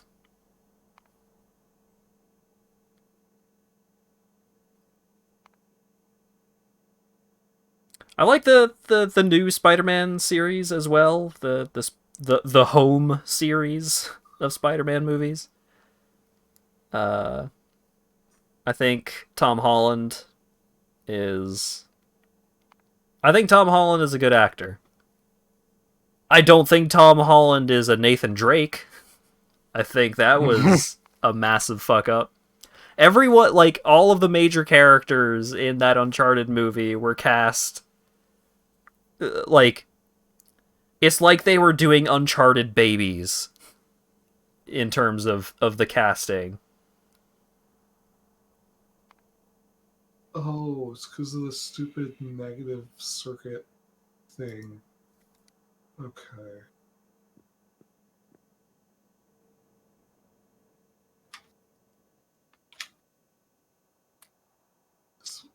Sometimes the circuit network just reports things that are negative sometimes. Yep. Very good decision. I also liked the first Amazing Spider-Man movie with Andrew Garfield. Non-related. Uh, but I never saw the second one. I heard the second one wasn't particularly good. I knew the general beats of that movie, so I didn't miss out on anything. But Nathan Fillion should have been Nathan Drake. I think the guy they cast as Sully would have been a way better Nathan Drake.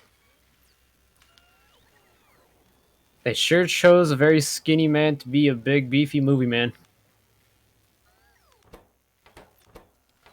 Like, Tom Holland, you cast Tom Holland as a high schooler. That's why he's such a great Spider-Man.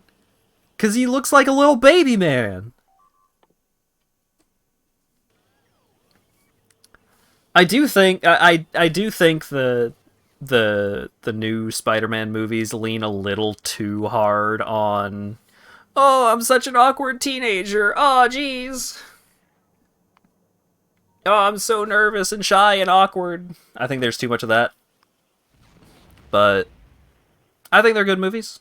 I liked them. So there's Spider-Man Go Home and Spider-Man Nobody's Home. When are they going to make Spider-Man Home Alone? Yeah. I mean, no. I was gonna make a I'm joke, but turning I off think it's two spoilers. I think I feel like the nitric acid because it was exploding. Okay. Okay, so what you do is only tell us one spoiler then. What do you mean explode? I don't want to spoil the new Spider-Man movies. The They're box good. was full. Watch them. Okay. I'll figure it out in a second. Oh, because it's got too many barrels. The entire barrel box is full. Okay. I'll deal with that in a minute. Did you start putting extra signals on Kari inventory? Yes, Oh, but they're not wow. ones that are valid recipes. Right. But they were causing division by 0. Okay, I did not know that would be a problem. I You didn't know fixed that it dividing by in a 0 would couple cause different problems? ways now, but Okay, so I can keep doing that and you've fixed it? yeah. Okay, sorry. Have I streamed any of the Uncharted games? No. They're pretty long, and I don't. Here's the problem with me and the Uncharted games. I think the Uncharted games are great. I don't want to play the Uncharted games. Oh, truck stuck. Truck stuck! This is easy. I just need to make this box an active provider. Ta-da! Abe truck. Rescue truck. Then I'm morbed. Generally, I would say, with oh no, truck stuck again. The squeak will.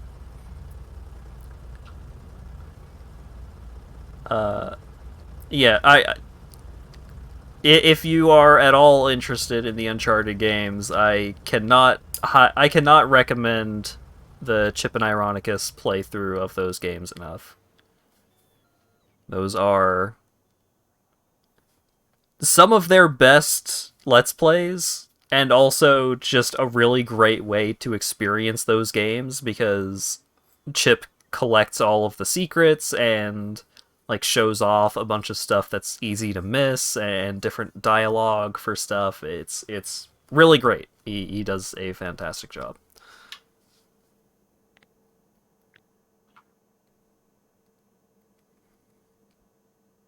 Spider-Man Homestuck. Oh no. Oh no.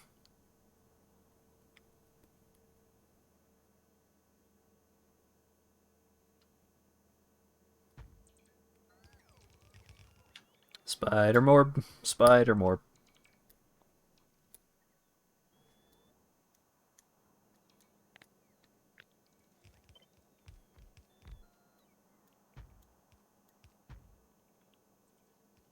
I'll tell you, if I do get my hands on a PS5, I will stream the new Ratchet and Clank. Whoa. I want to play that game very badly. Whoa, this is a sewing machine too. Rivet is a cutie. That's right.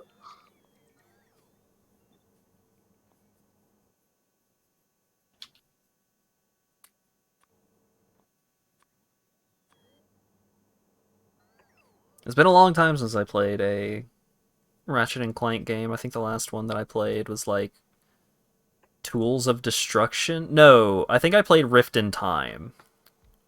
That was on the Thanks, Burq. PS3. Do PS5s even exist still? Let's check. Okay, Google. Does Walmart have any PlayStation 5s?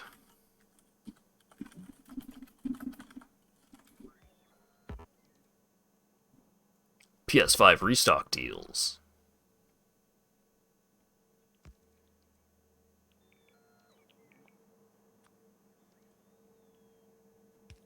Grand Theft Auto 5 bundle. I totally don't already own 4 different copies of that game. Oh, it's one of these fucking websites where it redirects you to the same site 6 times. Oh no.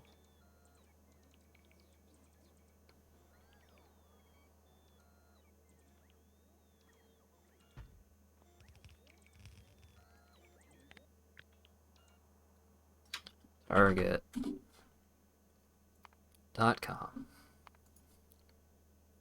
PlayStation 5.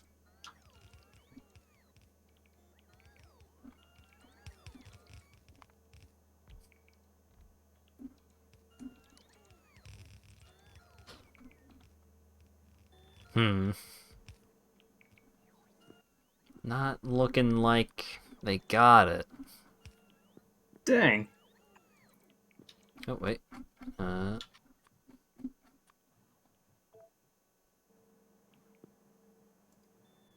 not PS4.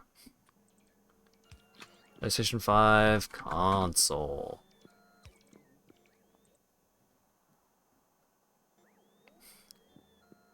They have an Xbox Series S. That's also not what I want.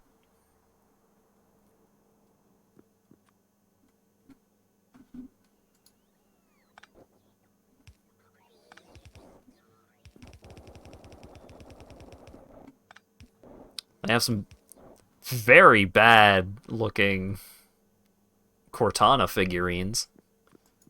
Oh no.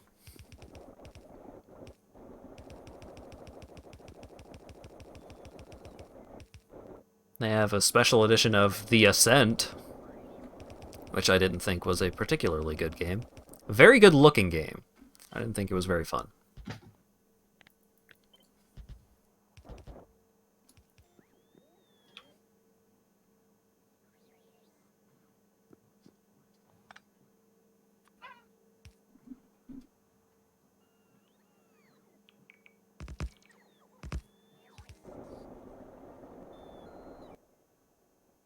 Oh right, the Walmart website fucks up my Firefox for some reason. Oh no. Don't know why. That's probably where all the PlayStation 5s are, too. Check my phone.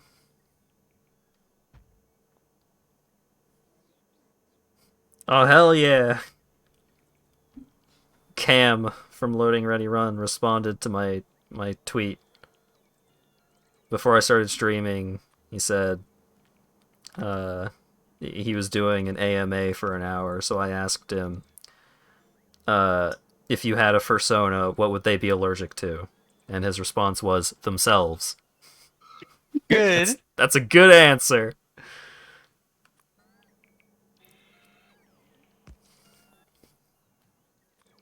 He probably came up with that right on the spot, too. Damn. What a clever guy. Those improv comedians. Yeah.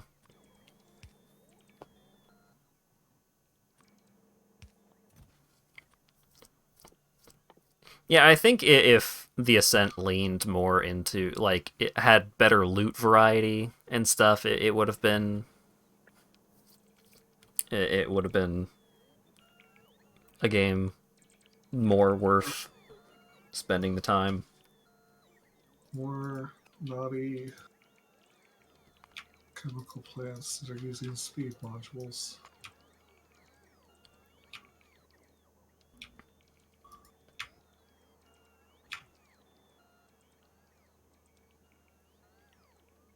PlayStation consoles.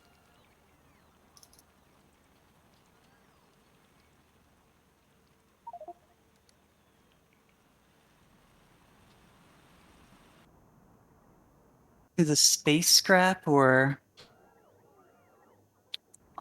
scrap goes here.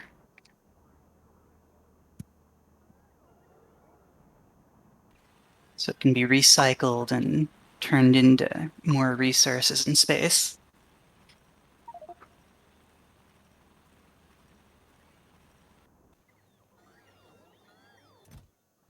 We don't want to send it anywhere. We want it in space. Because everywhere else can just get minerals out of the ground.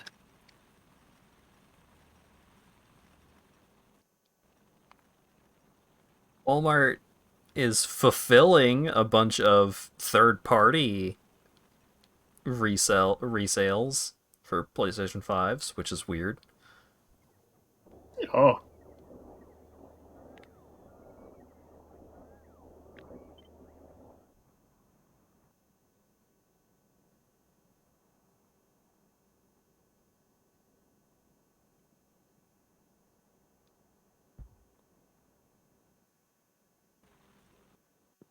Okay, you're going to go pretty quick. Hey, Walmart, it would be cool if I searched for something on your website. You would show me the things that you are selling instead of Scam. the things that other people are selling.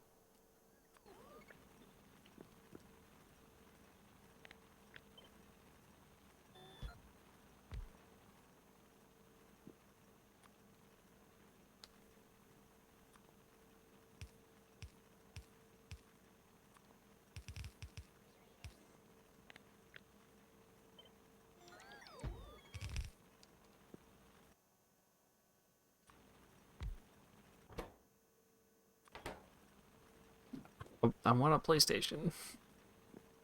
I want to play the PlayStation. PlayStation.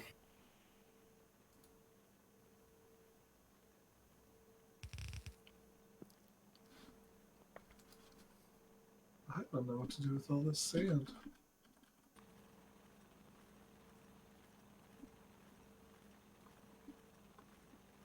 Is Sony still doing the thing where it's like you can enter to buy a PlayStation? Enter a chance to spend $500. Register for an opportunity to purchase a PlayStation 5 console from PlayStation. An opportunity to purchase. Yep.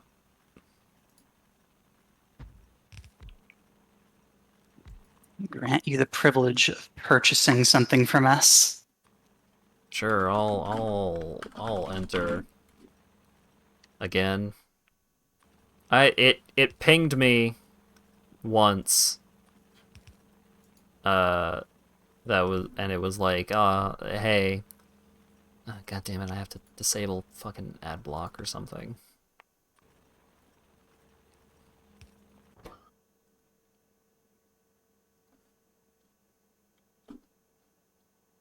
To get the capture to show up.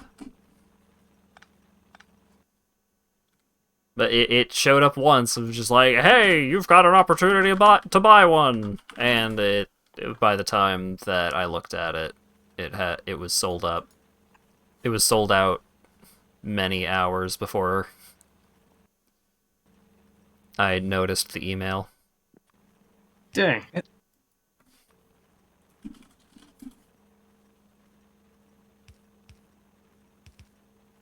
They probably sell out in like 20 seconds, so it doesn't even matter. I don't know why I'm bothering, but I want a PlayStation.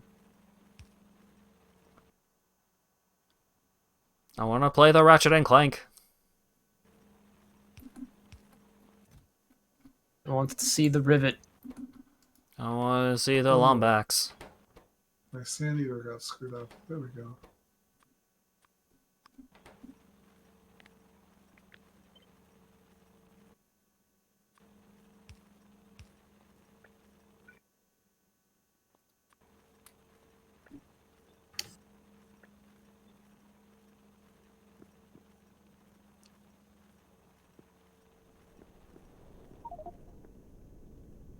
I mean, I also just really like the Ratchet and Clank games. I think I own Ratchet and Clank Future on the PlayStation 4, but I never got around to playing it. Because it was on the PlayStation 4, and PlayStation Warp. I think I have, like, never had my PlayStation in my room. And if it's not in my room, I'm not gonna play it as much. Took me a while to get through the Yakuza games, because I had basically all the Yakuza games on the PS4.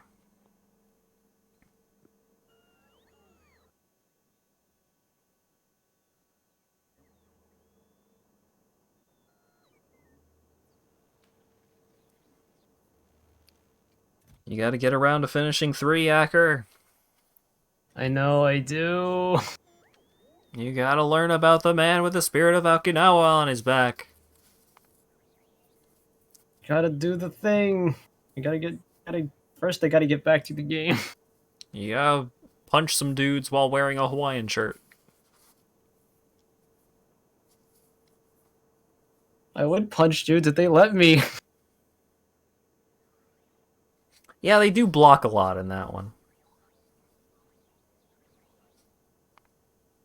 I recall it being even worse than Kiwami 2, and Kiwami 2 can be pretty rough with blocking enemies. I accidentally made Kiwami 2 a little harder for myself because like I completely missed a building that had some like vital upgrades for Oh, almost the right. entire game. Yeah, those upgrades from that building are very important. I was wondering through the whole game, I'm like, do they show up? But I'm like, I see spaces for them. Where am I missing? Oh. Especially like- that last one. I was like 2 chapters away from finishing the game by the time I found it. Yeah, I ended up finding that building pretty early on, and I knew one of the abilities that I was going to get from it, and I was so fucking excited, and then the thing happened, and I was like, oh my god, yes. And so I immediately went and got the thing after the thing happened. And it was rad as hell. Yeah, speaking of Kiwami 2, you're also gonna get the fixer 2 that I linked you, right? I need to double check those. Yeah. Like like the fix I linked you is technically not required, but it makes doing a certain thing kind of annoying though. Because it's technically solvable if you just manually set your frame rate, but you have to manually set your frame rate though. So why do that when you can make a small thing that does it for you? Oh wait, the normal loaders have a filter if you click on them? Oh. Huh.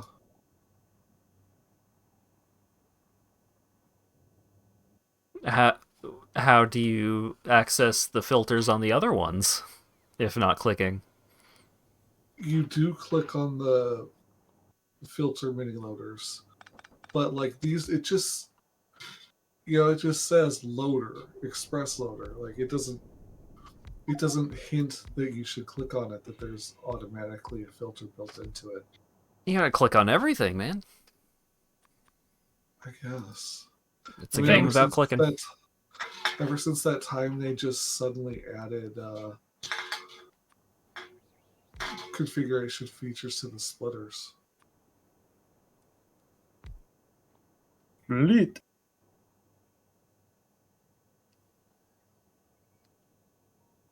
Alright, Walmart isn't gonna let me buy a PlayStation at MSRP, so fuck it. Get out of here, PlayStation. I got a Wordle to do. Wow.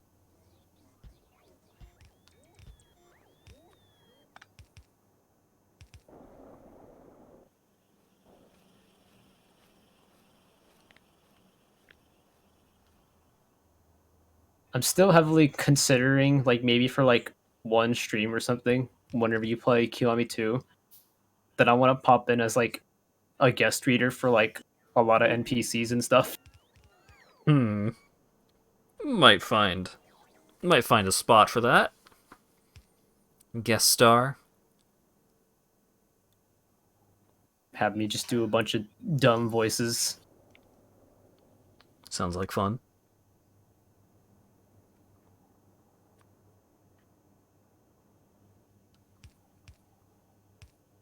Hey! Got it in 3, baby! Cheating.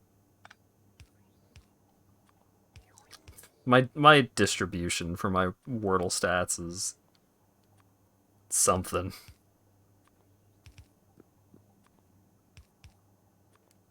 It's like my guess distribution. So I haven't gotten any ones since I started playing on the New York Times version. I don't think I got any ones on the original version on the original site either, but it lost my stats between the two, so all of these stats are exclusively for the New York Times version, Dang. which I have been playing on hard mode the entire time. I played on hard mode most of the time on the other one, but this has been 100% hard mode. So 95 played, win percentage 100. 95 current streak, max streak 95. We got 0 ones. We got 3 twos, 21 threes, and then 46 fours, 18 fives, and 7 sixes. Your cube image reminds me of Saddam's hiding spot. Oh no. Ah! I guess. Just a little bit. If you really stretch it.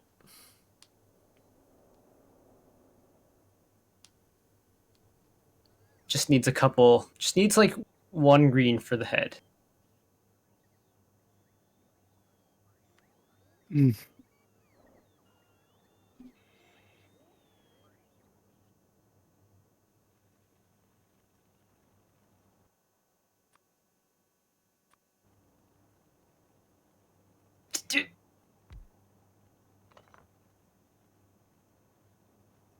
What? Paying for something illegal. Oh boy. Illegal. Illegal. Whoa. Illegal. Like a sick bird. It was a bird, actually. Oh. Wow. Illegal birds, huh? Wonder what kind of illegal birds AQR is getting.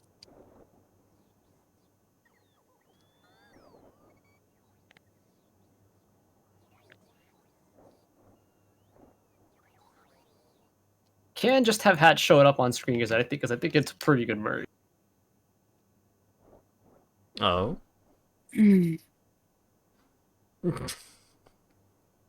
This one's a good image.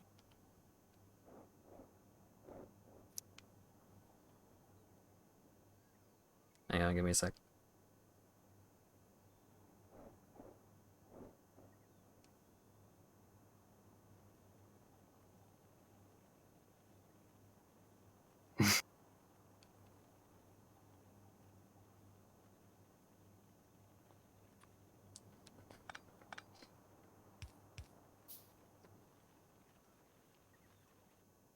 Shoe bills. Shoebills are a hell of a bird. Moth-wing crime.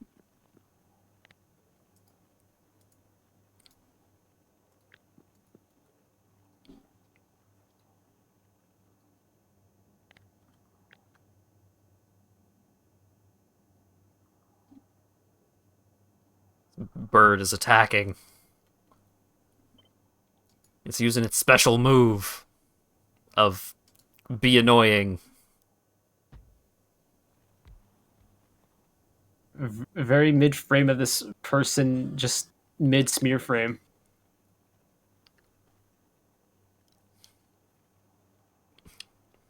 Shoebills are Muppet birds. A little bit.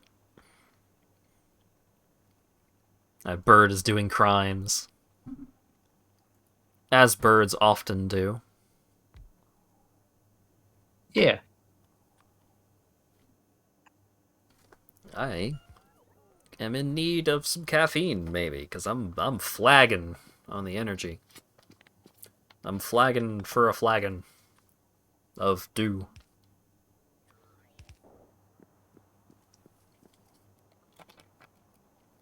Mountain Dew. Duke Nukem Forever. Rather not. Duke Nukem.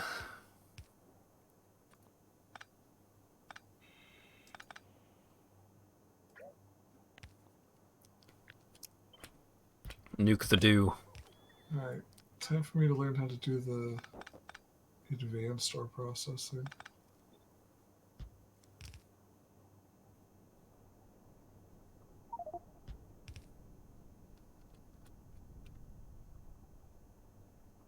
Wouldn't you do crimes if you could just fly away? Damn. Something to think about. No repercussions.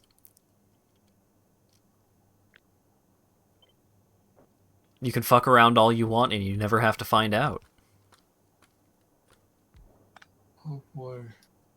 The spot was actually most of the way mined out, too. Spooky.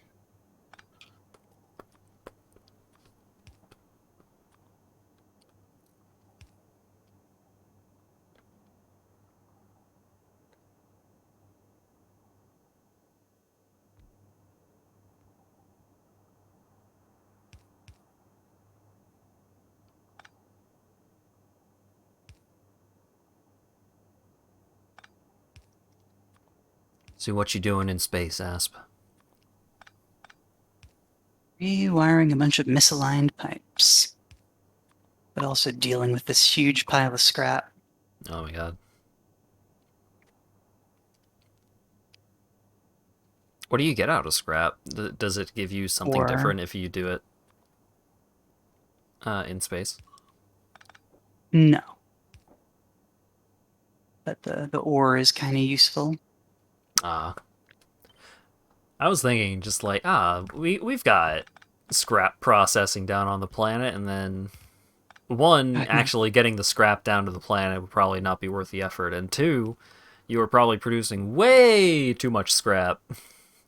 Yeah, the what I reason have you down want on the to planet. process the scrap up in space is because you can turn it back into materials that you can mostly reuse up here. Right.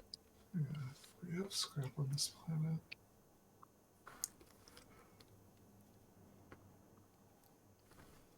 Yeah, You that's can right. recycle. Increasing. Okay. Why has it all shut down? Something's going on.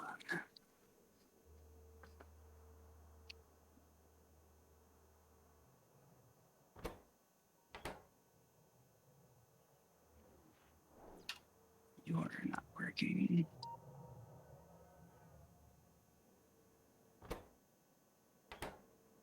Yes, Kitty, you're very cute. It does feel pretty representative that, like, how clean and consistent the design of the space station is compared to, like, most planets. What's wrong with the accumulators? Where do we even make accumulators? Uh-oh. Do you make accumulators in space at all? No, on the planet. shipping them up. I They only just disappeared. noticed there's a situation going on with the solar panels in orbit. Mm. Oh,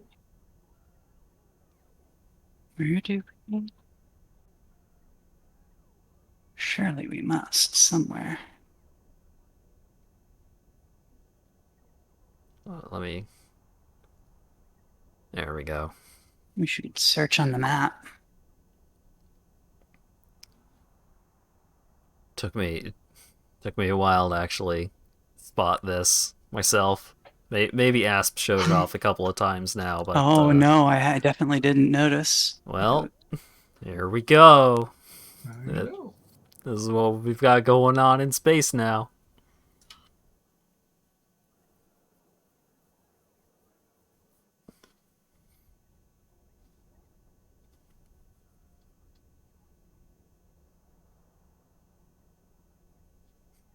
They're everywhere. They're spreading to other planets.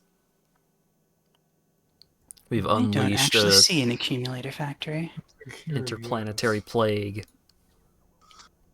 It's gonna make a new one. I'm still safe for now.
Price. Rocket taking off once again. I know we were creating accumulators somewhere. Then it gave up. Now we get more. I hope enriching ore is worth it.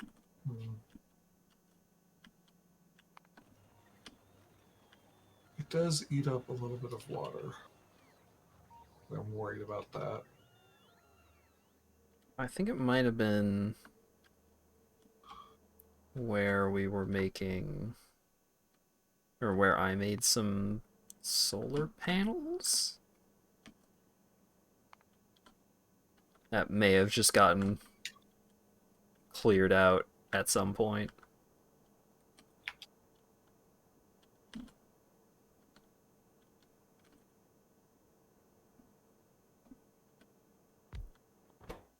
Or repurposed.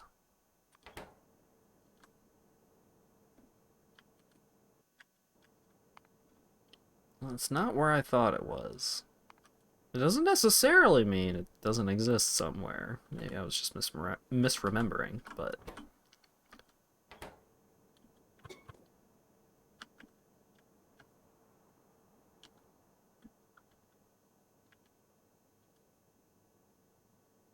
I don't know. I started thinking about Payday 2, and now I've got a specific song from the soundtrack stuck in my head. It was my favorite song on the soundtrack. It's a good song. It's called Death Wish. I believe That song was released when the Death Wish difficulty was released, which would make sense.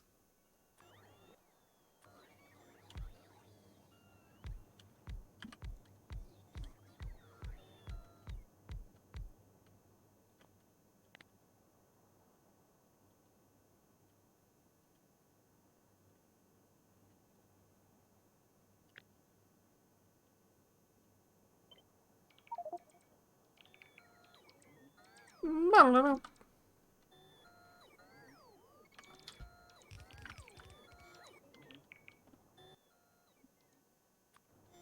Yeah, if we were making accumulators, we are no longer until the your new edition.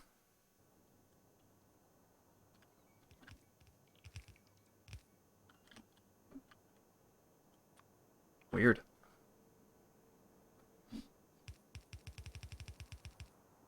But maybe I'm just missing it because I got hit with good old caffeine crash.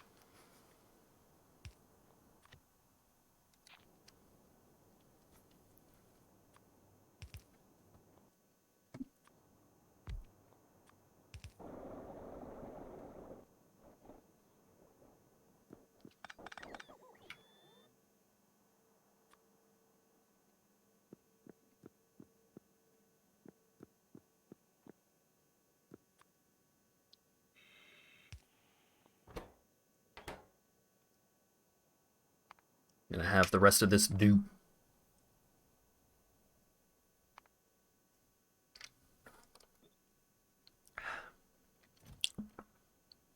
It's actually kind of nice once it's gotten like flatter and a bit warmer, because then the Jolly Rancher flavor doesn't have as much of like a strong kick. So it's a smoother watermelon experience.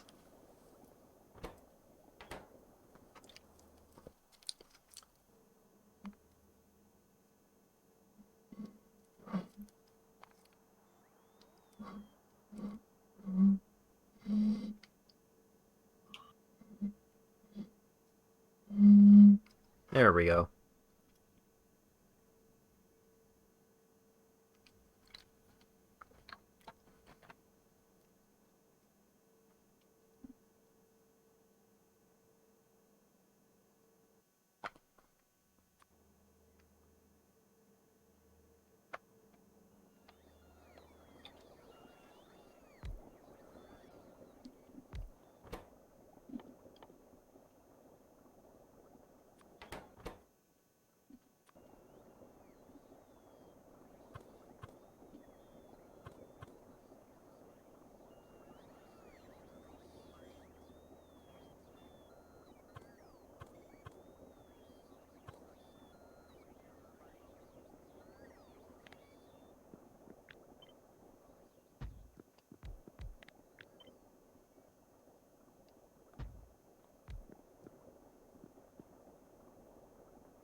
I keep thinking about just like slamming whatever's left in this bottle, but I worry about my body's sanctity if I try and slam a dew.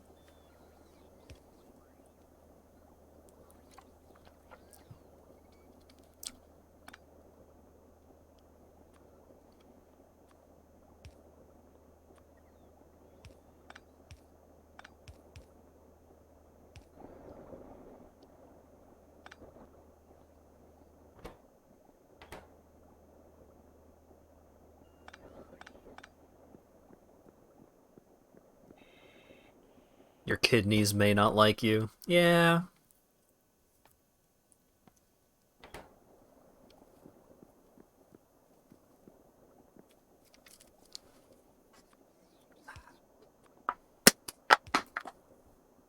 Good job, Mountain Dew. You did it. You made a soda that I will gladly finish an entire bottle of.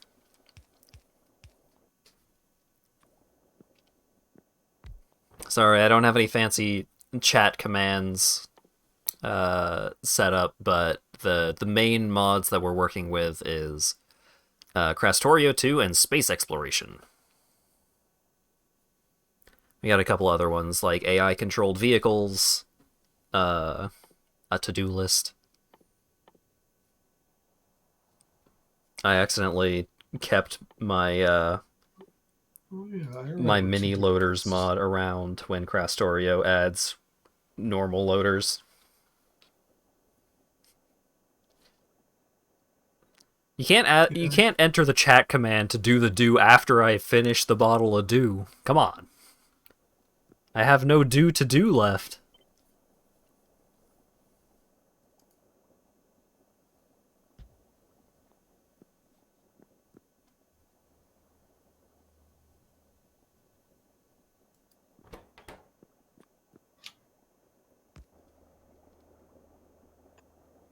Oh, wait, I can put productivity modules on this. Does that give me more water?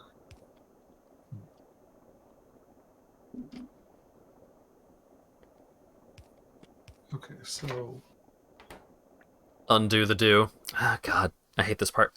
Oh,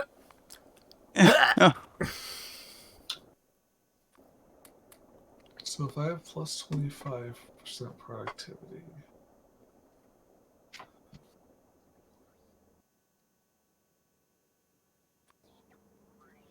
then give me 6 extra water, which I then have to turn back into sulfuric acid. But I think it might even be net positive if it actually works right.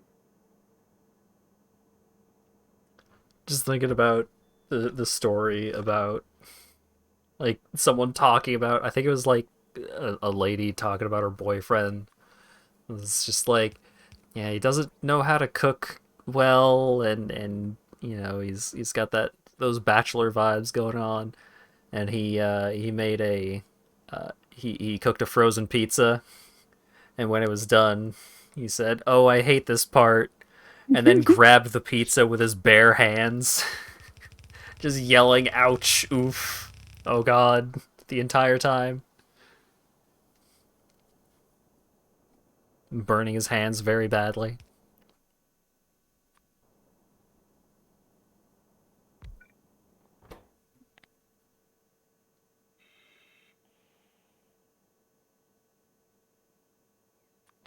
It's like how like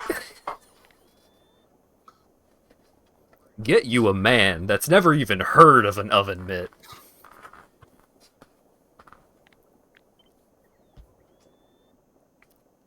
Reminds you of Malcolm in the Middle.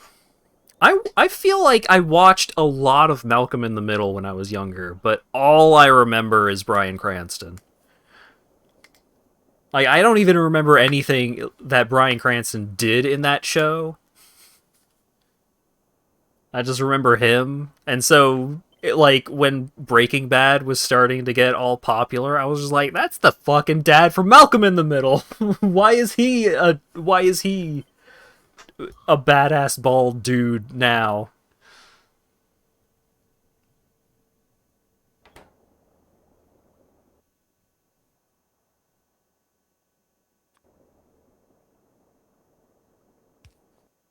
Reese is cooking a turkey and can't find the oven mitts. Oh no.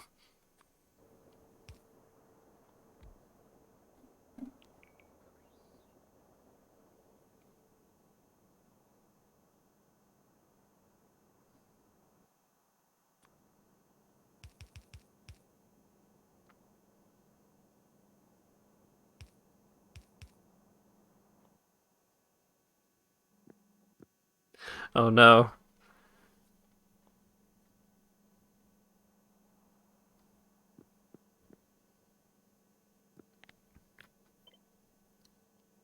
I'm looking at a Twitter thread from Defunct Land,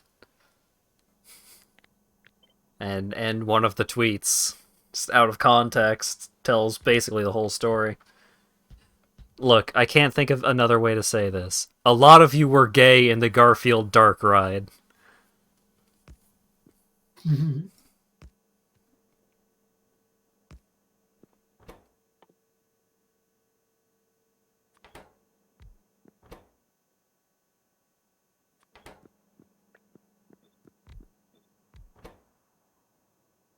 If you're going to send me stories, I don't need the 50 Shades version. I want to know interesting anecdotes or where or how you specifically in the ride got away with the thing.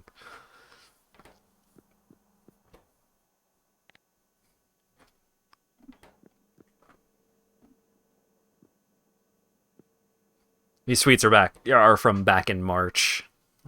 I assume this was when they were doing the research for the Garfield Dark Ride episode.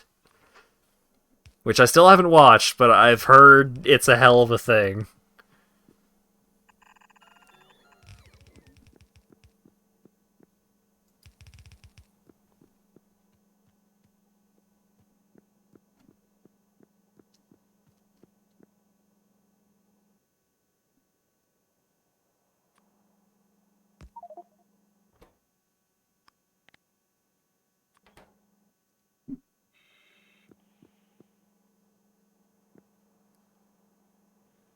Garfield is an LGBTQ plus icon.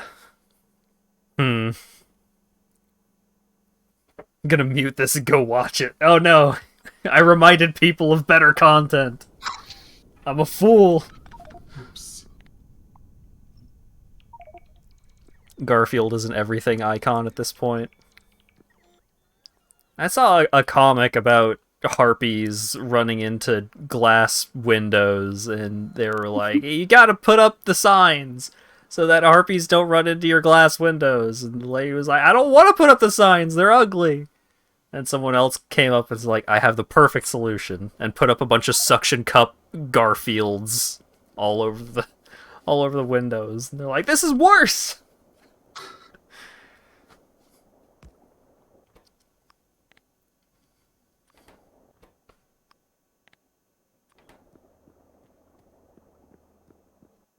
I know how to get people coming back to your stream. We gotta talk about Morbius again. Oh god. I feel morbed out. Hello, beep beep beep. Factorio. I mean, it's not Sonic Adventure 2, so there's no way that it can be the best game ever made. But it is Not a very yet. good game. And I like it a lot. Now, where did I put my movie? Morbfield? Oh god.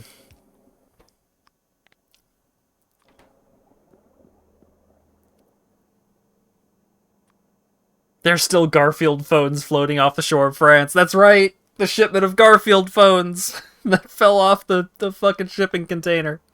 Good.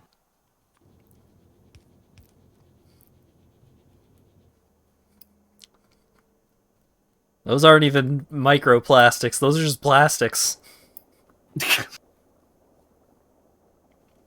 Later, Badrick. Thanks for hanging out. Still gonna be here. I know, I was making a goof. It's fine, don't worry about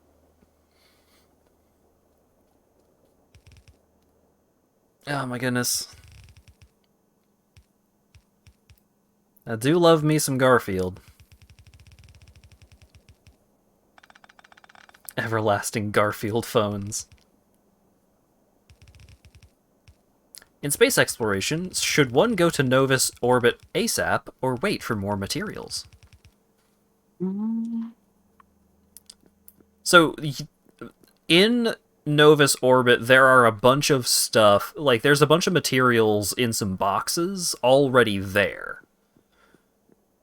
So you could pop up there and start assembling things right away, but in general, it's probably still a better idea to like you'll probably want to make a bunch of scaffolding to bring with you, at the very Reason least. not to visit space pretty early, but I usually don't do much until I can automate rocket shipments. So Hmm. I've got like pretty high production of the rocket parts. Yeah. Like, you early can thought. go up and start fooling around in space and then just take the capsule back. But a lot of it is personal preference. Yeah, I would look at like if there are any very low tier techs that need space science that are desirable. Like, what do you need? What do you get with that early on? Like, you can get some stuff like better jetpacks or armor or faster robots, Research speed is a handy one, just in better general. productivity modules. Yeah. So some of that can be useful to just rush to space and then come back later to space when you can actually sustain yourself up there. Mm-hmm.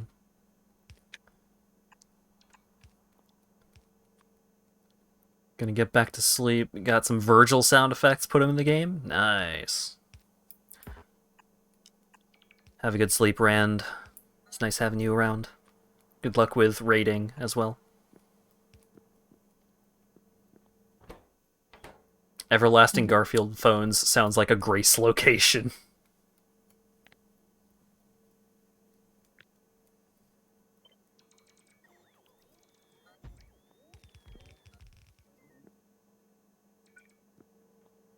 I don't want to see Elden Ring Monster Garfield.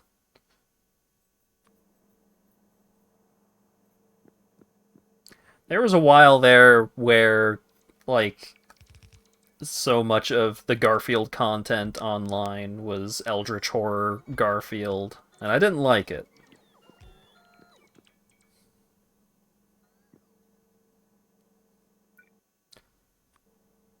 I just want I want either unironic Garfield appreciation, or I want like Gothfield, where it's like pretty horny but not explicit in a lot of cases.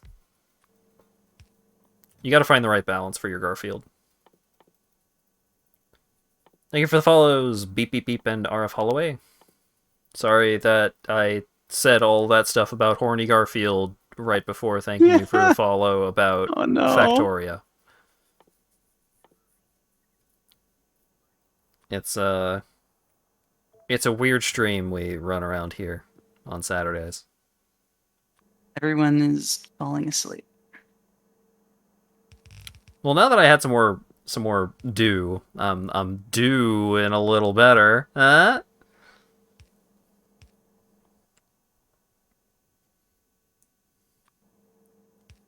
Dang. Didn't even get a joking response to that. Just complete silence. Harsh. I just don't know what to say. That's fair. It was so funny it left you speechless. -2. Aw, rude. +2. Don't lie to me. And that's even worse. Minus points. Turn the page when you hear the sound.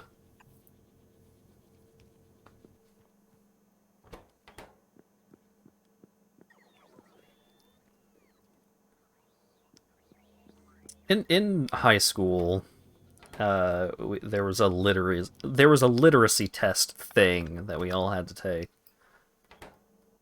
I think it was in grade 10 or 11. And if you didn't pass the literacy test, you could not graduate from high school. And I think it's the kind of test where it's like, 3 people out of the entire province will get a perfect score. Very much intended not to have, like, incredible performance across the board, but, you know, people are expected to pass. I think I ended up getting the highest score in my school, Whoa. and there were multiple Extremely people in my class that failed. Oh no. I was like, how? It was... Look, obviously I knew what I was doing because I did really well, but it really didn't feel that hard. Really felt like if you had a middle school reading level, you could get there.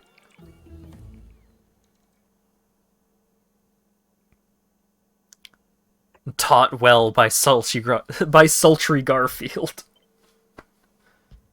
Look, I didn't embrace it. I didn't embrace the love of Garfield until relatively recently.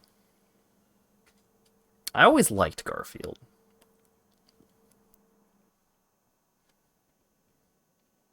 Your literacy is motivated by sultry and or smutty Garfield. Oh, I see. Yeah. Look, sometimes you just have to take the motivation where you can get it, right?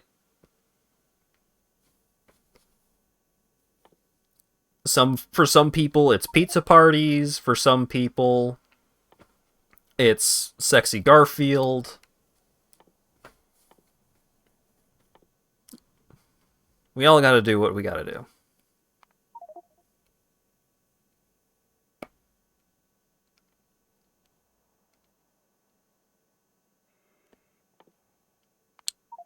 You were part of the 5% of your class that graduated high school? Oh, jeez. What? How does that happen? A very bad school, usually. I mean, yeah, I guess I was wondering more, how does that happen in the broad sense? Yeah, I don't know. That's wild. I think my youngest sister may need to go for a GED kind of thing. Because she has been putting, like, 0 effort towards school for the last 6 to 8 years of her life. Most of them dropped out to be rappers. Well... It just raises further questions. That's certainly a series of events, alright.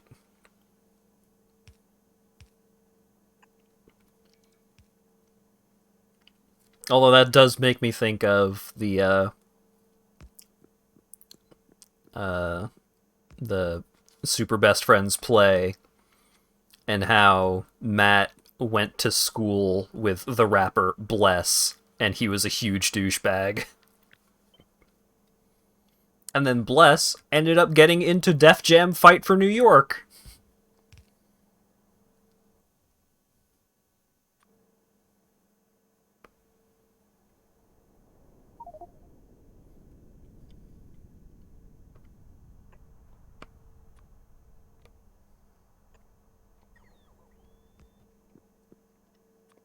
So far, I am unaware if anyone that I've ever gone to school with ended up being cool. But, I went to the same school. I went to the same high school. One of the high schools that I went to, because I went to like 3 or 4, was the same high school that Michael Cera went to. Apparently one of my elementary school classmates is listed on the Wikipedia page for my school as like some kind of famous Broadway musician. Wow.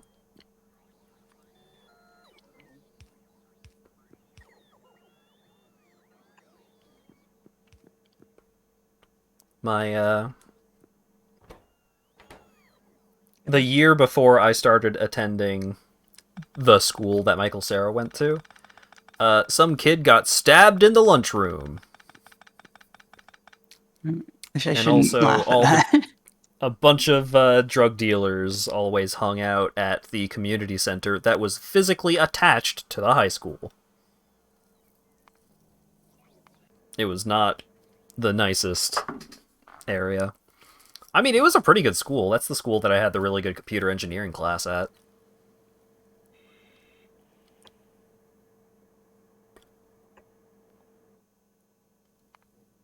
And it was a different school than the school that I did the literacy test at. So I don't know how many people did not have middle school level literacy over there.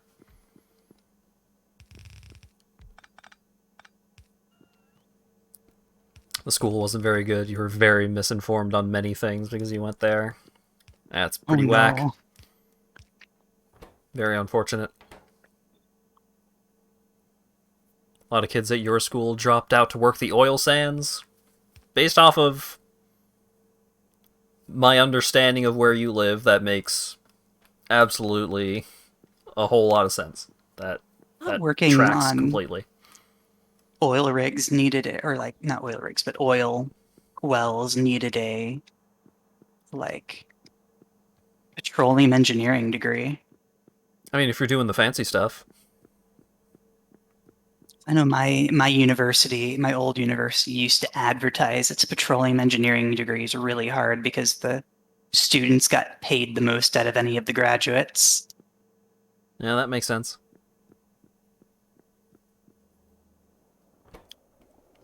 American public school system. I went to school in Canada. I feel like a lot of the schools that I went to were generally pretty good. At the Michael Cera High School, we played there in the music class, or we had a guitar class. It wasn't just a music class, it was like specifically guitar. And it was pretty cool. That's the class that I was in alongside one of the drug dealers that hung out at the community center.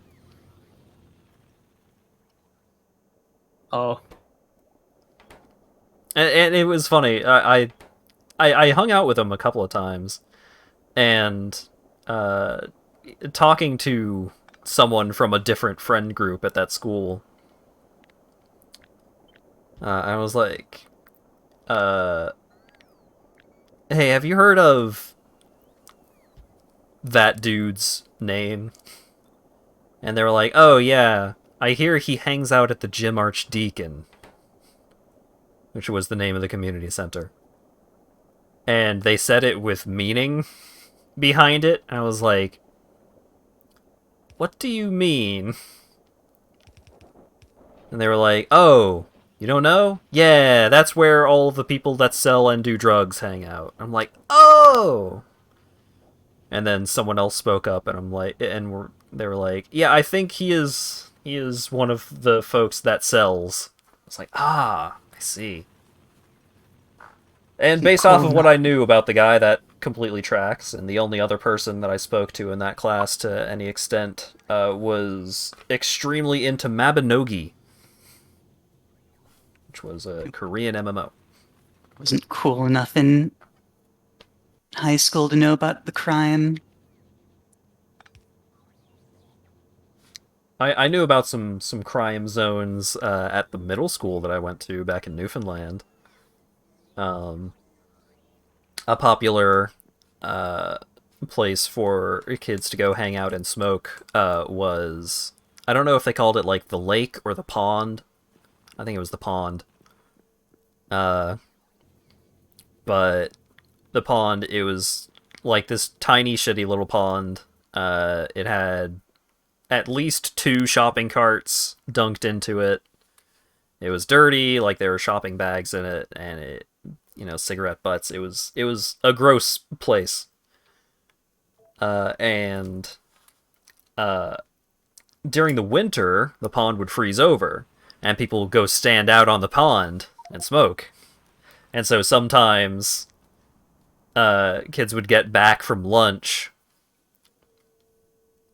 and they would be like soaked up to the waist because they were standing on the pond and the ice broke and they went waist deep into the water.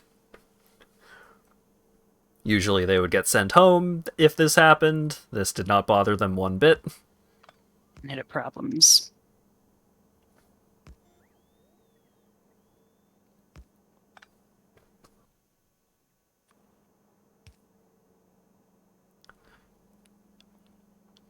The guys who dropped out were the guys putting up and tearing down the Christmas trees, not the engineers. Made ridiculous money to do it all the time. Multiple houses, ridiculous money in the hands of teenagers. Yeah. Makes complete sense. Oh, I did know where the computer crime was done. 'Cause Oh. there was an underground computer lab where the IT certification classes were taught, and that was just kind of a crime zone. The kids would just teach each other to hack, because the instructor was super cool, and if you got your work done early, you could just do whatever you wanted on the computers. And so some of the students would just do crimes down there, and he would not care. Great. Apparently a student eventually got in trouble for stealing the domain admin password for the school network. And just everyone kind of knew how to do it eventually. Wow. That sounds like a hell of a school you went to. I only ever just broke the stupid lockdown password. Yeah, I only ever knew in high school how to steal the local admin passwords. I tried to do that once. I don't think I did it right.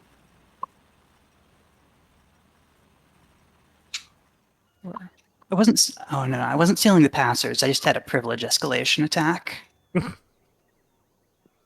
Not nearly as impressive. At your school, you snuck the original Team Fortress onto the computers. I also found out that if you used any kind of denial of service attack, the entire school network would collapse. Great.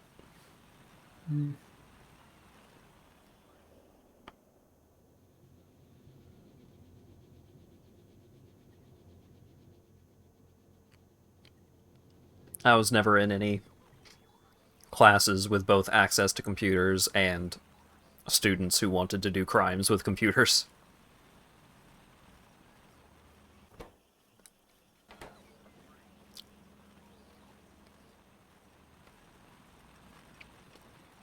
In middle school, you watched Homestar Runner and read 8-Bit Theater. Yeah.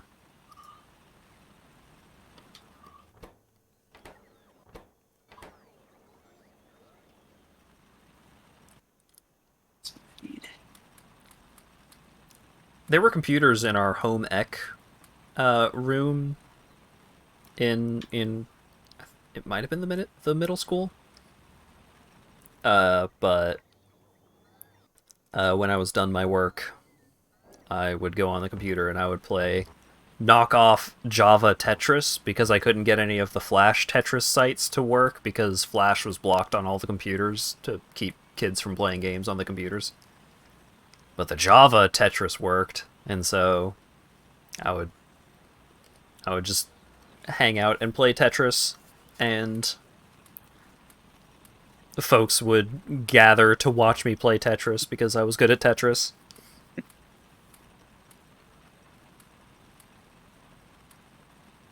In high school, you browsed Dig? Oh man. I was never a Dig kind of fella.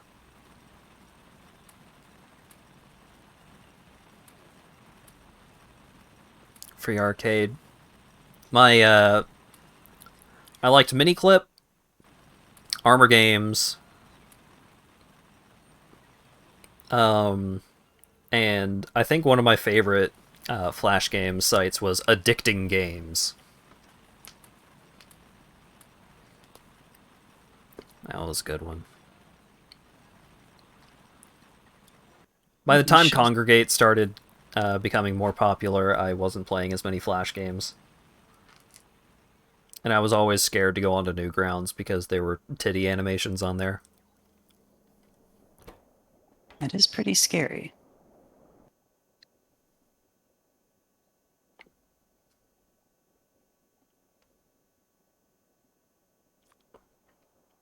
You were in a high school photography class on Dig that when you learned that Marvel vs. Capcom 3 was being made. That's Marvel, baby!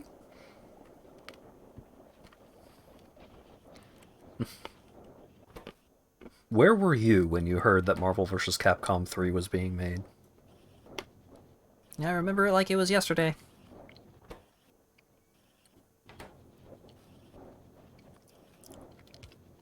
Titties are scary. I was a fucking dweeb. I was always scared of getting in trouble. And a lot of that is probably stemming from the fact that one time, like, when I was younger, I was always the class clown. So I was, like, constantly distracting people by goofing around and trying to talk to them during class. And,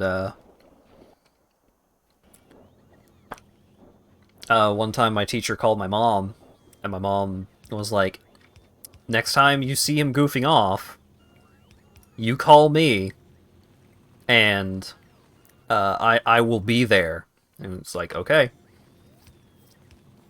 And they had phones in the classrooms, so like, if you were, if the office was trying to like contact one of the teachers for something, then they would just page the phone that was in the class. They wouldn't use like the intercom for stuff like that. I don't know if that school had an intercom actually, but I was goofing off and fooling around, and I didn't notice. Oh my goodness! Thank you very much for the raid, Thunder. I'm talking about a time when I was a baby child.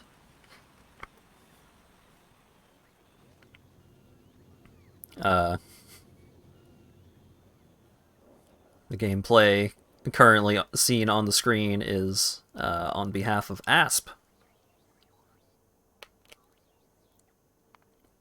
So yeah, my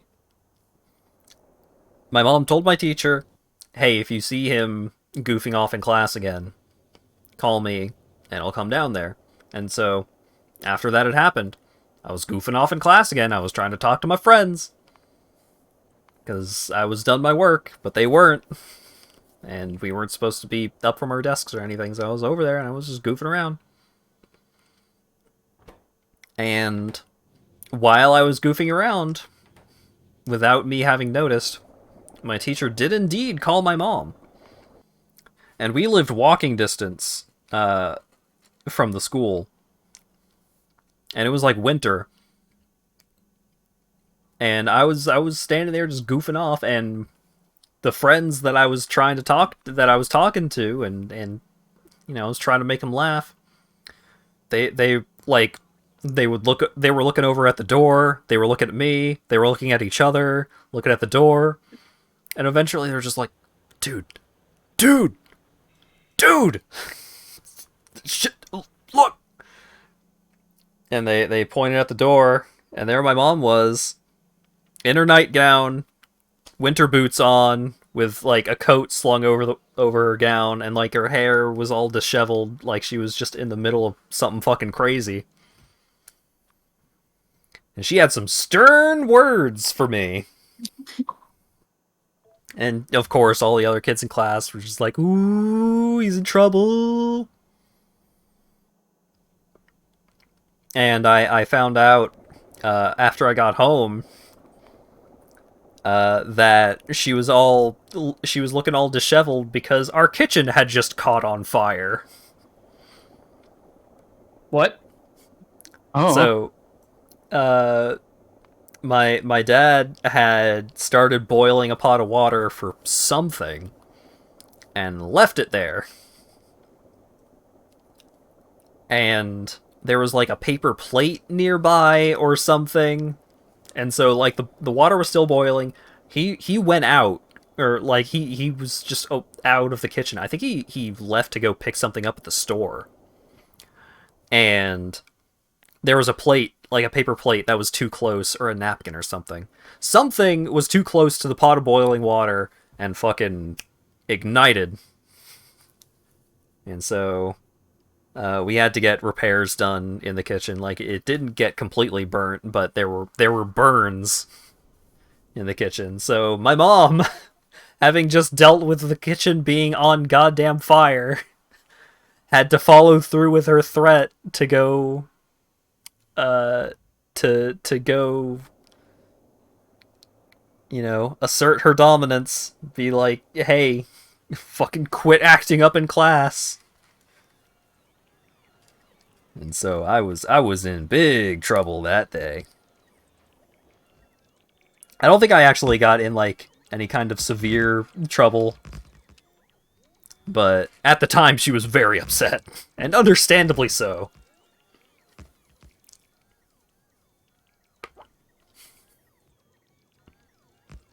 I burned down my neighbor's yard once. That sounds, based off of what I know about you, that sounds like that's something that you would do.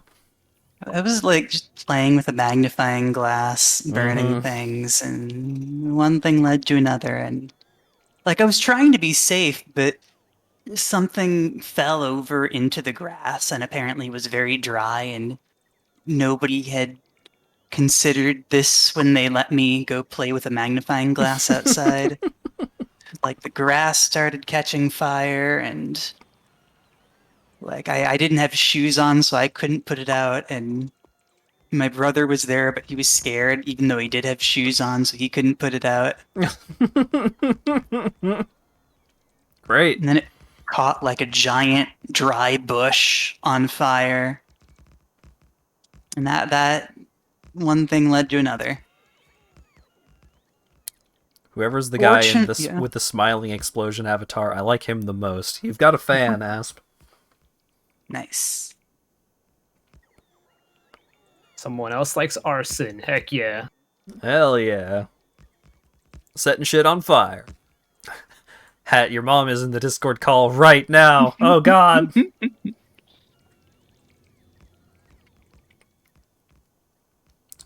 I'm pretty sure she knows my stream address, but I don't think she has any interest in ever tuning in, so I don't feel particularly worried about it. There's a lot of scrap to deal with. Okay. I've confirmed that the productivity does not apply to the water chute. So this does eat some amount. Hopefully not too much.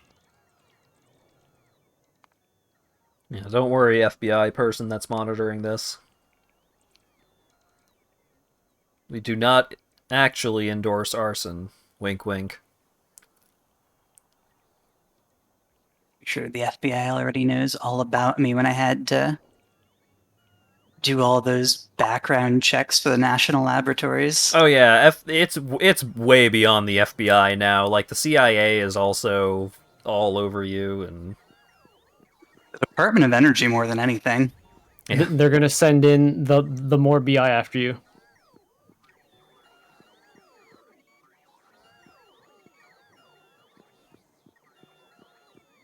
I don't want to be morbed. don't wink wink me. That's how you end up on a list.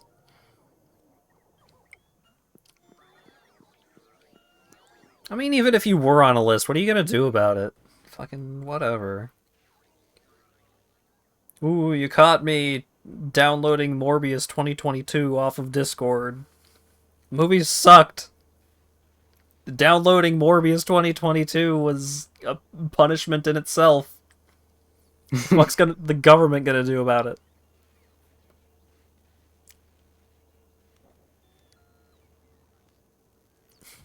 NatSec person that's reading my chat, can you grab me some Taco Bell? Yeah, I could. Oh, I would absolutely obliterate like 4 or 5 of those tacos. Speaking of Taco Bell, yesterday I actually went to like an Applebee's for the first time. What'd you think? Speaking of Taco Bell. The options were either I get Taco Bell or I go to an Applebee's because I've never been to one. Applebee's is like it is the low bar. It is the bottom rung of the sit down and have a meal eateries. That's Really, fine. I've never been. Is it worse than like Denny's? The one that I went to seemed okay. All I did was get like a big burger, exclaim pretty loudly that my big burger should not be taller but wider, and then one of the hostess ladies that was there was behind me and loudly also agreed with me. So she was cool, and because she shares my philosophy that bigger burgers should be wider, so I had a pretty good time. And then they all clapped. But really, though, bigger burgers should be wider. How am I gonna fit like 12 feet in my mouth at once? Yeah, that makes sense. It's Applebee's isn't bad. Denny's isn't bad either. Like it's relatively it's not bad, cheap. It's cheap. It Yeah. feels like the cheap knockoff version of IHOP, but it is quite good. Every time I went to an I don't IHOP, know, it felt cheap. I feel like IHOP does feel nicer than a Denny's, but Denny's has a like drastically wider variety. I'm a very picky eater, so I didn't notice that. Yeah. No, Denny's has meals for all occasions, and mostly for drunk people. But that's okay. You don't go to a Denny's, you end up in a Denny's. Yeah. One time, Lawyer Dog and Lago went to a Denny's and were almost trapped at a Denny's. Oh, no. Because they walked there and somehow ended up in a location where there were no sidewalks.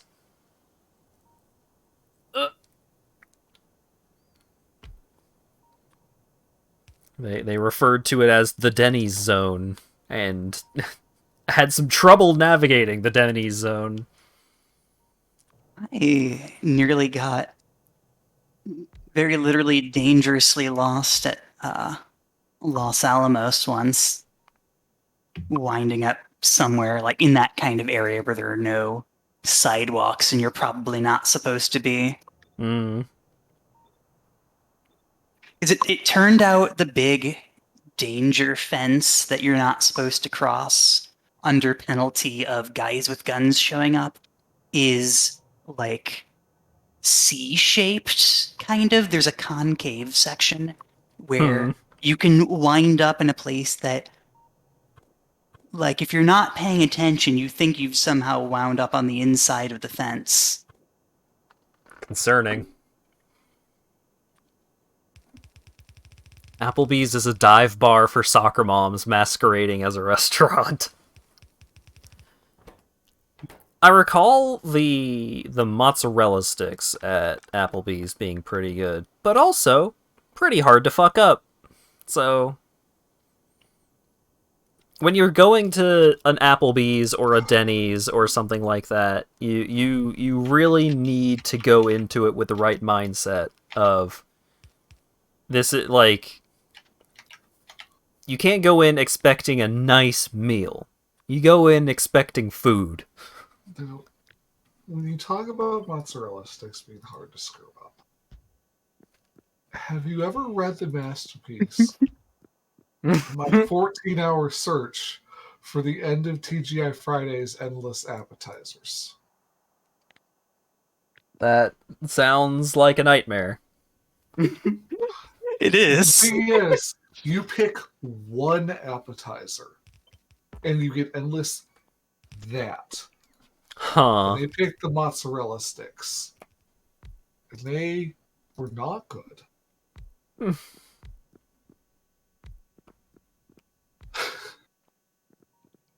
Yeah, I like mozzarella sticks a lot, but bad mozzarella sticks are really bad.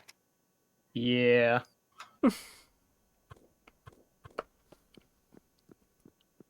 The setup to this story that you have linked reminds me of the guy that spent, what was it? It was like 10 to 12 hours at a Waffle House.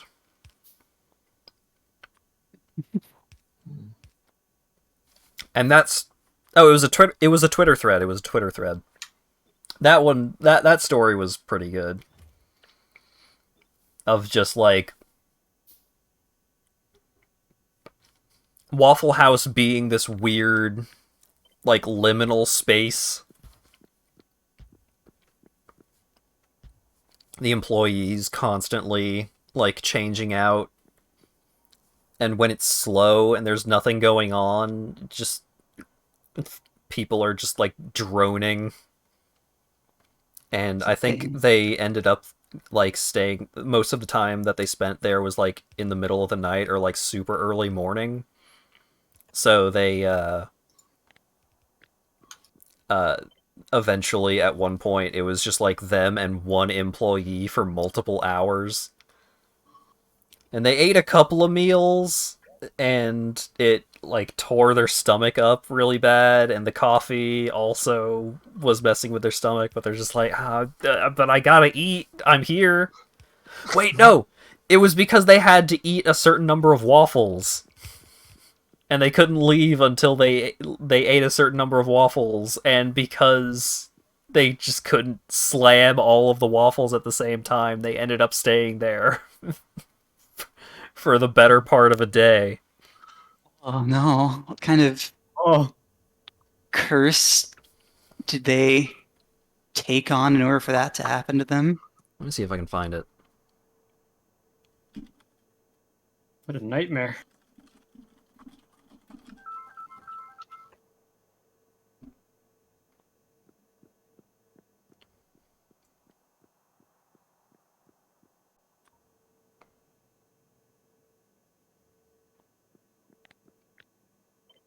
Oh, does the Twitter... Oh, is this it?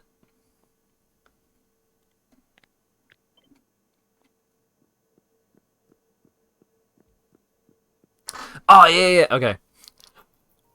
So, a Twitter thread from Lee Sanderlin, a reporter for the Baltimore Sun. I am coming to you live from a Brandon, Mississippi Waffle House. I, a total loser, came in last place in my fantasy football league. As punishment, I spend 24 hours in a Waffle House. Every waffle I eat shaves an hour off the clock. It is 4:07 Central, and from the daylight out, it looks like it is 4 p.m. Central. Waffle House waffles are tiny. I could eat 24. No. They are bigger than you remember. Oh yeah. I mean, they're not like Belgian waffles. They're not thick, but they are, like, they've got a radius. That's clever, turning sand into landfill and then crushing that. Forever amused by the Waffle House Index. Yeah, the Waffle House Index. It's a thing. It's here's the. I'll post it in Twitch chat and in the Discord. Waffles with AoE damage.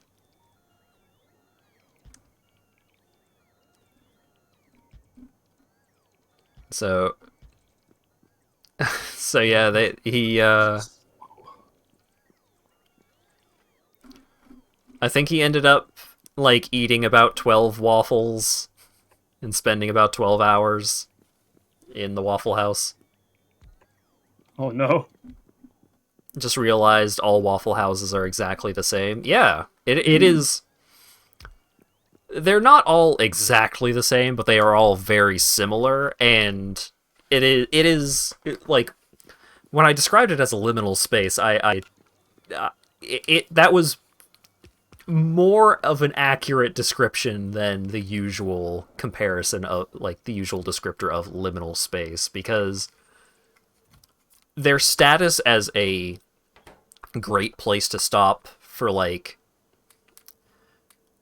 oh, you need to get home, but you're super hungry and you've been out on a fucking bender all night. You need somewhere to stop. Oh, Waffle House. Oh, yeah. It's cheaper and quicker than Denny's, right? So it's also road trip food. It's also, like, a comfort food kind of thing where, like, if you're from the South, it's more likely that you will, like, find Waffle House appealing in that manner. That photo could have been in Arkansas, and you never know. It could be in Florida, and you would not be able to tell the difference. They are all very similar, and that's great. That's what you want. You want Waffle House to be a constant. It is a transitional space. It is where you go between this stop and your next stop. Wherever that stop is, the Waffle House will get you there. Is Waffle House where you go when you die? That's the way you're. That's the way you're describing it. It's more of a metaphorical thing than a spiritual thing.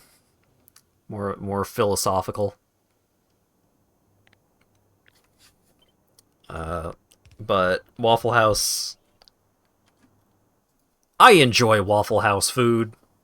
It's not good for you. And if you're not hungry, it's generally not great. Waffle House is Boletaria, Waffle House is the Nexus. It's, you know, comparing a Waffle House and the Firelink Shrine, not entirely inaccurate in a way.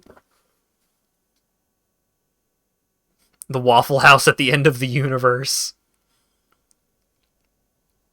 It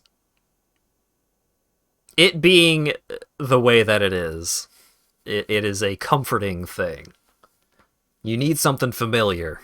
You got a Waffle House.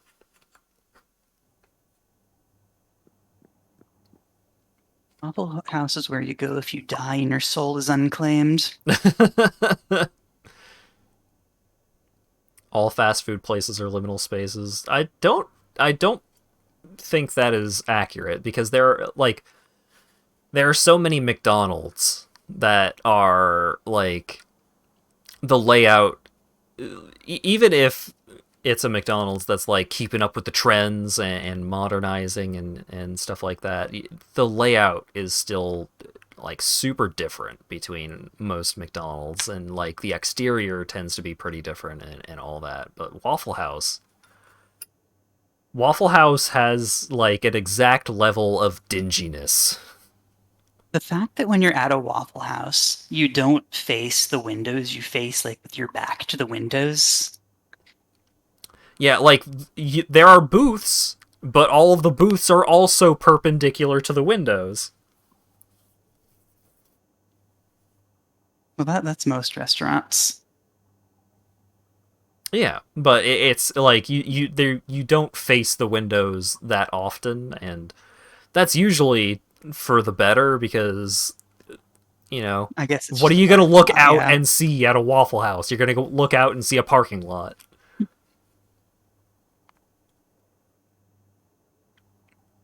At one time, we went to a Waffle House, and it was pretty good. I enjoyed it. But the waitress that was serving us was clearly having a hard time of it. Like they had some difficulties, not just in helping us with our food, but also just in general. But she was doing her best. She was trying, and as we were leaving, my mom was just like, she is just doing her darndest, and my mom, being the very kindly person that she is, ended up giving this lady a $20 tip for our meal, and the lady was just like, "Really? Are you sure?" It was very touching. I was just like, that $20 tip meant the world to this lady.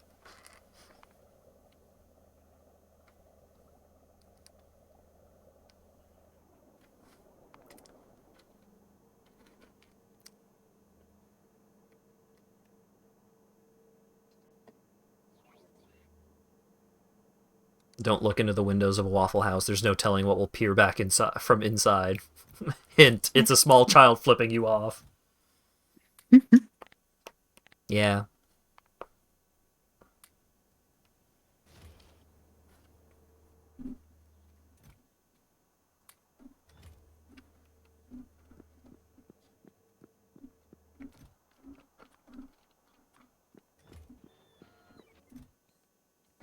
Yeah, Waffle House.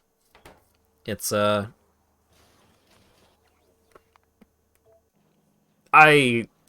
like Waffle House and I appreciate Waffle House, but I will not go out of my way for a Waffle House.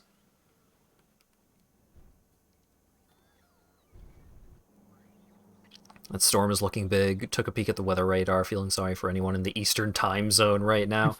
Yeah, we had, like, from around this time last night, maybe even earlier.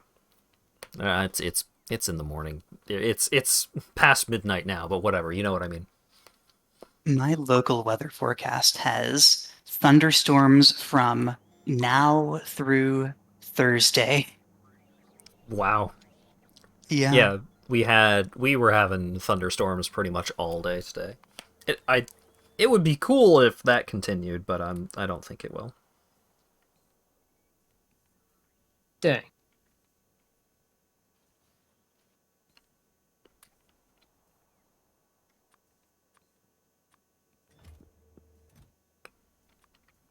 Phone weather app. Oh shit, it might be raining on Thursday. That's the day when I walk to get food. Give me. But it is going to be like mid 60s to low 70s all week, and that's wonderful. I'm going to leave my windows open. Never had Waffle House Canadian problems. I lived in Canada for most of my life, so I know the feeling of not experiencing a regular Waffle House. Because I was born in the States, but I lived most of my life in Canada. Or, like, probably half my life at this point, because of all the time I spent in frickin' Florida. But,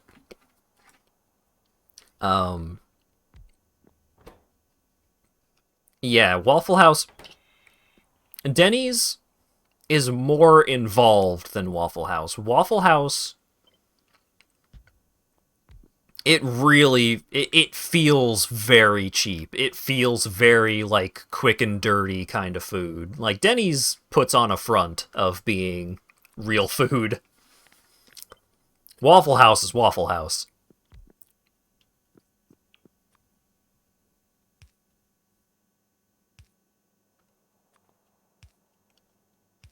Fake American and fake Canadian at the same time. Yep. I'm a half-blood. Double fake. I'm sorry. Found you, faker. Faker? I think you're the fake Canadian around here. I'll make you eat that, Denny's. Yeah, please. I'm hungry. I considering that I did not have my lactose pill thing, my pill of pizza protection before I had pizza today. If I had Denny's right now, I would probably I'd probably need to go to the hospital. I would have stomach issues.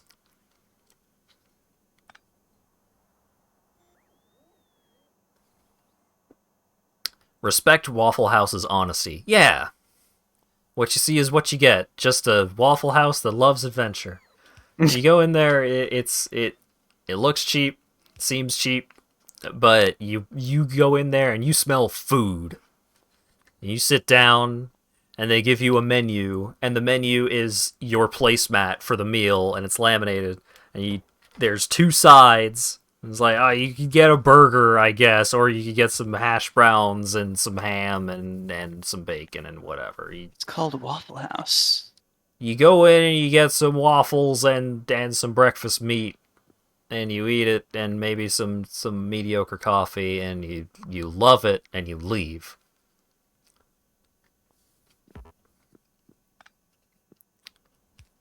Need to listen to Face Jam. They give facts about the restaurants they go to, and one of the ones for Denny's is fucking wild. I believe it.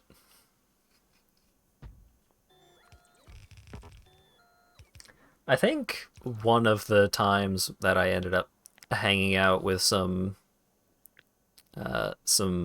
local card shop friends, we ended up going to an IHOP. I think this was the card shop that I went to before I moved real close to Full Sail. But we went to... No. I think it was the... I don't remember. We went to IHOP after the store closed because we were just hanging out all night, and people tried to start playing Magic like while waiting for their food, but all of the tables were so sticky. And it was just like, oh no, we can't do this. And it really IHOP just in so many ways felt so much nicer than Denny's.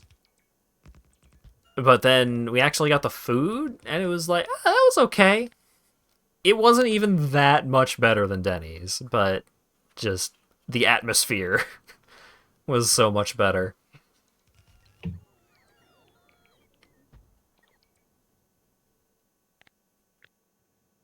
But also the fact that we were going to that place at like midnight certainly didn't help things at all. It was like, oh, all right, midnight, time to start closing up and make sure that you know, everything's cleaned for the evening. And then this group of 10 to 12 fucking nerds show up. It's like, oh god.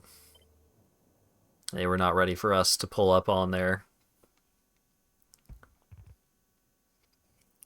Oh, the radar there shows rain for the next couple of days? Yeah.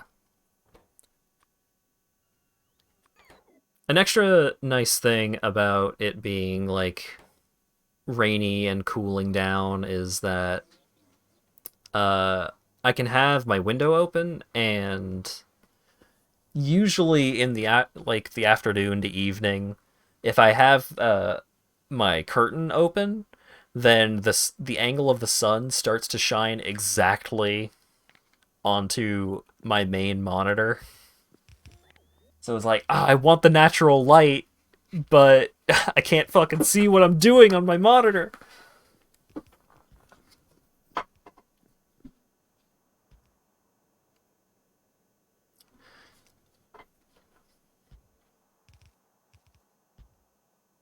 And then you compare like a Denny's and a Waffle House to a Cracker Barrel.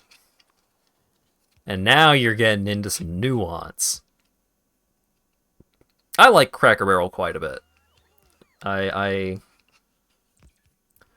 like a lot of the foods they've got on offer there. The biscuits and gravy.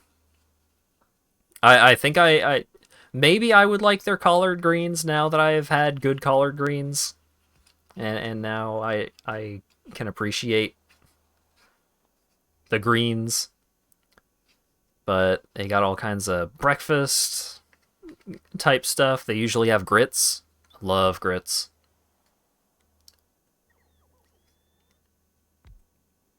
Cracker Barrel's okay. It's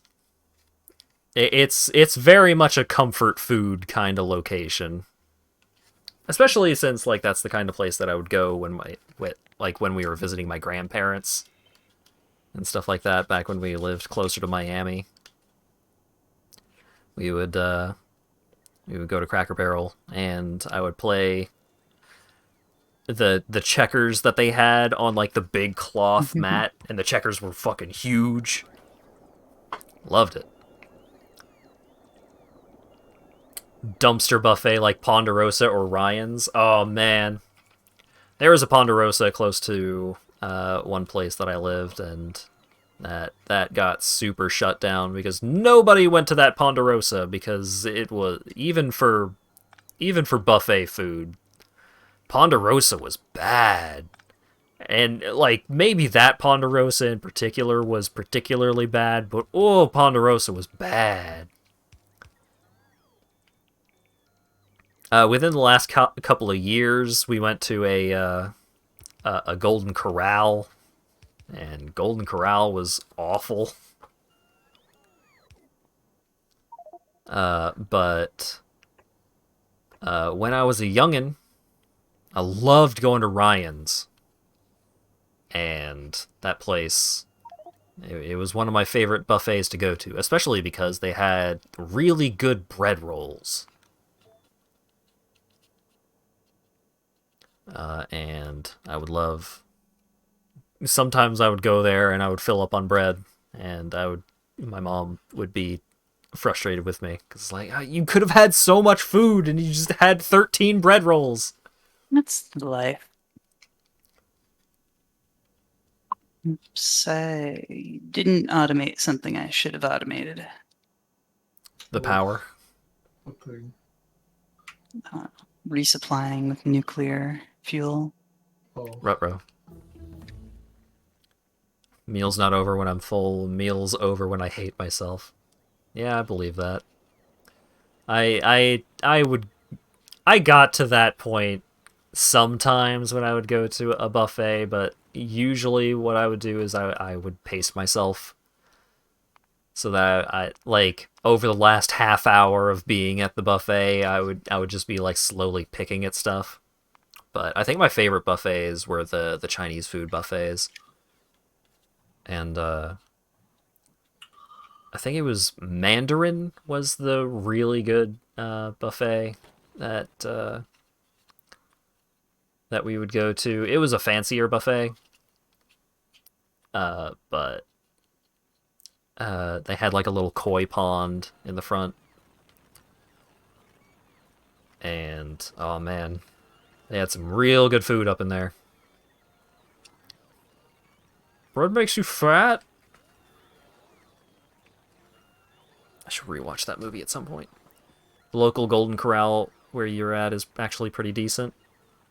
Maybe I just went in not expecting to enjoy the Golden Corral that much, but I had a bad time at the Golden Corral. I tried a lot of things, and I did not like anything. Alright, I haven't eaten my loaf of bread yet. Oh boy.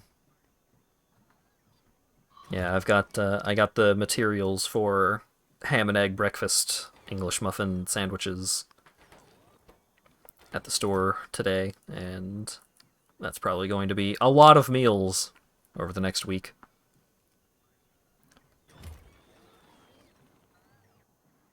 The bar for quality is low, the local one just got lucky. Aw, dang.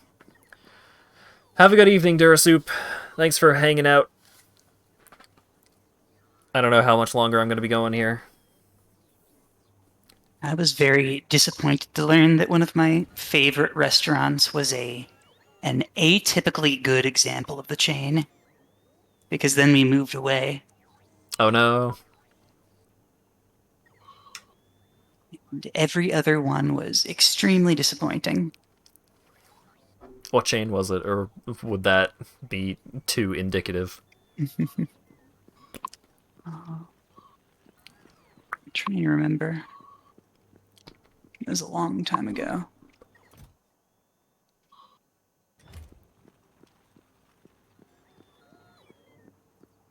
I think the chain was like O'Charlie's or something. One of the ones that gives you lots and lots of free bread. Of course. But like, it turns out the one that was like by our house just was unusually well run, and all the other ones I've been to since were not remotely as good. Dang. What was the restaurant that had like the paper tablecloths, and they would give the kids crayons to draw on the tablecloth was that Macaroni Grill? I like that place a lot. that's right.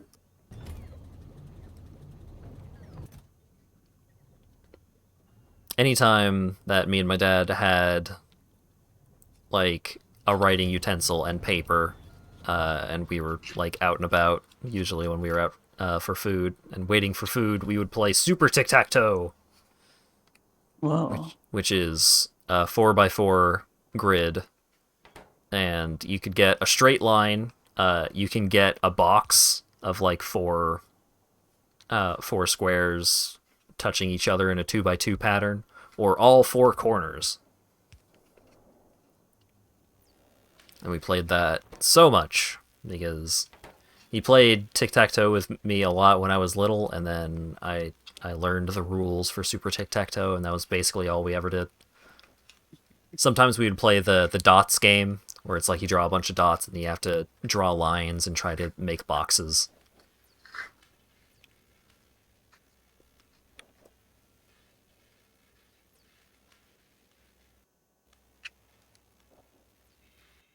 Also, hello, cat underscores. How's it going?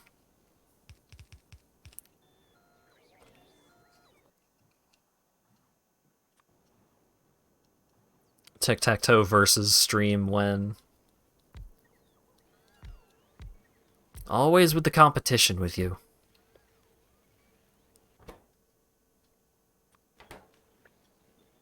I don't know.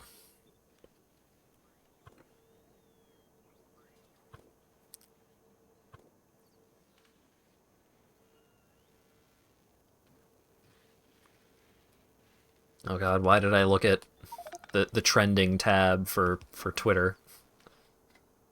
Here's a celebrity's birthday! Oh, people are tweeting about Sonic! Hubble Space Telescope data suggests something weird is going on with our universe. Worrying. What has solved sand? Oh god, don't destroy the purple sand. That's important. Oh god.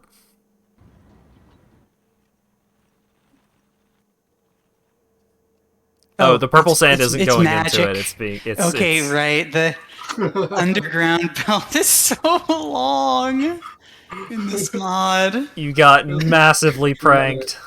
He just goes in and doesn't come out. Absolutely clowned on.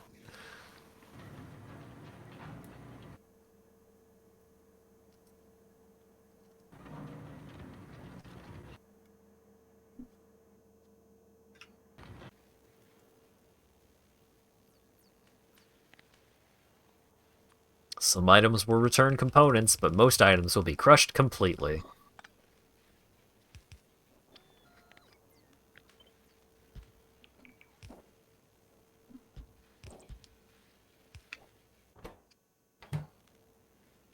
That's pretty good.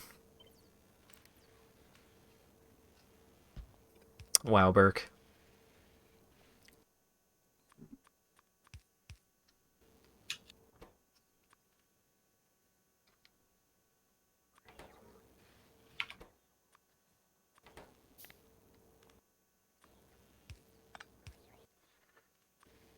Rip universe. I mean, that would be a problem if there were a rip in the universe. Although, isn't that just what black holes are? Kinda. Kinda, sorta. Rip I universe. wouldn't use the word rip. If only there was a universe to rip. What? What? What? What?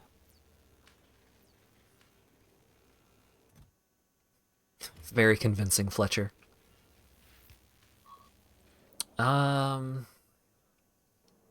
Make you eat those birds.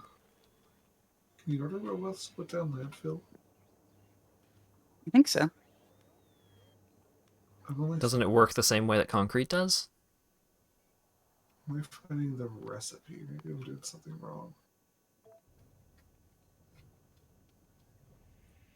Whatever, copy and paste it. Do it. Oh, you're going on the ship. You're going to the ice planet. Yeah, it doesn't have any power, so somebody needs to manually start the reactor. Oh, yeah. Oh, there's no solars at all. You should probably have brought Oh, wait, no, I can't because... Or, I didn't bother with solars because this thing's got a solar percentage of 22%. Oof. It's not Yeah, that low, but... If you put one roboport running. Oh well. It's too late. I didn't bother.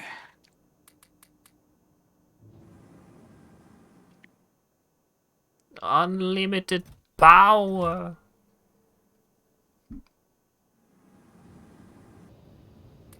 What if the rip in the universe is Rolf telling us that life has many doors, Ed boy? That episode was so cool.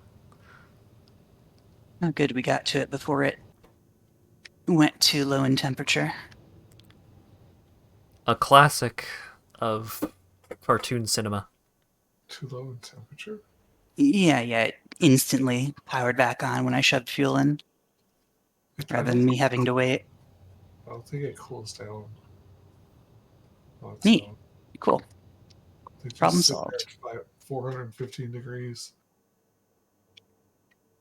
I think one of my favorite Ed, Edd and Eddy moments is when Double D teaches Ed about static electricity. Causes a massive explosion. Low train. I'm thankful Ed and Eddie ended good. Whoa. Train. Yeah. Ended on a movie where all the kids were trying to kill them for something they did. That makes sense. That does make sense. You never find out what they did, but they want the Eds dead. Ed. I remember like finding it super weird when they started showing the school. Yeah. Because they never showed the school during the regular series. Oh, okay. And then in like the last season, there's just school episodes. Yeah. Suddenly. I apparently never saw the last season. Remember when Ed's parents grounded him and took away the stairs? They have taken away the stairs because I am grounded. I keep remembering something that Ed says. I don't know why it sticks with me, but I keep remembering, how can feet smell if they don't have a nose? Yep. And that's the one that's a scene where he just shows up next to Eddie in bed. I think probably my favorite episode is the one where Ed's just sleep eating. Oh god. Like, Oh, no. there's not even like a particular like kid enemy of the episode day. It's just like a really weird episode. Yeah, that episode was kind of scary. Because at some point I think Ed just eats Jimmy.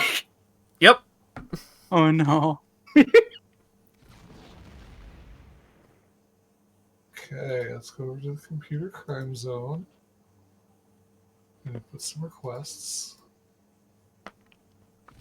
And I think the end of that episode too is like, you could argue there's not enough time for the episode for it to go wrong, but like they start to like make a scam out of the entire incident, and like as far as we know, it worked.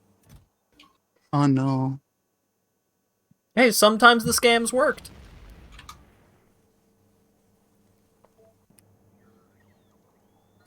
Valve. Burq, no. Oh no. Yeah, probably. One of my favorite things about, like, I mostly remember a lot of, like, quotes. Like, it's a squirt gun. It's a Canadian squirt gun. Canadians are weird. And then, like, a lot of quotes like that. And I also remember how the creators later revealed that it takes place in Canada. And like some of the paintings on the walls in the kids' houses are of the Vancouver skyline. That's a terrifying prospect for many reasons.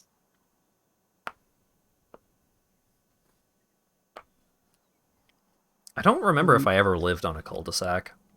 I remember like glorifying the concept of living in a cul-de-sac when I was younger, but I don't remember if we ever did. I did when I was young.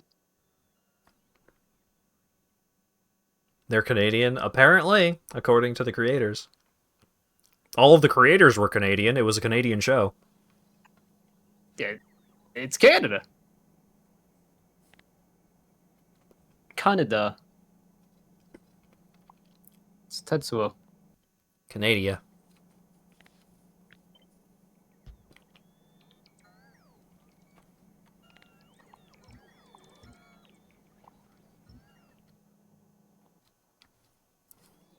I thought they were dead. I always found that theory to be pretty dumb. Why don't let stuff take damage? No, everyone else except them is dead. I see. Do you have any idea why a bunch of stuff on Novice just took damage? Nope. Okay. Oh, because the robots are exploding, that's all. Did it that was not a big explosion, then. Alright, sure. Probably. Yeah, sure. I'll just blame the robots. Easy to do. Oh yeah, I should check out how the uranium supply is doing. Etta and Nettie takes place in North America. Damn. Too true.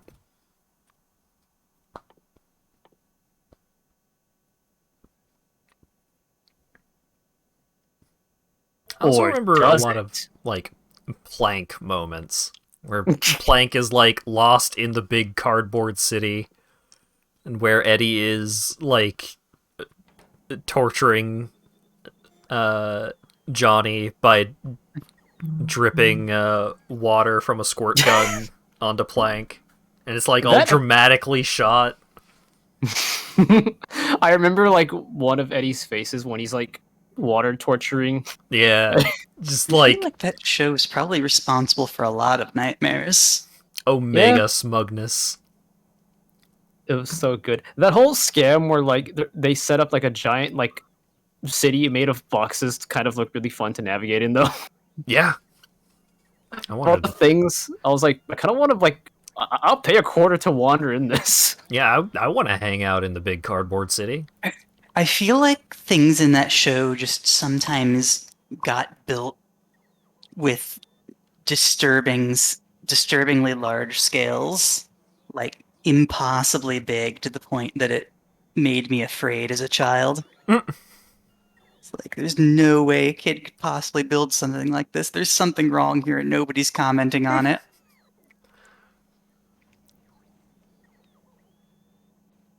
There was a bit where Ed just jumps into space. Just completely arbitrarily, because Eddie's just like, oh, put your back into it. And he just jumps and he just keeps going up. Oh, goodbye.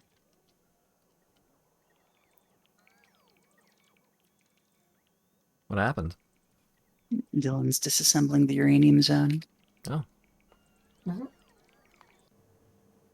Ed is a dragoon confirmed. Yeah.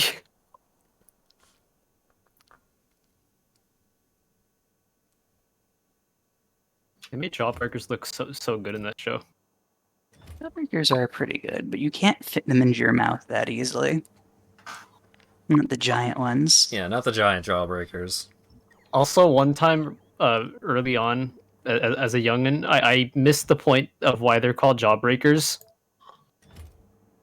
I I don't may have- know. Did you bite down very hard on a jawbreaker?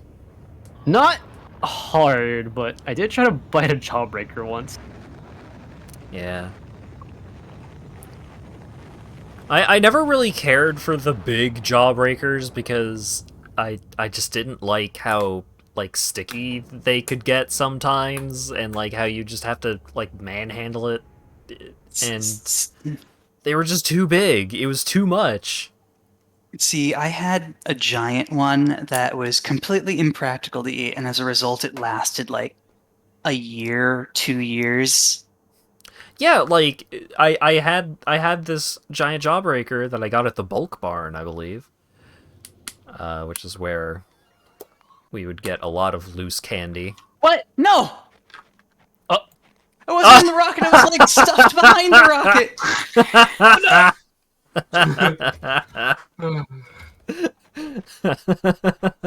The person, Watch like, I'm imagining like that from your spaceman's perspective now, of just like standing next to the rocket, watching it Standing take in, off, like, behind the head of the rocket, so it seemed correct. and just like standing there and just thinking, ah, I should have been on that. It's just looking like, when is it gonna render me landing on the space platform? It's taking an awfully long time. And then peekaboo. Good job, Asp. It's the opposite of when Slinko kidnapped you. Yeah. Gobstoppers were the tastefully sized jawbreaker. Yeah, so that's something I was gonna say. Like the giant jawbreaker, like, was such a pain in the ass to eat. But then you get a box of gobstoppers, and that is a good time. The problem with those is that you can bite through them. I mean, And- you're not supposed to. Yeah, but the problem is that you can, and therefore you will. No, I didn't. I think you're just weird. You're so determined to break the rules, not listen. I just want to eat it. No, Candy in my mouth, I want to eat it. it's hard candy. You don't bite hard candy. It's hard not to. What do you mean? I don't have that kind of patience. That's Just the whole forget. point. I forget that I'm supposed to be keeping it in my mouth, and I'm just like, there's food in my mouth. Chomp, chomp, chomp.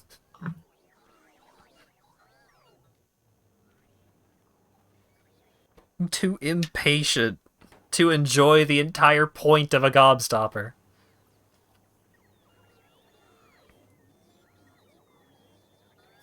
Yes. I will chew some gum today. Gulp? Ah, delicious.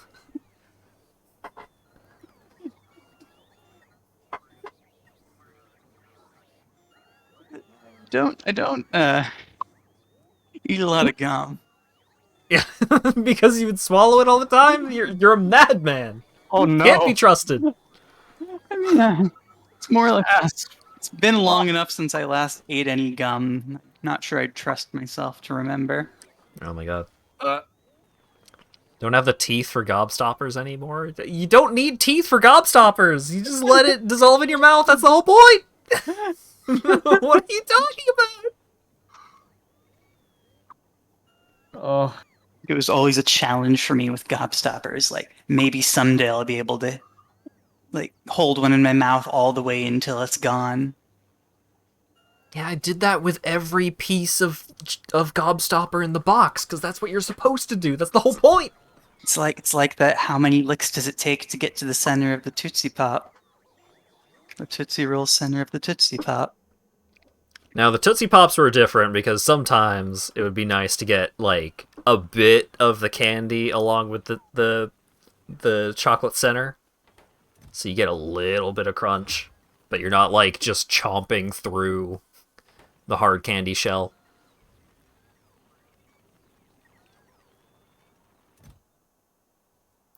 Bubble tape and Big League Chew. Yeah, bubble tape. The problem with a lot of those kinds of, like, super sugary gums is that they were bad at being chewing gum. Like, their texture would get so bad so fast. I had this problem. I tried Big Red relatively recently. I loved Big Red as a kid. Big Red sucks. I'll tell you, the real shit is Oh, the that's probably a meteor. the icebreakers, the ice cubes that you get at, like, the checkout at grocery stores and stuff like that. Though that's good gum because they've got the good flavor, and the flavor lasts for a while. But, like, they keep a good chew for a long time.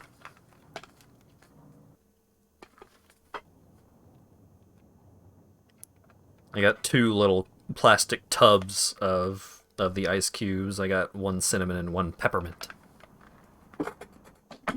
I should have gotten more. That was something I forgot to get at the store. Oh well, it's fine. I still have a bunch.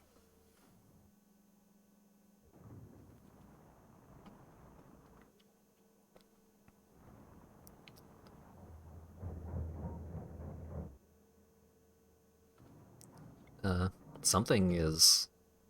Novus. Entities are being damaged. Conveyor belts. Yeah, probably another bot exploded.